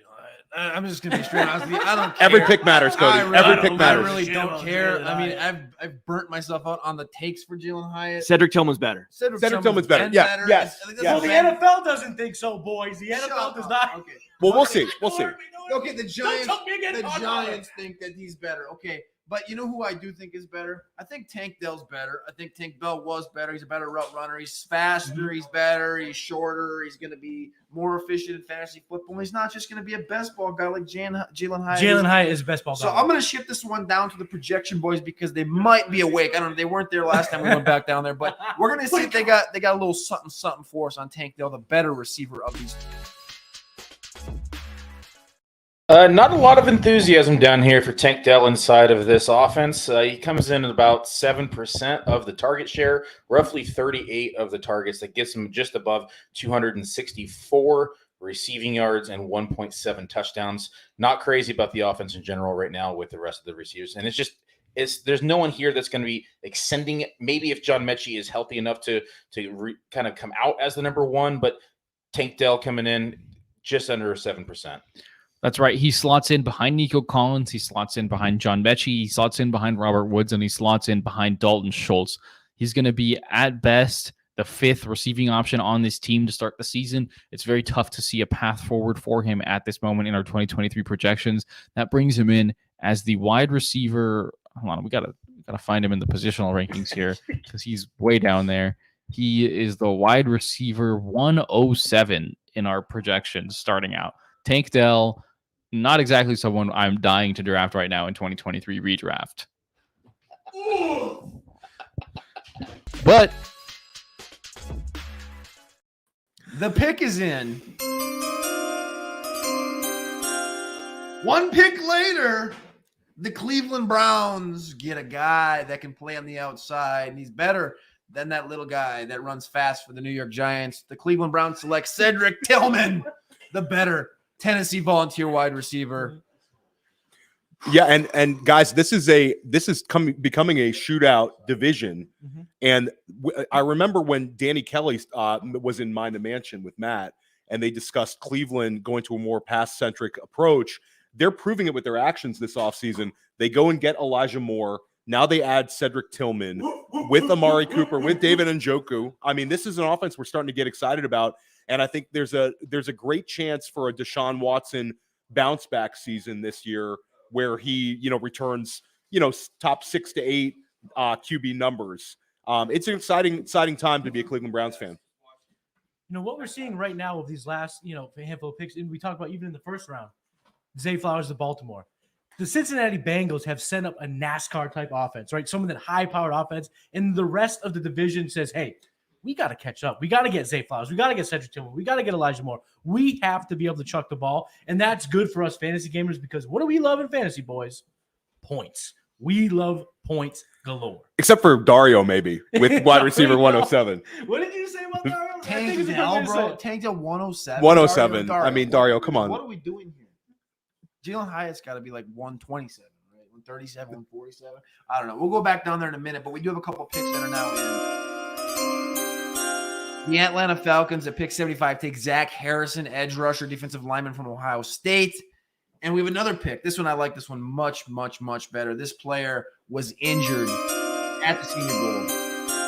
This guy plays safety. This guy plays linebacker. This guy can rush off the edge. He's a brute animal. DJ had him top 75. Your boy had him top 75. Marty Mapu from Sac State goes to the New England Patriots. The Patriots added Keion White to the defensive line. They added Christian Gonzalez to the cornerback. They added Marty Mapu to the safety, the hybrid linebacker. Dude, New England is Great bang, draft from me. bang, bang. You know what? What am I doing with this on? Get out of here. Screw the Bills. Patriots are killing today, and I love it. Love it. Christian Gonzalez yesterday. Keion White today. Mapu right now. Go, Pats, go. I thought you were gonna. I thought you were gonna be wearing. I Let's thought that Matty Keyboom was gonna be wearing a Mapu jersey. Zach State one. Zach State one. That would be a deep pull. That would be an a deep incredible pull. Jesus, I don't know. I love this pick with Mapu. Mapu can play literally all over the defense, and he was looking to be one of those guys that makes the All-Senior Bowl team if he didn't get injured on day one. I think it was a pec injury that kind of kept him out of play at the Senior Bowl. And like I said, he's a top 75 player. He goes here at pick 76. I think New England's just doing the right damn thing here. But we have a lot of fantasy relevancy that was just happening with Kendre Miller, with Cedric Tillman, with Jalen Hyatt. I know we have a projection update on Kendre Miller, and I'm waiting with bated breath for these guys to just bury him for no goddamn reason. Dario, what do you got for us? Well, he's buried, and not for no goddamn reason. We do think there's some upside here with an Alvin Kamara suspension pending, and Jamal Williams. They gave him $4 million a year. That was $8 million guaranteed, $12 million in the total deal. There's definitely some ground for him to grow, but we got him at 92 carries, 404 rushing yards, 4 total touchdowns, about 100 receiving yards. That brings him in at running back 55 for us. Yeah, there's definitely a path. So this is a tricky one because there is a path for success here. And we don't know when and how many games Alvin Kamara is suspended. This is just a preliminary, honestly, a placeholder until we know what is going to happen with Alvin Kamara. It is nearly impossible to project as of today if we assume the projections, we'll assume right now that Alvin Kamara is going to play at least half the season. Once we have some clarity on that, we're going to be able to update this probably to a more realistic finish for Kendre Miller. So a bit of a hedge on the projection team here because we do think that Alvin Kamara is going to be suspended. We just don't have the total amount of games, and we do know that they did spend some money on Jamal Williams. So as of today, right now, RB55 is the floor for Kendre Miller. We do expect upside. Back to you. I think this is a lot like the Marvin Mims situation where this is a great landing spot for Dynasty. There's a lot of upside for him to grow into that room. But when it comes to the 2023 projection, there's just really hard to see that wiggle room for him right now with Kamara and that Jamal Williams deal. But we've also got the Jalen Hyatt projection ready if you guys are ready to hear it. Give it to us. All right, Jalen Hyatt comes in, unfortunately, a little bit higher than Tank Dell. I know you're not going to like it. He's a wide receiver 92. We've got him at 9% of the target share on the Giants. This is a team that is desperate for receivers. I mean, he's kind of the heir apparent to Darius Slayton playing style-wise. Do you want to read off the stats, Billy? Yeah, so we have him in here at, like you said, 9% of the target share. It's going to take him to 50 targets. We have him at, it's going to be 29 receptions, 423 receiving yards, 2.4 touchdowns. We had joked around plenty of times in the podcast before that the rest of this receiving corps combined, they might get 16 games out of somebody like Wan'Dale Robinson, Jamison Crowder, Sterling Shepard. Sterling Shepard and Wan'Dale Robinson, both coming off of torn ACLs. Yeah, so there is a little bit more opportunity, at least a path to success here for Jalen Hyatt. I do have to say, the cliche alert, he is definitely more of a best ball pick here inside of 2023. It's going to be a little bit hard to hit the start button on him inside your redraft leagues, but it does have a little bit more of a path to success than Tank Dell does here in early projections. Sorry, guys. They just don't like math up there. They're just, I do have a question for Billy and Dario. Can we say that a veteran winner from this draft is Darren Waller? Billy, maybe talk about where you have Darren Waller. Dario, where you have Darren Waller, because the Giants avoid taking one of these wide receivers in the first round, and we wait and we get a guy stylistically in Hyatt who could maybe open things up underneath a little more for Waller. He's in a great situation, Billy. Yeah, I think I'm really curious to hear Dario say this because he gave me some pushback earlier on me having Darren Waller ahead of Kyle Pitts this year. I do have Darren Waller right now. Don't bring Kyle Pitts into this.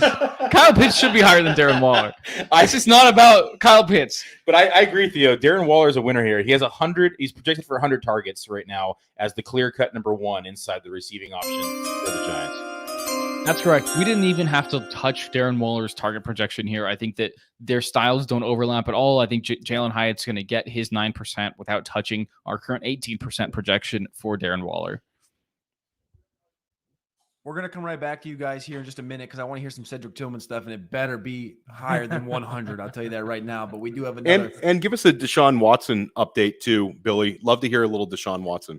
Right when we come back. All right, boys, we got one pick in, and it seems to be like the Green Bay Packers decided to go double tight end. Whoa. Tucker Kraft now joins Luke Musgrave. Yep, love that. On the Green Bay Packers. Love it.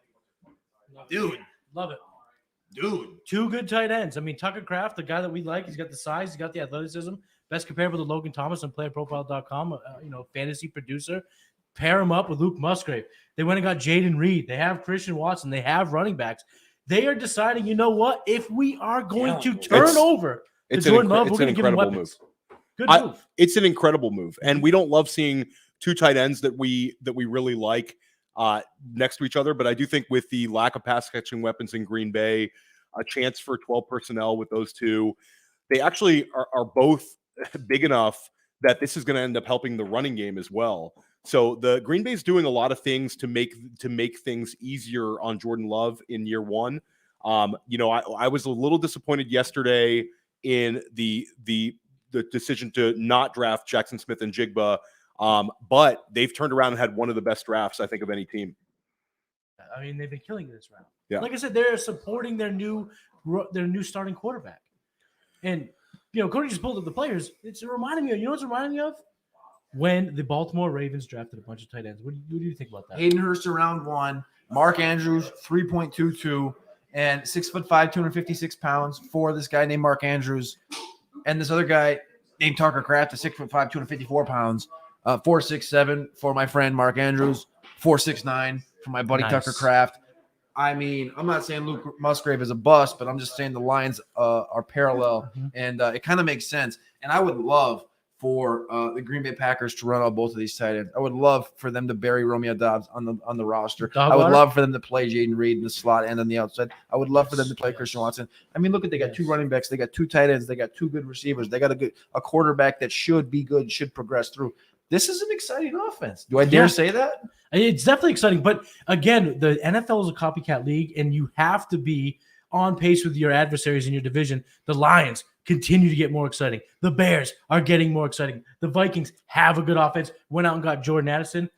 The Bears, the Green Bay Packers said, hold my beer. Let's see what I got. Pick number 79. The Indianapolis Colts. Great pick. Give Anthony Richardson a wide receiver by the name of T.Y. Hilton Jr., Josh Downs. Good pick. It's a great pick. And this is a player that we talked about them potentially selecting in the second round. Yep. That they had been linked to in the second. Matt Kelley and I were talking about this earlier about how Alec Pierce is an outside receiver. Michael Pittman's an outside receiver. This Josh Downs can step right into a slot role. Yeah. I like that. And I know Matt Kelley's got a great opinion on Josh Downs. I know Sherman just wrote an article on Josh Downs. So we're going to kick it over to the couch right now, and we're going to see if they got a little opinion on Josh Downs, because Anthony Richardson, Julius Brents, and Josh Downs go to the Indianapolis Colts. Woo, baby. Ballard, just when you think I'm out, he pulls me back in. This guy, I think he's Chris Ballard now top 5. Because I have about 8 or 9 top 5 general managers, right? If he keeps it up, he can get back in there. Chris wow, what a pick here. And just to not trade up. This is the thing. Let opposing teams screw up in front of you and let the picks come to you. We saw this with O'Cyrus, right? O'Cyrus Torrence. Yep. Just, right? Right? Isn't that what the Bills could have traded up for him? The Bills could have moved up and they stayed put. The Bills stayed put, got their guy. You stay put. You let other teams. The Patriots did the same thing. Great pick by the Patriots, and the Packers, the 2 tight end sets. And I love that. It was a good point by Cody. Romeo Doubs is over. It's officially over because they're going to go to 12 personnel. He's going to be on the bench. He's not going to be in the personnel packages. Tucker Kraft could be better than Luke Musgrave. Tucker Kraft's one of my favorite tight ends in this class. I had him right there with Sam LaPorta. I don't see a big difference in athleticism between these guys. Tucker Kraft was a monster producer at a small school, very reminiscent of former South Dakota State Dallas Goedert, you called it. So I love these last few picks. Josh Downs is very small, which is why being like 170 pounds is why he slipped to the 3rd round. But with this NFL and the way that you have all these sub 180 pound wide receivers, it was just at one point, just Deshaun Jackson. He was the only sub 180 pound wide receiver that was having any success. Now there's 5 or 6. Soon it's going to be half of the fantasy relevant wide receivers are going to be 190 pounds or under. So this is also Chris Ballard recognizing the trend of the league. Great pick. So, yeah. So whenever I heard the Josh Downs pick, the first thing I automatically thought before I remembered that Paris Campbell was a Giant was that, this fucks over whoever's in the slot, right? For the Colts. You look at it, they bring in Isaiah McKenzie, but I'll tell you who's actually dead, gone, buried, ashes thrown to the wind. See you later. Dust in the wind, Ashton Doolin. All right, I want to take a moment today to talk to you about data analysis. The data analysis tool, we listen to the users. What do you want? What do you need? And we made it happen. We added popular reports like a fantasy scoring report, air yards report. And if you want to create a new report, but you don't necessarily want to look through every field, we have quick results. Hey, show me the most popular passing data. Show me the most popular rushing data, fantasy data. Done. And the thing just is much faster than it's ever been. And the report builder got a lot easier. I mean, check this out. We break it down into offense, defense. Show me just fantasy data elements. And then when you get results, hey, show me by draft year. Let's take a look at just certain players that played a certain number of snaps or a certain number of games last year. This is the tool that so many of you have been asking for, plus a bunch of dream features that Billy wanted and Cody wanted and I wanted and Dario wanted. So go to the fantasy tools section, click on data analysis, or go to playerprofiler.com/data-analysis. What is up? We're back, and we have a pick in from the Carolina Panthers. They've been doing things right. They get a pit bull. DJ Johnson from Oregon to play edge. I think Carolina is they're trying to do the right things, and I think this is one of those ones where it's the right thing. This guy is a freak athlete. Yeah, absolute freak athlete. 6'4", 260, 98th percentile. Read that 40 for me. 4'9".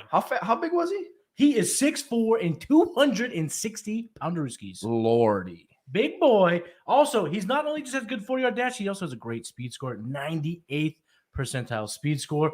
And your boy hits chest day. 28 reps on the bench press. Big kid, got that dog in him. So great pick again. Carolina Panthers doing the right thing. Carolina Panthers add elite athleticism in the second round and follow up in the third round as well. And they add the face of the franchise in Bryce Young. This is a winning draft for Carolina. For sure. Mingo, Bryce Young, and then you add DJ Johnson to this defensive line. Again, this defense, the problem we were going through, talking about the draft kit, we're talking about, trends for the draft kit. And it was like, man, is this offense going to be fantasy relevant? Like, is there enough pass attempts to go around for this team to be fantasy relevant? And I go, the defense is just too damn good. Yeah. When you look at this defense, and it's Shy Tuttle, it's Derek Brown. I mean, I'm going to sit here and stare at this because there's so many guys. Yetter Gross Matos, Shaq Thompson, Brian Burns, J.C. Horn, Von Bell, Xavier Woods, Dante Jackson, Jeremy. You want me to quit? You keep going, baby boy. I mean, DJ Johnson comes in here. It's just depth on depth. Deshaun Williams is the one hole they had on this defensive line, and they filled with DJ Johnson, a pit bull. Runs a 4.49. It's best compared to Carl Lawson. What are we doing here? Hey, I mean, you get the right coach, you get the right team builder, you put that combination together. All of a sudden, the Bears have been killing it. Ryan Poles loves this draft, no doubt about it, getting DJ Moore. Obviously, I love that. But when the trade happened, it was thought, the Panthers might have traded away the 101 in 2024. But they're making the right moves. This might pick, the pick in 24 is not going to be as good, I think, as Bears fans would have wanted. Not so fast, my friend. Not so fast, my friend. I didn't say anything. There's one player that's on the board right now. He's my best available player. He's been best available for about 30 picks now. I'm staring Anand in the eye. He's behind the camera right now. Adetomiwe Adebawore from Northwestern, who ran a 4.49. Still on the board. The Carolina Panthers have a 3-4 defense, and he fits perfectly in that defensive end spot where he can play 5, 3, 4, 2, you name it. He's there. He can do it. Adetomiwe Adebawore needs to go off the board in the next 25 picks. Do not piss me off. This is baloney with Adebawore still on the board here. That is insane. One of the most impressive workouts we saw was, and he's still on the board here. So it's a little bit surprising for sure.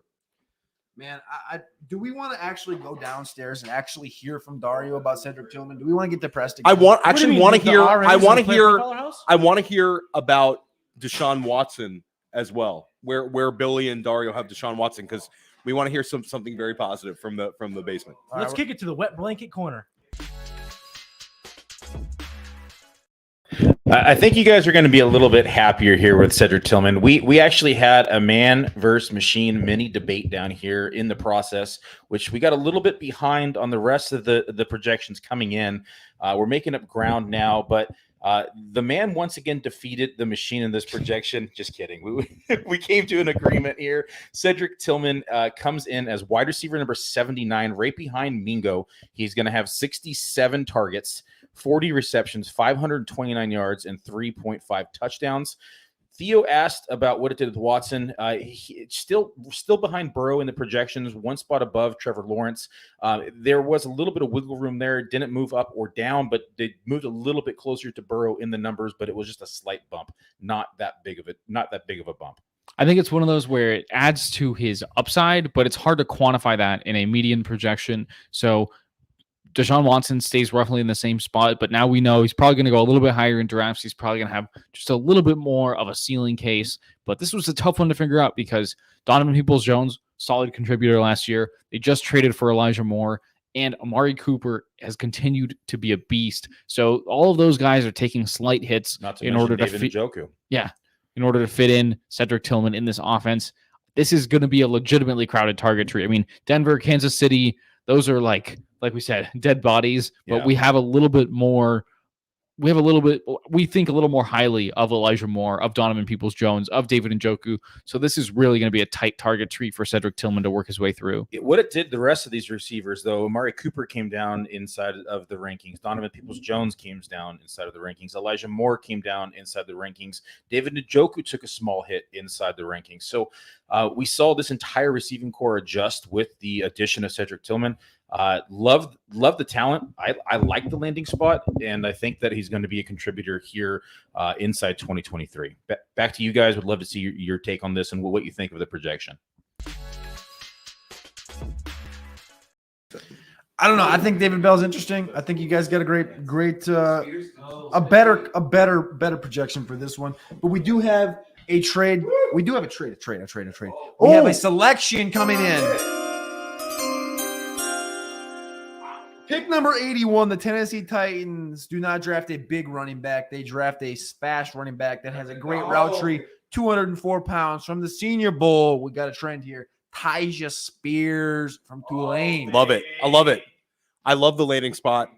This is a fantastic spot for him. Despite Derrick Henry being in Tennessee, you get a running back that we were very high on and now becomes an elite handcuff. Tajae Spears. And also, with a lack of weapons in the Tennessee offense, he's sort of a handcuff plus who could command touches every single game. He's going to help them out in the passing game.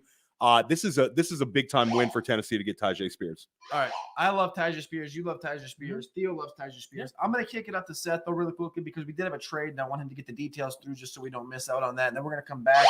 Maybe we'll go to the couch. Maybe we'll come here. We'll see where Matt decides to sit down. But we're going to kick it up to Seth right now. All right, we got some details. The Steelers, or the Carolina Panthers, rather, trade up to the 80 spot. So the Carolina gets pick 80. They take DJ Johnson, as the guys we're talking about. The Steelers get pick 93 and pick 132 in the draft. And then with the very next pick, Tajae Spears, baby. What a landing spot. Here we go. I'm going to shoot it back down to the boys. I'm pumped for that Tajae Spears pick, man. That was awesome. All right, Yaya Diaby just went off the board right now to the Kansas City Chiefs, but nobody cares. We're going to go to the couch and we're going to talk about Tajae Spears. Tajae Spears.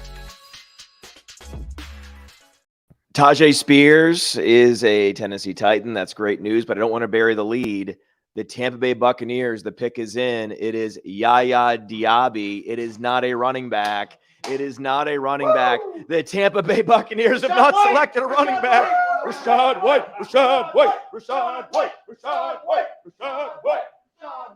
Woo! Yes. And Tajae Spears. Can I just say something? Can I say something? Of all the analysis I've heard tonight, the one guy who said the most spot on stuff that I have like a ninja of fantasy analysis, I haven't disagreed with a syllable of what this man has said. Get up to Theo Gremminger. Theo Gremminger on the main desk. Theo. What do you say? Well, all the Spears analysis, all the good stuff was taken by fucking Theo. Oh, I just got demonetized. Damn it. Well, and to add to Tajae Spears, Dontrell Hilliard got a disgusting amount of work last year when he was healthy. He should not have got the targets he had. Adding an actual good version of Dontrell Hilliard, just perfect. Absolutely perfect. Trade Derrick Henry, and it gets so much better. What Theo said, he has standalone value. That's the beauty of it. And it helps preserve Derrick Henry too. This is a great real life football pick. It's a fine fantasy pick. Derrick Henry also has absorbed a lot of touches. He's in his late 20s. He's probably going to miss a few games. In those games, I'll be very curious to see what the workload looks like for Tajae Spears. But because he went in the 3rd round and he was a workhorse at Tulane, it's possible he commands something like a 60% opportunity share, catching like 5 passes out of the backfield in a handful of these games. He's going to be DFS chalk probably for a couple weeks. It's exciting. Back to you guys.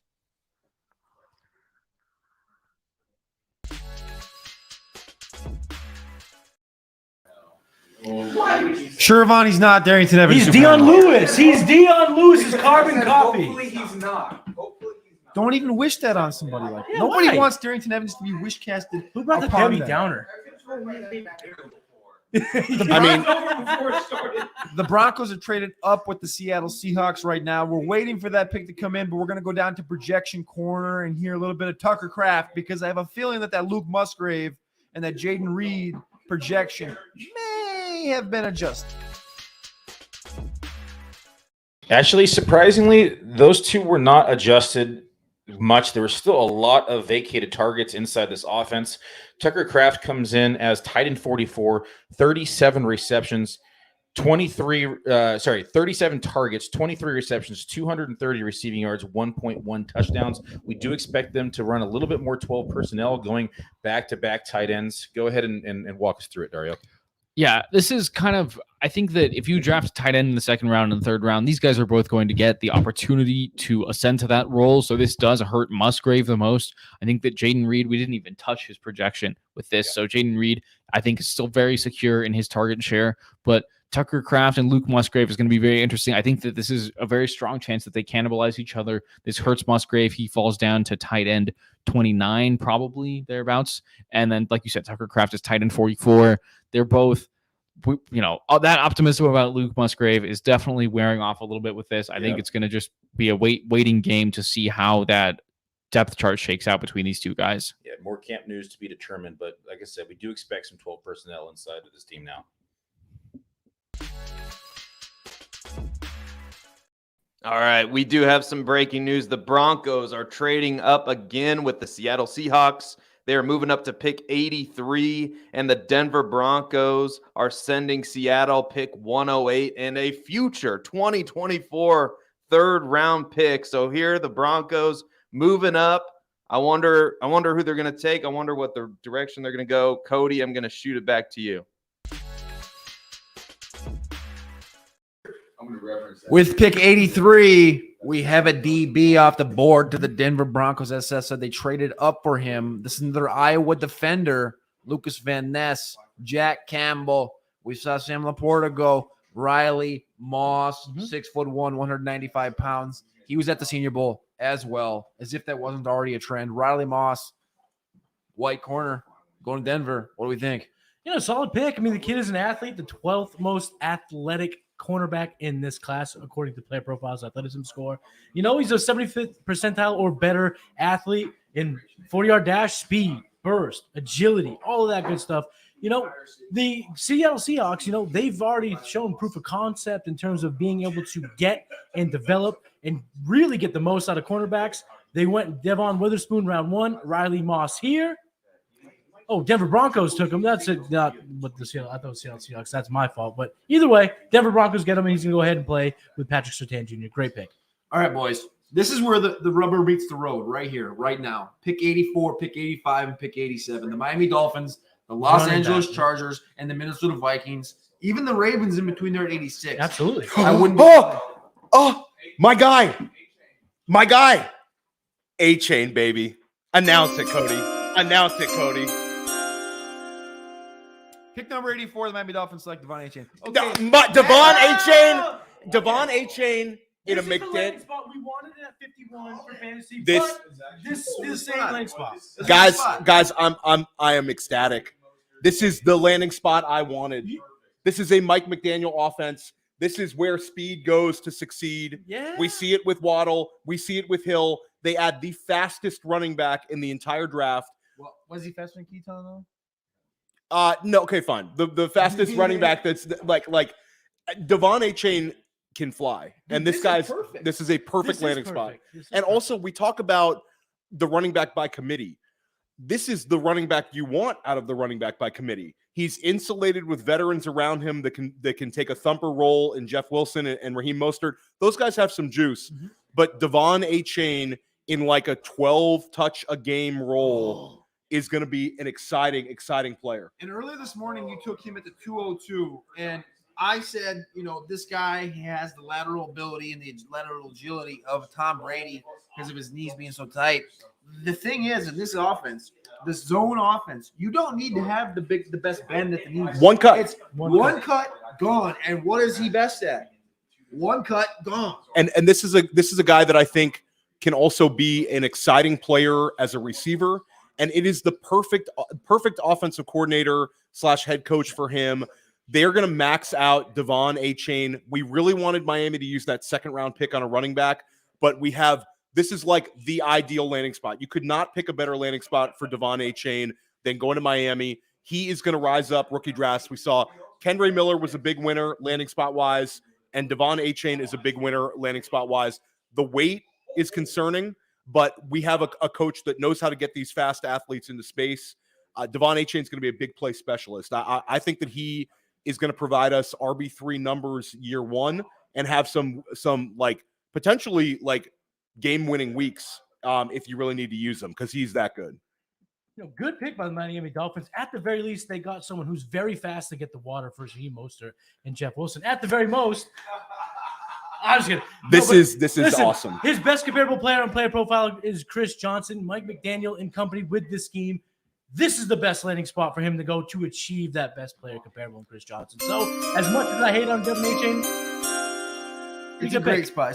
It's incredible. It's incredible. The pick is in linebacker Daiyan Henley from Washington State. This is one of the guys that's been most underrated throughout the entire process. He was at the Senior Bowl. He goes pick 85 here. Again, Senior Bowl. I say it every 4 picks, every other pick, whatever it is. He goes to the Los Angeles Chargers right here. This is a guy that was top 5 for me among the linebacking group. He's 23 and a half years old. He runs a 4.54, and he really is just a brute. When you looked at this entire linebacking core down there at the Senior Bowl in Mobile, Daiyan was there. It was DeMarvion Overshown. It was Marty Mapu, amongst others. And it was an entire crew. And honestly, Daiyan was the one that kind of rose to the top in this whole crew. Marty got hurt the first day. I thought he might have been the top guy. But I think when you talk about Daiyan Henley falling in here, I know this isn't a fantasy take, but when you think putting him into this defense with Kenneth Murray, who went in the first round last year, and then bringing Eric Kendricks, these are two perfect guys to learn from. Kenneth Murray, obviously a first-round guy just a couple years ago, but Kendricks is a legend amongst Minnesota football players, period, for the Vikings. He's going to be in the Ring of Honor for the Vikings, and he goes out there later in his career, put Daiyan Henley out there from Washington State, let him get 30-40% snaps. You're going to have a sick duo, I think, for the next 10 years with Kenneth Murray and Daiyan Henley. Henley is definitely a thumper. Good pick by the Los Angeles Chargers, but it's not really a fantasy take, but we can mold it into a fantasy take here at Player Profile because we obviously love fantasy football. Are we encouraged, boys, that the Chargers have yet to take a running back? Does that mean that Austin Eckler is here to stay?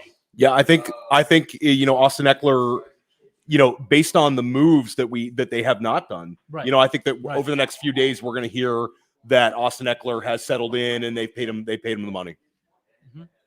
Yeah, that's a trend we see now in modern day sports where there's a friction period between a player and their team, but ultimately the people that they want to keep on their squad, they will keep him around. Austin Eckler's been a massive contributor, and they're not pushing him out the door. They're not taking his heir apparent. They're not taking a high upside running back. They are going to, stay conservative, get the good pick in Henley, and like Cody said, pair him up with a bunch of good mentors, and now this team is looking to truly compete in possibly the biggest obstacle in all of football, which is getting past Patrick Mahomes. We're going to kick it down to the projection corner because they got a little Josh Downs update for us with the Indianapolis Colts. But I tell you what, I might pull it right back if Roschon goes to Baltimore. All right, the projections team is working like madmen down here. We're trying to catch up with all the positional players coming in. The projections are slowly getting updated here. Josh Down projections here is wide receiver 92, 51 targets, 32 receptions, 391 receiving yards, and 2.6 touchdowns. This brings him in as wide receiver 92 in our projections. He's falling into that cluster of mostly rookie wide receivers down there. I think that this is a pretty good landing spot for him. Alec Pierce is not yet established. Isaiah McKenzie, we know what he is. He's going to be a slot receiver around a 10% target share. He's not a major threat to become a a real number 2 option alongside Michael Pittman. So Josh Downs is going to have that opportunity to do that in this offense. Currently 51 targets, I think, is a modest projection. He could very well exceed that. And I'm excited to see what he can do in this role. Back to you guys as we keep punching away. We appreciate you guys. Thank you very much for keeping up on these projections. It's a daunting task, and then we know you're down there just sweating your nutsacks off. So we really, really freaking appreciate it. Even though Best in the business. we like to give you guys some shit, you are the best in the business, the man in the machine. Every single week doing podcast. Thank you very much. We're on the clock right here for the Baltimore Ravens, and they take an athlete. There ain't no T in there. That's F. That's athlete for the Baltimore Ravens on defense. Trenton Simpson, 6'2", 235, ran a 4.43 at the Clemson. All right, actually, that was the NFL Combine. But at the pro day that I went to down at Clemson, this man was a pit bull. I talk about DJ Johnson being a pit bull. A specimen of a human. And he joked. He was mocked in the first round a couple times. Yeah, he was. Jack joining us right now for the first time. Appreciate you. But Trenton Simpson was one where Clemson, you kind of have a shitty view. They put you up in the end zone, up in the crow's nest. We're watching down. And everyone had left by the time Trenton Simpson was on the field because, we got to go do interviews with the offensive guys. It's like, nobody really cares about some of these dudes that aren't going to play, like Joe Nada and things like this. Trenton Simpson jumped and did the vertical, knocked the entire thing down. They set it back up. They go get a brand new one. He broke it. 40-inch vertical. He does the freaking broad jump. It's like 10'10". He's got a 90th percentile burst score. Trenton Simpson in the third round, when you have Roquan. Yep. When you have – they have Patrick Queen, right? Yeah. They go Daffy away? Yeah. They got David Ajabo? Yeah. What is this defense that Baltimore's building here with a literal third-round Trenton Simpson? I don't quite understand how he falls here. They got Michael Pierce back in town. They got Travis Jones from Connecticut. Kyle Hamilton, first round last year. Come on, man. What are we thinking? Just freaks across the board. And this is clearly a sign. This is clearly a sign that Patrick Queen's on his way out. That was obvious with the Roquan Smith extension. He's gone. Yeah. This is going to be his final year, and I won't be surprised as the season progresses if we start seeing more and more and more of Trenton Simpson.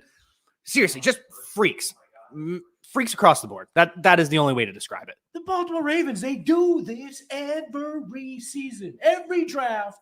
They grab the guy that, wait, he's still on the board? It's almost like these other teams go, did we forget Trenton Simpson? 6'2", 235, supreme athlete, number 2 linebacker in the class, according to Player Profile's athleticism score.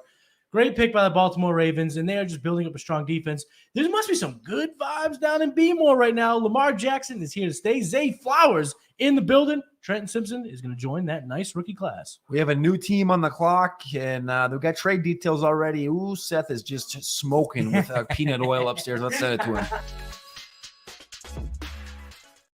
That's right. We got a new team on the clock. It is the San Francisco 49ers. They are trading up to pick 87. To do so, they are trading with the Minnesota Vikings. They are giving up picks 102, 164, and 222 to move up to pick 87. Back to you guys.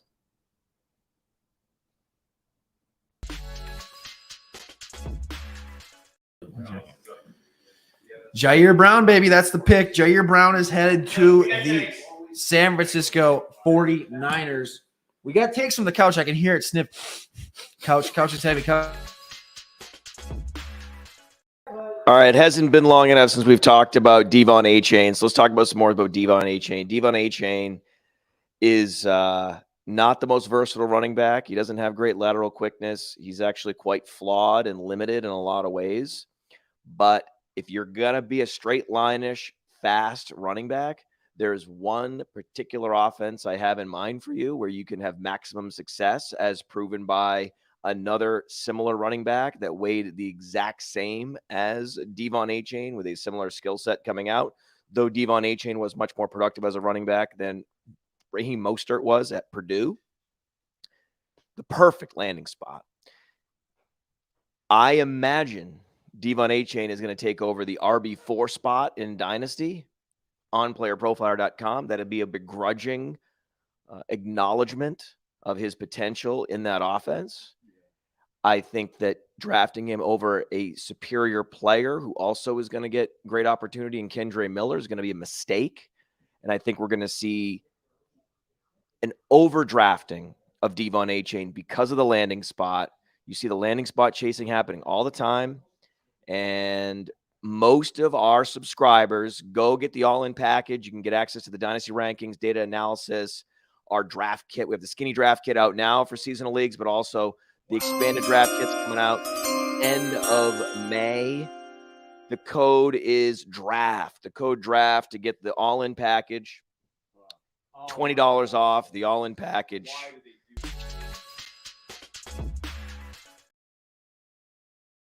Rated not just among rookies, but among all running backs. And there has been a pick. The pick is in. I'm going to throw it back to Cody.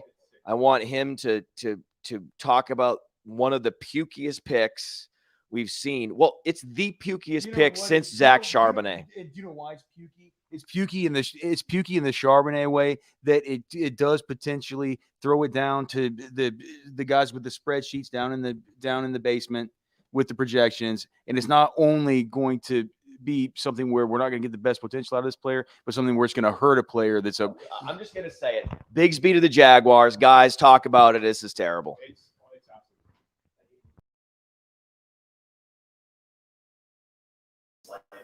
But we don't like it. We hate it. Can I take devil's advocate though? Tank Bigsby goes 4.50, best comparable to Damian Harris. We don't like it. He goes to Jacksonville here, but he goes in third round. But what if this move, right? You bring in your between the tackles type of player. Damian Harris is his best player comparable on PlayerProfiler.com. What if this opens up more pass catching opportunities for ETN? They take less wear and tear off the touches that kind of would get him tired and hurt. Is this a possibility? I know we only saw, what was it, the max of 3 targets in 2022, but is this the type of move that could help get him into that type of role in the offense? I don't. Questions, boys. Bigsby's a receiver too, though, isn't he? He's not. He's a producer. He did okay. produce. Yeah. I think he had 11, 20, and 30. Yeah. So he's not. Huh? Well, this is your James Robinson. James Robinson gets plugged right back in. Yeah, it's a better, right. It's a better James Robinson. Yeah. I mean, we're talking about a kid he never rushed for less than 830 yards in college in the SEC on one of the worst offenses over the last couple of years. But Cody makes a great point. This is James Robinson. Sometimes I think in the moment we hate these type of picks. We think it crushes someone's fantasy value. But over the course of time, sometimes it ends up working out because do we want ETN running into the defensive lines every single time? No, we need to dial back his touches, keep him healthy, keep this guy as their NASCAR offensive running back. The bottom line is Tank Bigsby is probably dead in fantasy. Oh, he is dead in fantasy. Yeah. He is. Yeah. He is.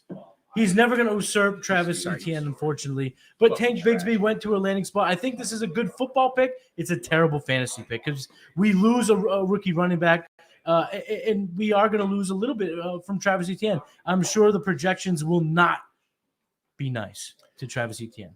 Well, they don't have ETN yet, but they do have Tajae Spears from the Tennessee Titans. We're going to send it down to the projection corner. We're going to see what they got about Tajae because Derrick Henry is still in Tennessee, and I'm assuming they're going to have to factor that in. So I'm not very excited about these Tajae projections.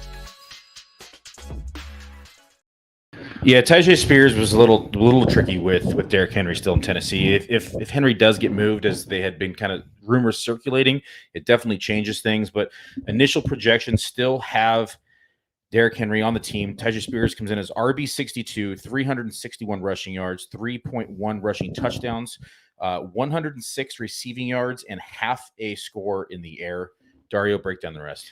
Yeah, so we've got him for 17 targets. It's not much, but I think it is respectable. We do project him to become that secondary relief back behind Derrick Henry. He's going to take on that Dontrell Hilliard role, be more talented in doing so.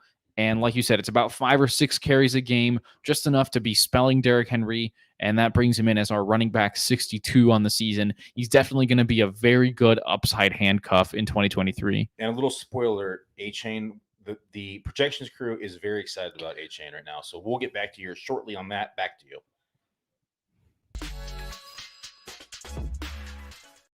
Darnell Washington. Okay.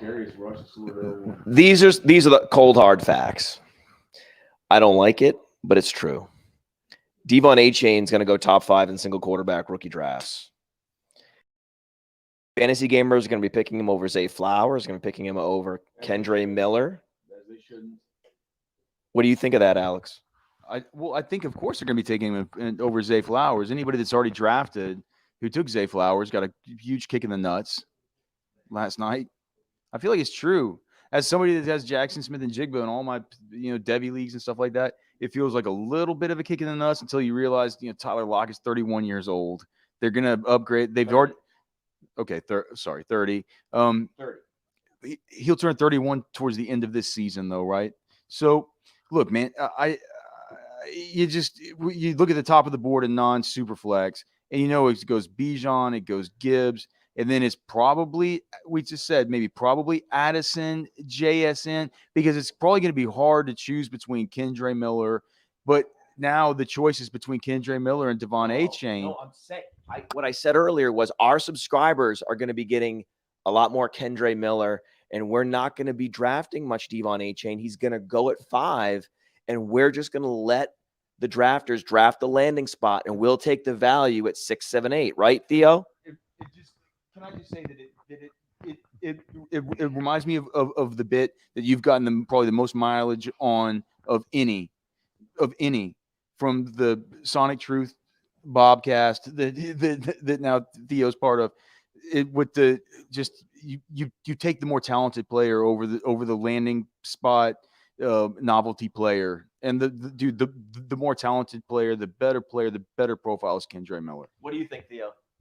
Well, I think 215-pound running backs hold up better than 180-something pound running backs. I think fundamentally we're always going to have those sort of profiles higher at Player Profiler. I am as high on Devon Achane as any.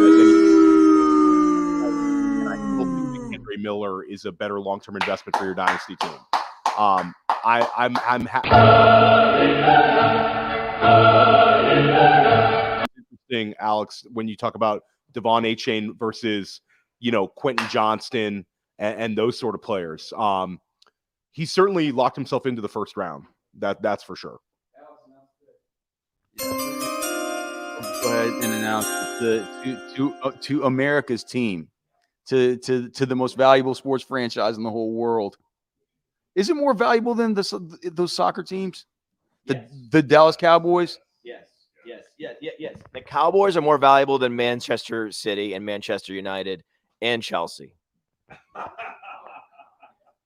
Goes to Marvion Overshown from Texas, a converted safety to linebacker player, a weak side linebacker, a guy who is just an all-around awesome guy, first of all, but definitely great in the community. But do you know what about Overshown? I'm fascinated to see how Dallas pictures him fitting into the defense, whether he's a dime linebacker, whether they see him as an every down linebacker, what it is they're going to be doing with Demo. But, all along it was a round 3 projection on him. It's a great pick, hometown pick. I'm just so happy to see a Longhorn going to the Cowboys. You recognize these socks? I do. Those are from Dead Soxy, one of our great sponsors. That's right. These are Texas Longhorn socks. I got some Dead socks. Oh my. So you love a good Longhorn. We got one more Longhorn that needs to be drafted in this round. One more Longhorn that needs to be drafted in this round. We need Roschon Johnson to get drafted. I have not yet seen the pick. 92 would be good for Roschon Johnson. We're looking right now for the pick. 92 is where I had said would be the best spot, because if he goes to Cincinnati at 92, he's the Samaje Perine replacement who can pick up a lot of the Joe Mixon workload if Mixon is not available next year because of all the hijinks he's gotten into. It looks like the pick though here is Dorian Williams, the linebacker from Tulane. Goes to the Bills. I don't know what Cody. Senior Bowl. No, we gotta talk to Nick. I got nothing on this guy except that Terrell Bernard last year, the pick from Baylor, must be a bust. But Cody, maybe you can give me some hope, Cody. Theo gave me some hope on Kincaid yesterday. I need something from you, Cody.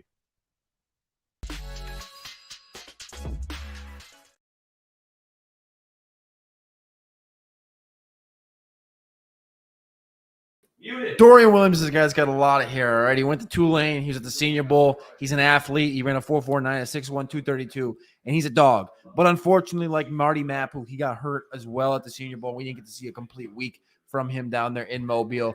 But Dorian Williams is going to be a guy that should fit right in that Tremaine Edmonds role. The problem is he's about 4 inches shorter than Tremaine Edmonds, and he's just not the same prospect. He's a tank, though, right? I mean, almost 230 pounds, and the kid had 35 bench press reps, 100 percentile. Strong kid, thumper, exactly what the Bills needed in that offense or defense.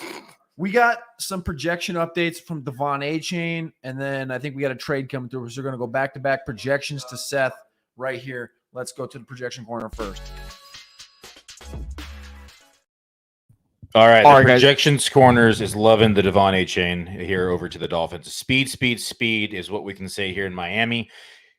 Initial projections is RB 35, 567 rushing yards, 4.4 rushing touchdowns, 290 receiving yards, and 1.6 receiving touchdowns. Dario, break down the rest. We're talking about a guy who ran a 4.32 40-yard dash, was a 93rd percentile college target share. He's landing in an offense that had Jeff Wilson and Raheem Mostert as their top running backs. So he instantly becomes the leader in target share and rushing share for this team. Like you said, it's firmly lands him in RB3 land for 2023. His dynasty stock is skyrocketing. This is the perfect landing spot for the best speed threat on the entire running back draft class. Yeah, and for best ball teams, I mean, this is like an ideal best ball pick.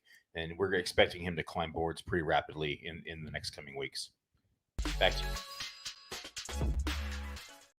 All right, we have another trade. The Chiefs are trading up to pick 92 with Cincinnati. They are giving up pick 95 and 217 to move up. So we will see what they do here. I mean, they could use a Jerick McKinnon replacement, right? Back to you guys.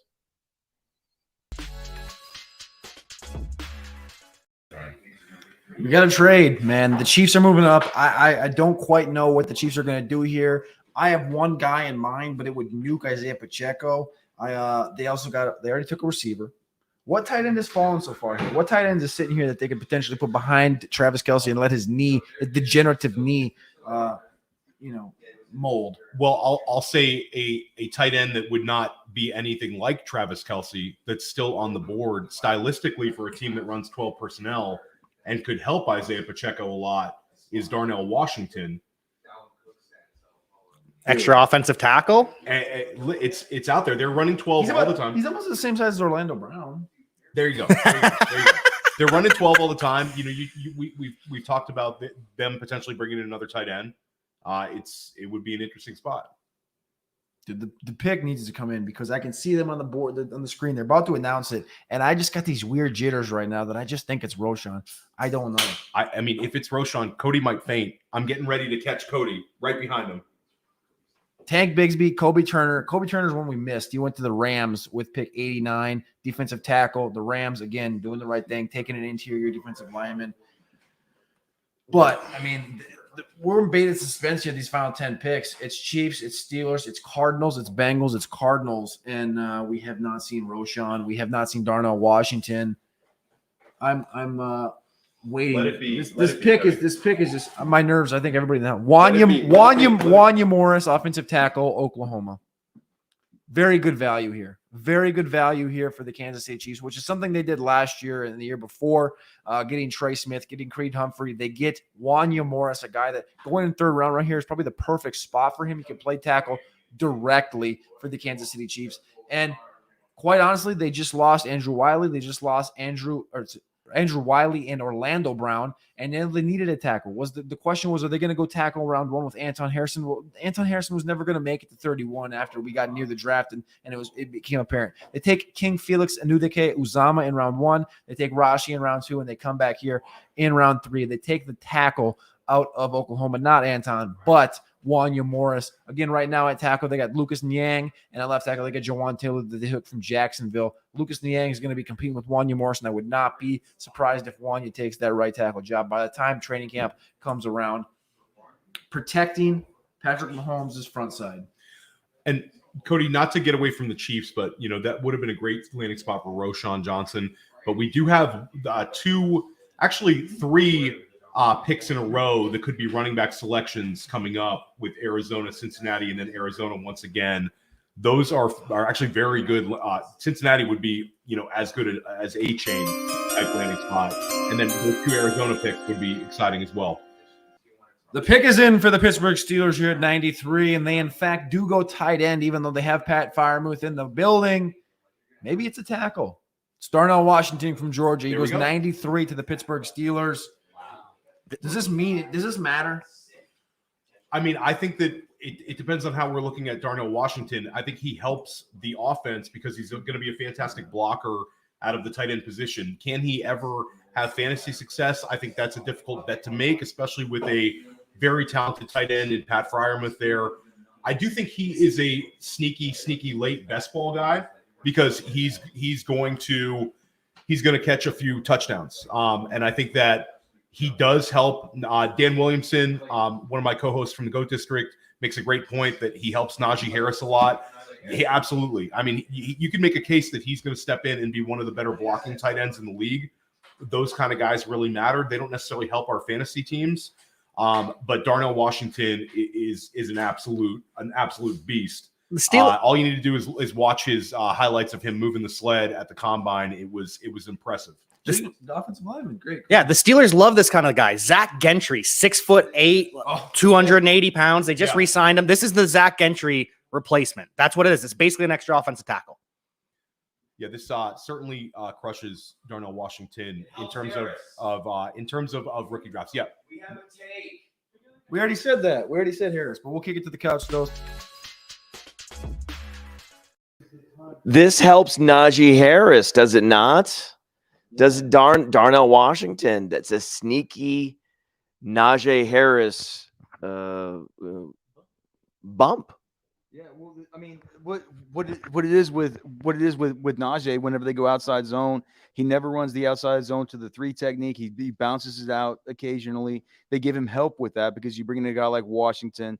It was Jack. Is it Jack over there that was mentioning Zach Gentry at the X? I mean, he was a Texas Longhorn commit as a quarterback for a while, but I think he went to Michigan.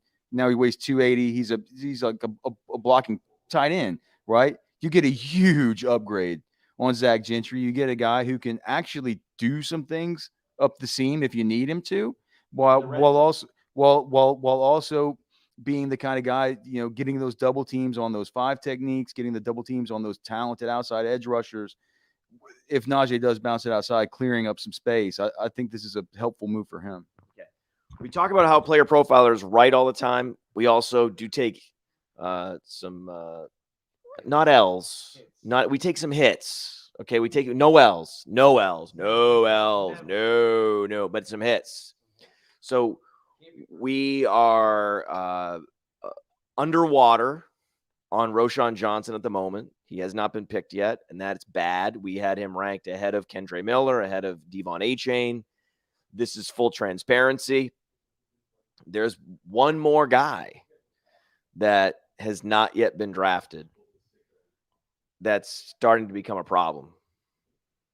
Who? Can you think of who it is? I'm trying to think of who. Is it a wide receiver or a running back? I don't know. I already forgot who it was. Back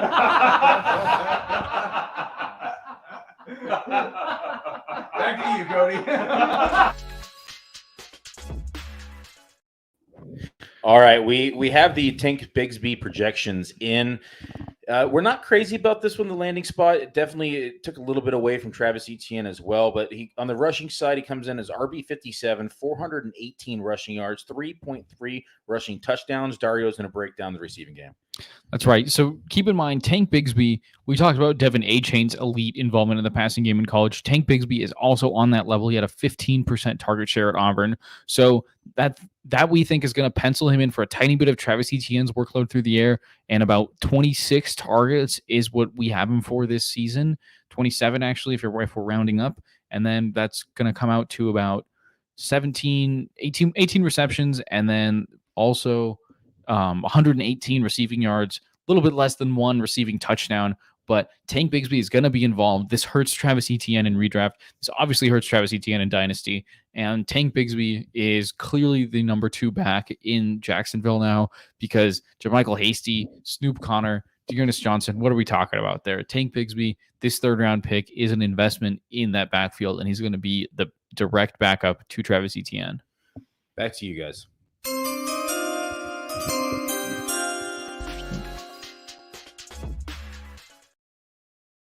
We have a pick, and it is freaking amazing. We're about to kick it to the couch because this guy's another Senior Bowler. Arizona Cardinals, 3rd round. We talked about it. Mr. 3rd round, Mr. Consistency at the Senior Bowl. Michael Wilson goes to the Arizona Cardinals at pick 94. Alex, Podfather, what do you got for us? Well, that was a joke, first of all. The answer was Michael Wilson. They took it away and threw it to the projection desk. I was about to say, Michael, it was going to be one of the most prescient moments of the show, but it was torn away from me. He's actually not lying. No, of course it was Michael Wilson because we said that Michael Wilson is the most prototypical 3rd-round pick in the history of the NFL draft. And if he doesn't go 3rd round, that I would eat a shoe. And sure enough, on schedule, we are not wrong.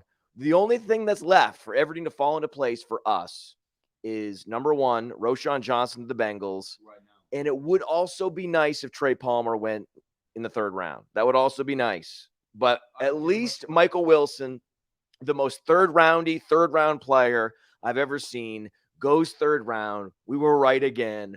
Booyah. And also, I would just also say, not to take a, because you did the booyah. That was a great way to end it. Well,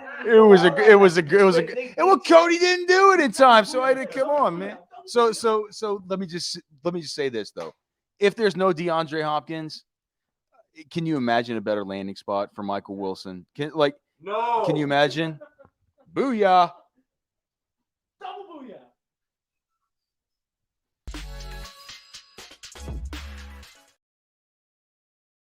Booyah. Yeah. Michael Wilson, I mean, we've talked about him months on end. He's been a guy that we've been higher on. He closed as wide receiver 10 in the grades when the last big board came out, and he goes at the board right here at the end of round 3, exactly where he should have been going off the board.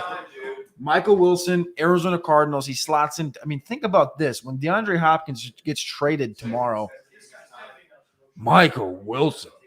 Woo!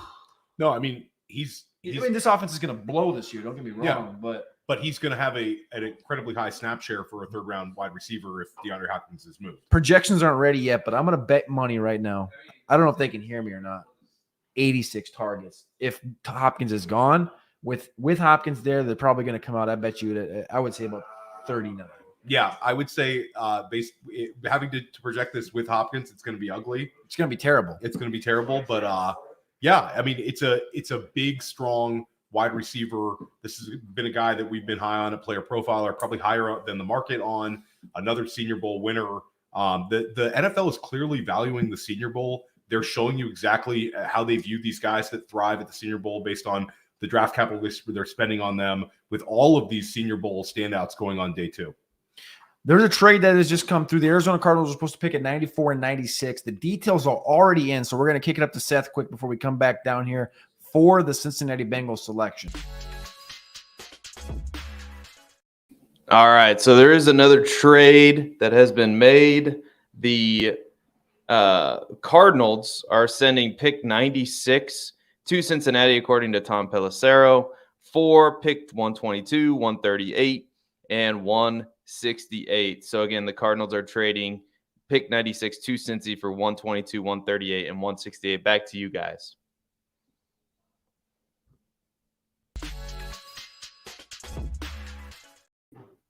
No, he's not saying Roschon Johnson. What's the pick? What's the pick? What's the pick? Come on. Please. Please. Do it. Let us go wild. Please. Yes, pray for it, fam. Please. Let's go. We're praying. Please. No, please. Please, Roschon. Please, Roschon. Please. Please. Roshan.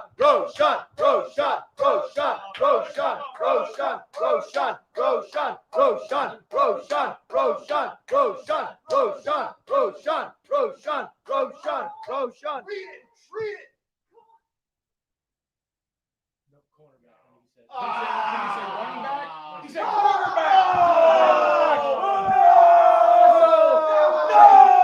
Two syllables with a B at the end. It could have been a running back. It was quarterback. God damn it. Jordan Battle, Alabama. So we're back on Roshan watch, though. We are back on Roshan watching 2 picks. 97. We are back on Roshan watch at 97. Washington Commanders. This was the Spurs. We got swindled out of the True. Well, you're the talk about swindling. You're the man. We got. I'm not the man of the swindle. You had been lying to me last night. Okay. You said he got swindled. I got swindled. Well, look, we got swindled by Detroit trading up to 96 with Arizona because that would have been a beautiful possible landing spot. 97 to Washington, still live. 98 to Cleveland. I don't think. It's not bad. You have to wait. It's not bad. It would be bad. Yeah. It would be bad.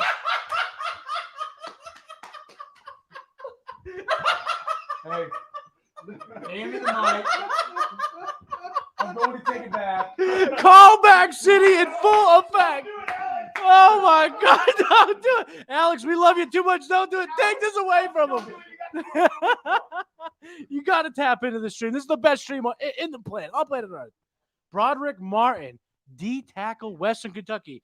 You traded up for Broderick Martin. This seems like a pick that I need to kick to Alex Dunlap. He knows more about Broderick Martin than I do. That's for sure. Absolutely not, man. Back to Cody Carpentier for the Western. I care much more about Darnell Washington going to play offensive tackle for the Pittsburgh Steelers. So we're going to kick it to the projection decks right now and see if Darnell Washington is going to do anything, because I would project currently about 207 snaps at left tackle, about 209 at right tackle, and 1 target. Dario's going to have him at tight end 187. Respectfully, he should. That's where he should be. Yeah. Dario, what do we got? Got a pleasant surprise for you guys. It's actually tight end 48 for Darnell Washington. We've got him projected for 191 receiving yards, 1.4 touchdowns on 27 targets. This does hurt Pat Freiermuth's upside a lot.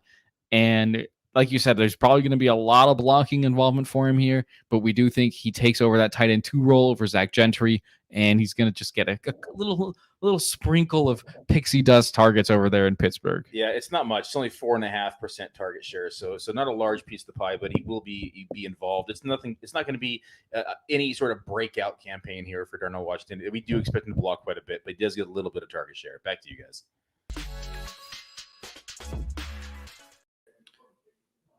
What? I think he was like 10 and 48 on 48, but like, are you worried at all about Pat Freiermuth? Tight end premium? No, I'm not. I think Pat Freiermuth, Billy and I have discussed him. I think that he's just good enough, and I think people might be hoping for a little bit more than he's capable of. But he's a very, very, very solid tight end for you to have. I think he's a top 8 tight end. And it's just difficult because it's going to be a consolidated target tree with Deontay Johnson, George Pickens, and Pat Freiermuth. And I think all 3 kind of keep everyone slightly down from really blowing up. And also you have the targets that'll go to Harris, and also Jalen Warren. Billy and I have talked about. We're high on him having a bigger role in year 2.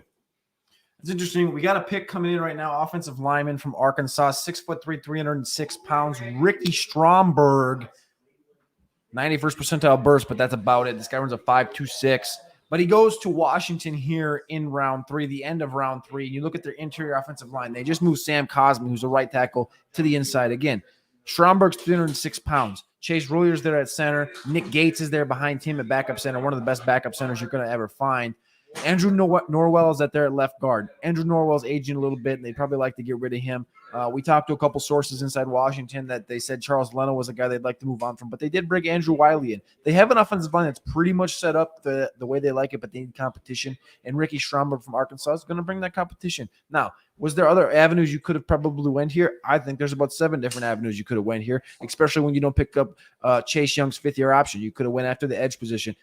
Our boy is still on the board from Northwestern. But, hey, that's here nor there. They went corner, and they went offensive line. I don't love it. I don't hate it. I don't care. Washington kind of goes by the beat of their own drum.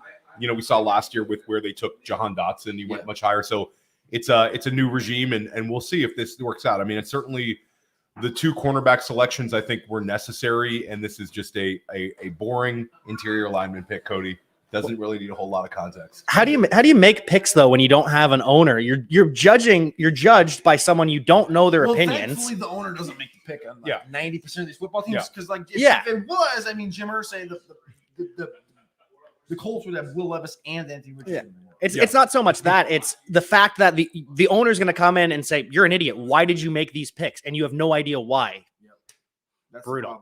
So Ricky Stromberg goes off right here. We had Broderick Martin go off at 96, the Western Kentucky defensive tackle. We had Jordan Battle go 95 from the Alabama Crimson Tide. At one point, he was looked as a top 40 guy. He falls all the way down to 95 here.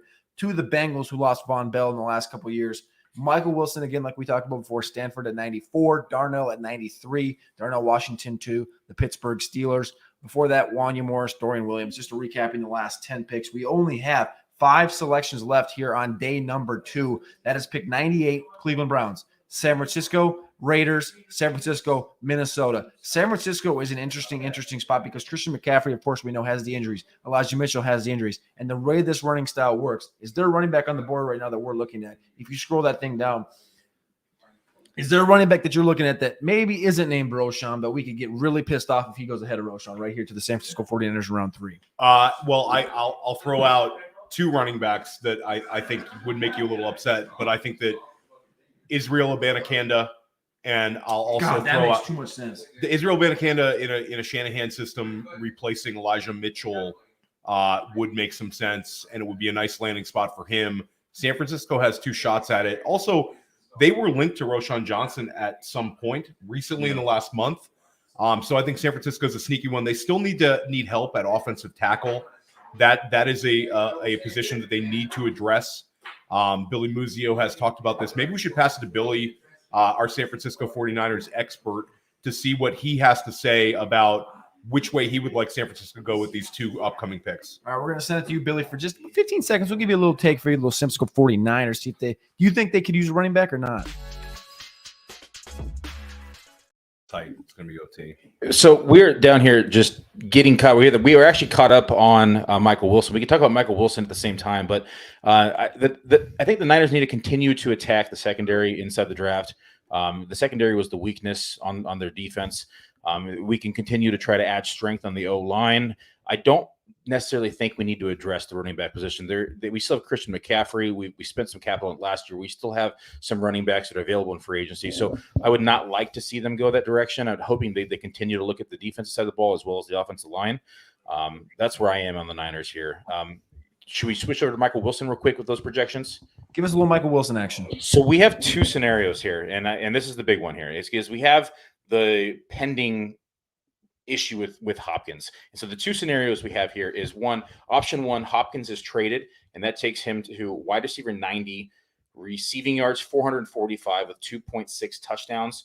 On option number 2, let's say Hopkins actually stays, this moves him down to wide receiver 105, receiving yards to 296, and receiving touchdowns to 1.7. Dario? Yeah, like you said, the Hopkins situation has been looming over this team. Honestly, in our projections, we've been operating as if they are not going to have Hopkins on the roster come the regular season. And it's still looking like it could be that way. They owe him way too much money.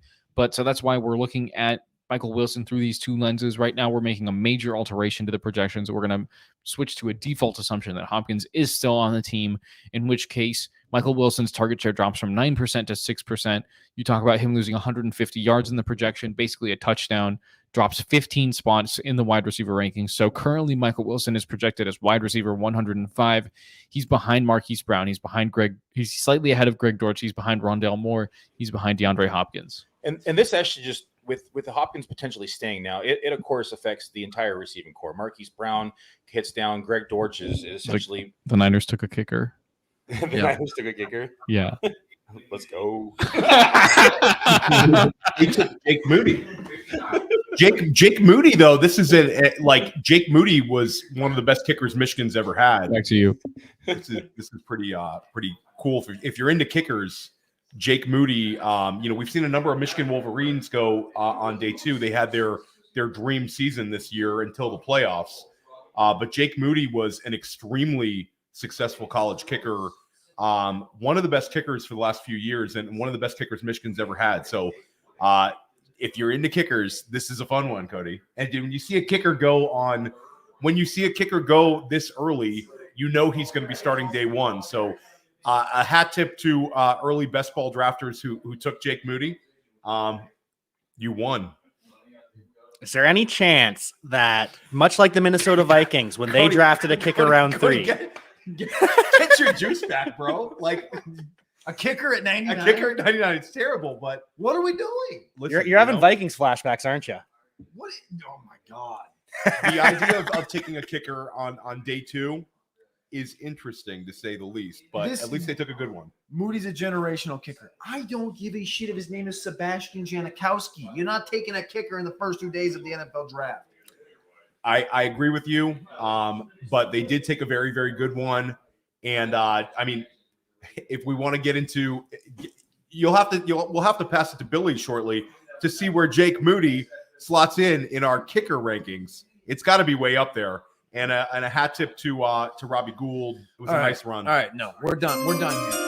The pick is in, and we're not talking about kickers anymore. The Las Vegas Raiders have selected wide receiver, Mr. Consistency from the Senior Bowl again, Trey Tucker. He goes ahead of Tyler Scott. At one point, Tyler Scott was looked at as the better wide receiver for the Las Vegas Raiders. But going through the entire process, Tyler Scott was, again, like I said, getting pushed up in NFL conversations. But Trey Tucker was Mr. Consistency at the Senior Bowl. Trey Tucker didn't drop a single pass. Trey Tucker told us he watches a lot of Tyreek Hill. Again, he's not Tyreek Hill, but he does have agility that's near Tyreek Hill. And I think Trey Tucker, you plug him into this offense, and I think there's an opportunity for him to overtake Hunter Renfrow very, very early. Trey Tucker is just a guy, like I said, Mr. Consistency. I couldn't say it enough. I talked to Alex Dunlap the whole week at the Senior Bowl, and I probably called him Mr. Consistency 117 times. He goes off here before.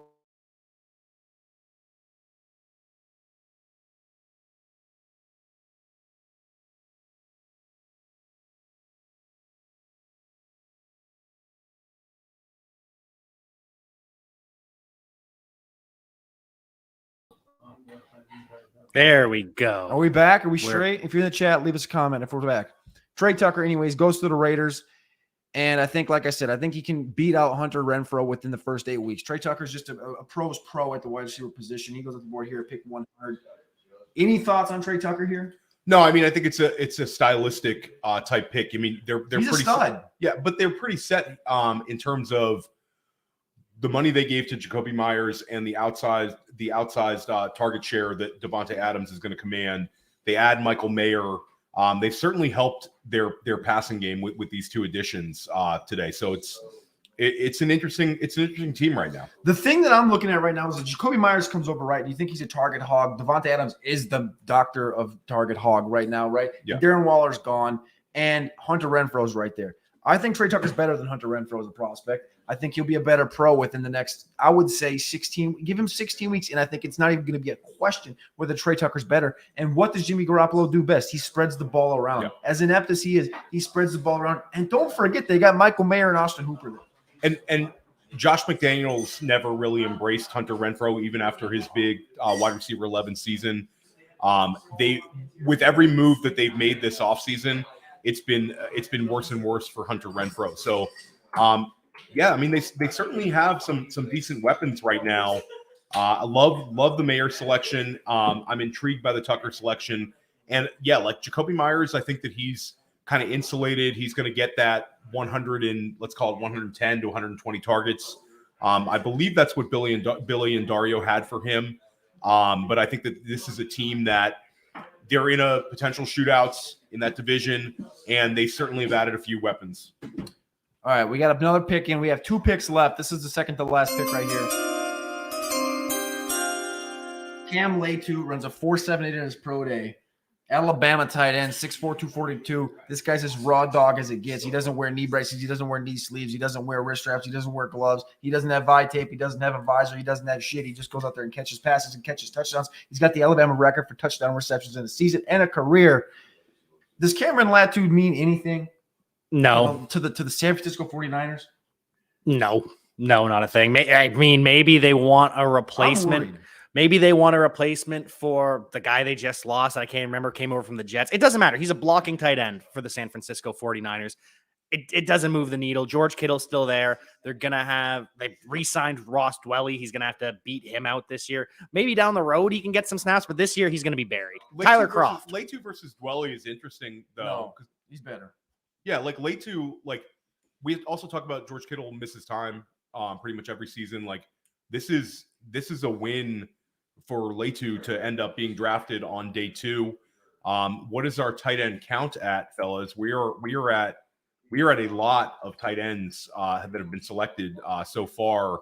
When you look back at the first round with Dalton Kincaid, you follow up with Sam LaPorta. What's our total count?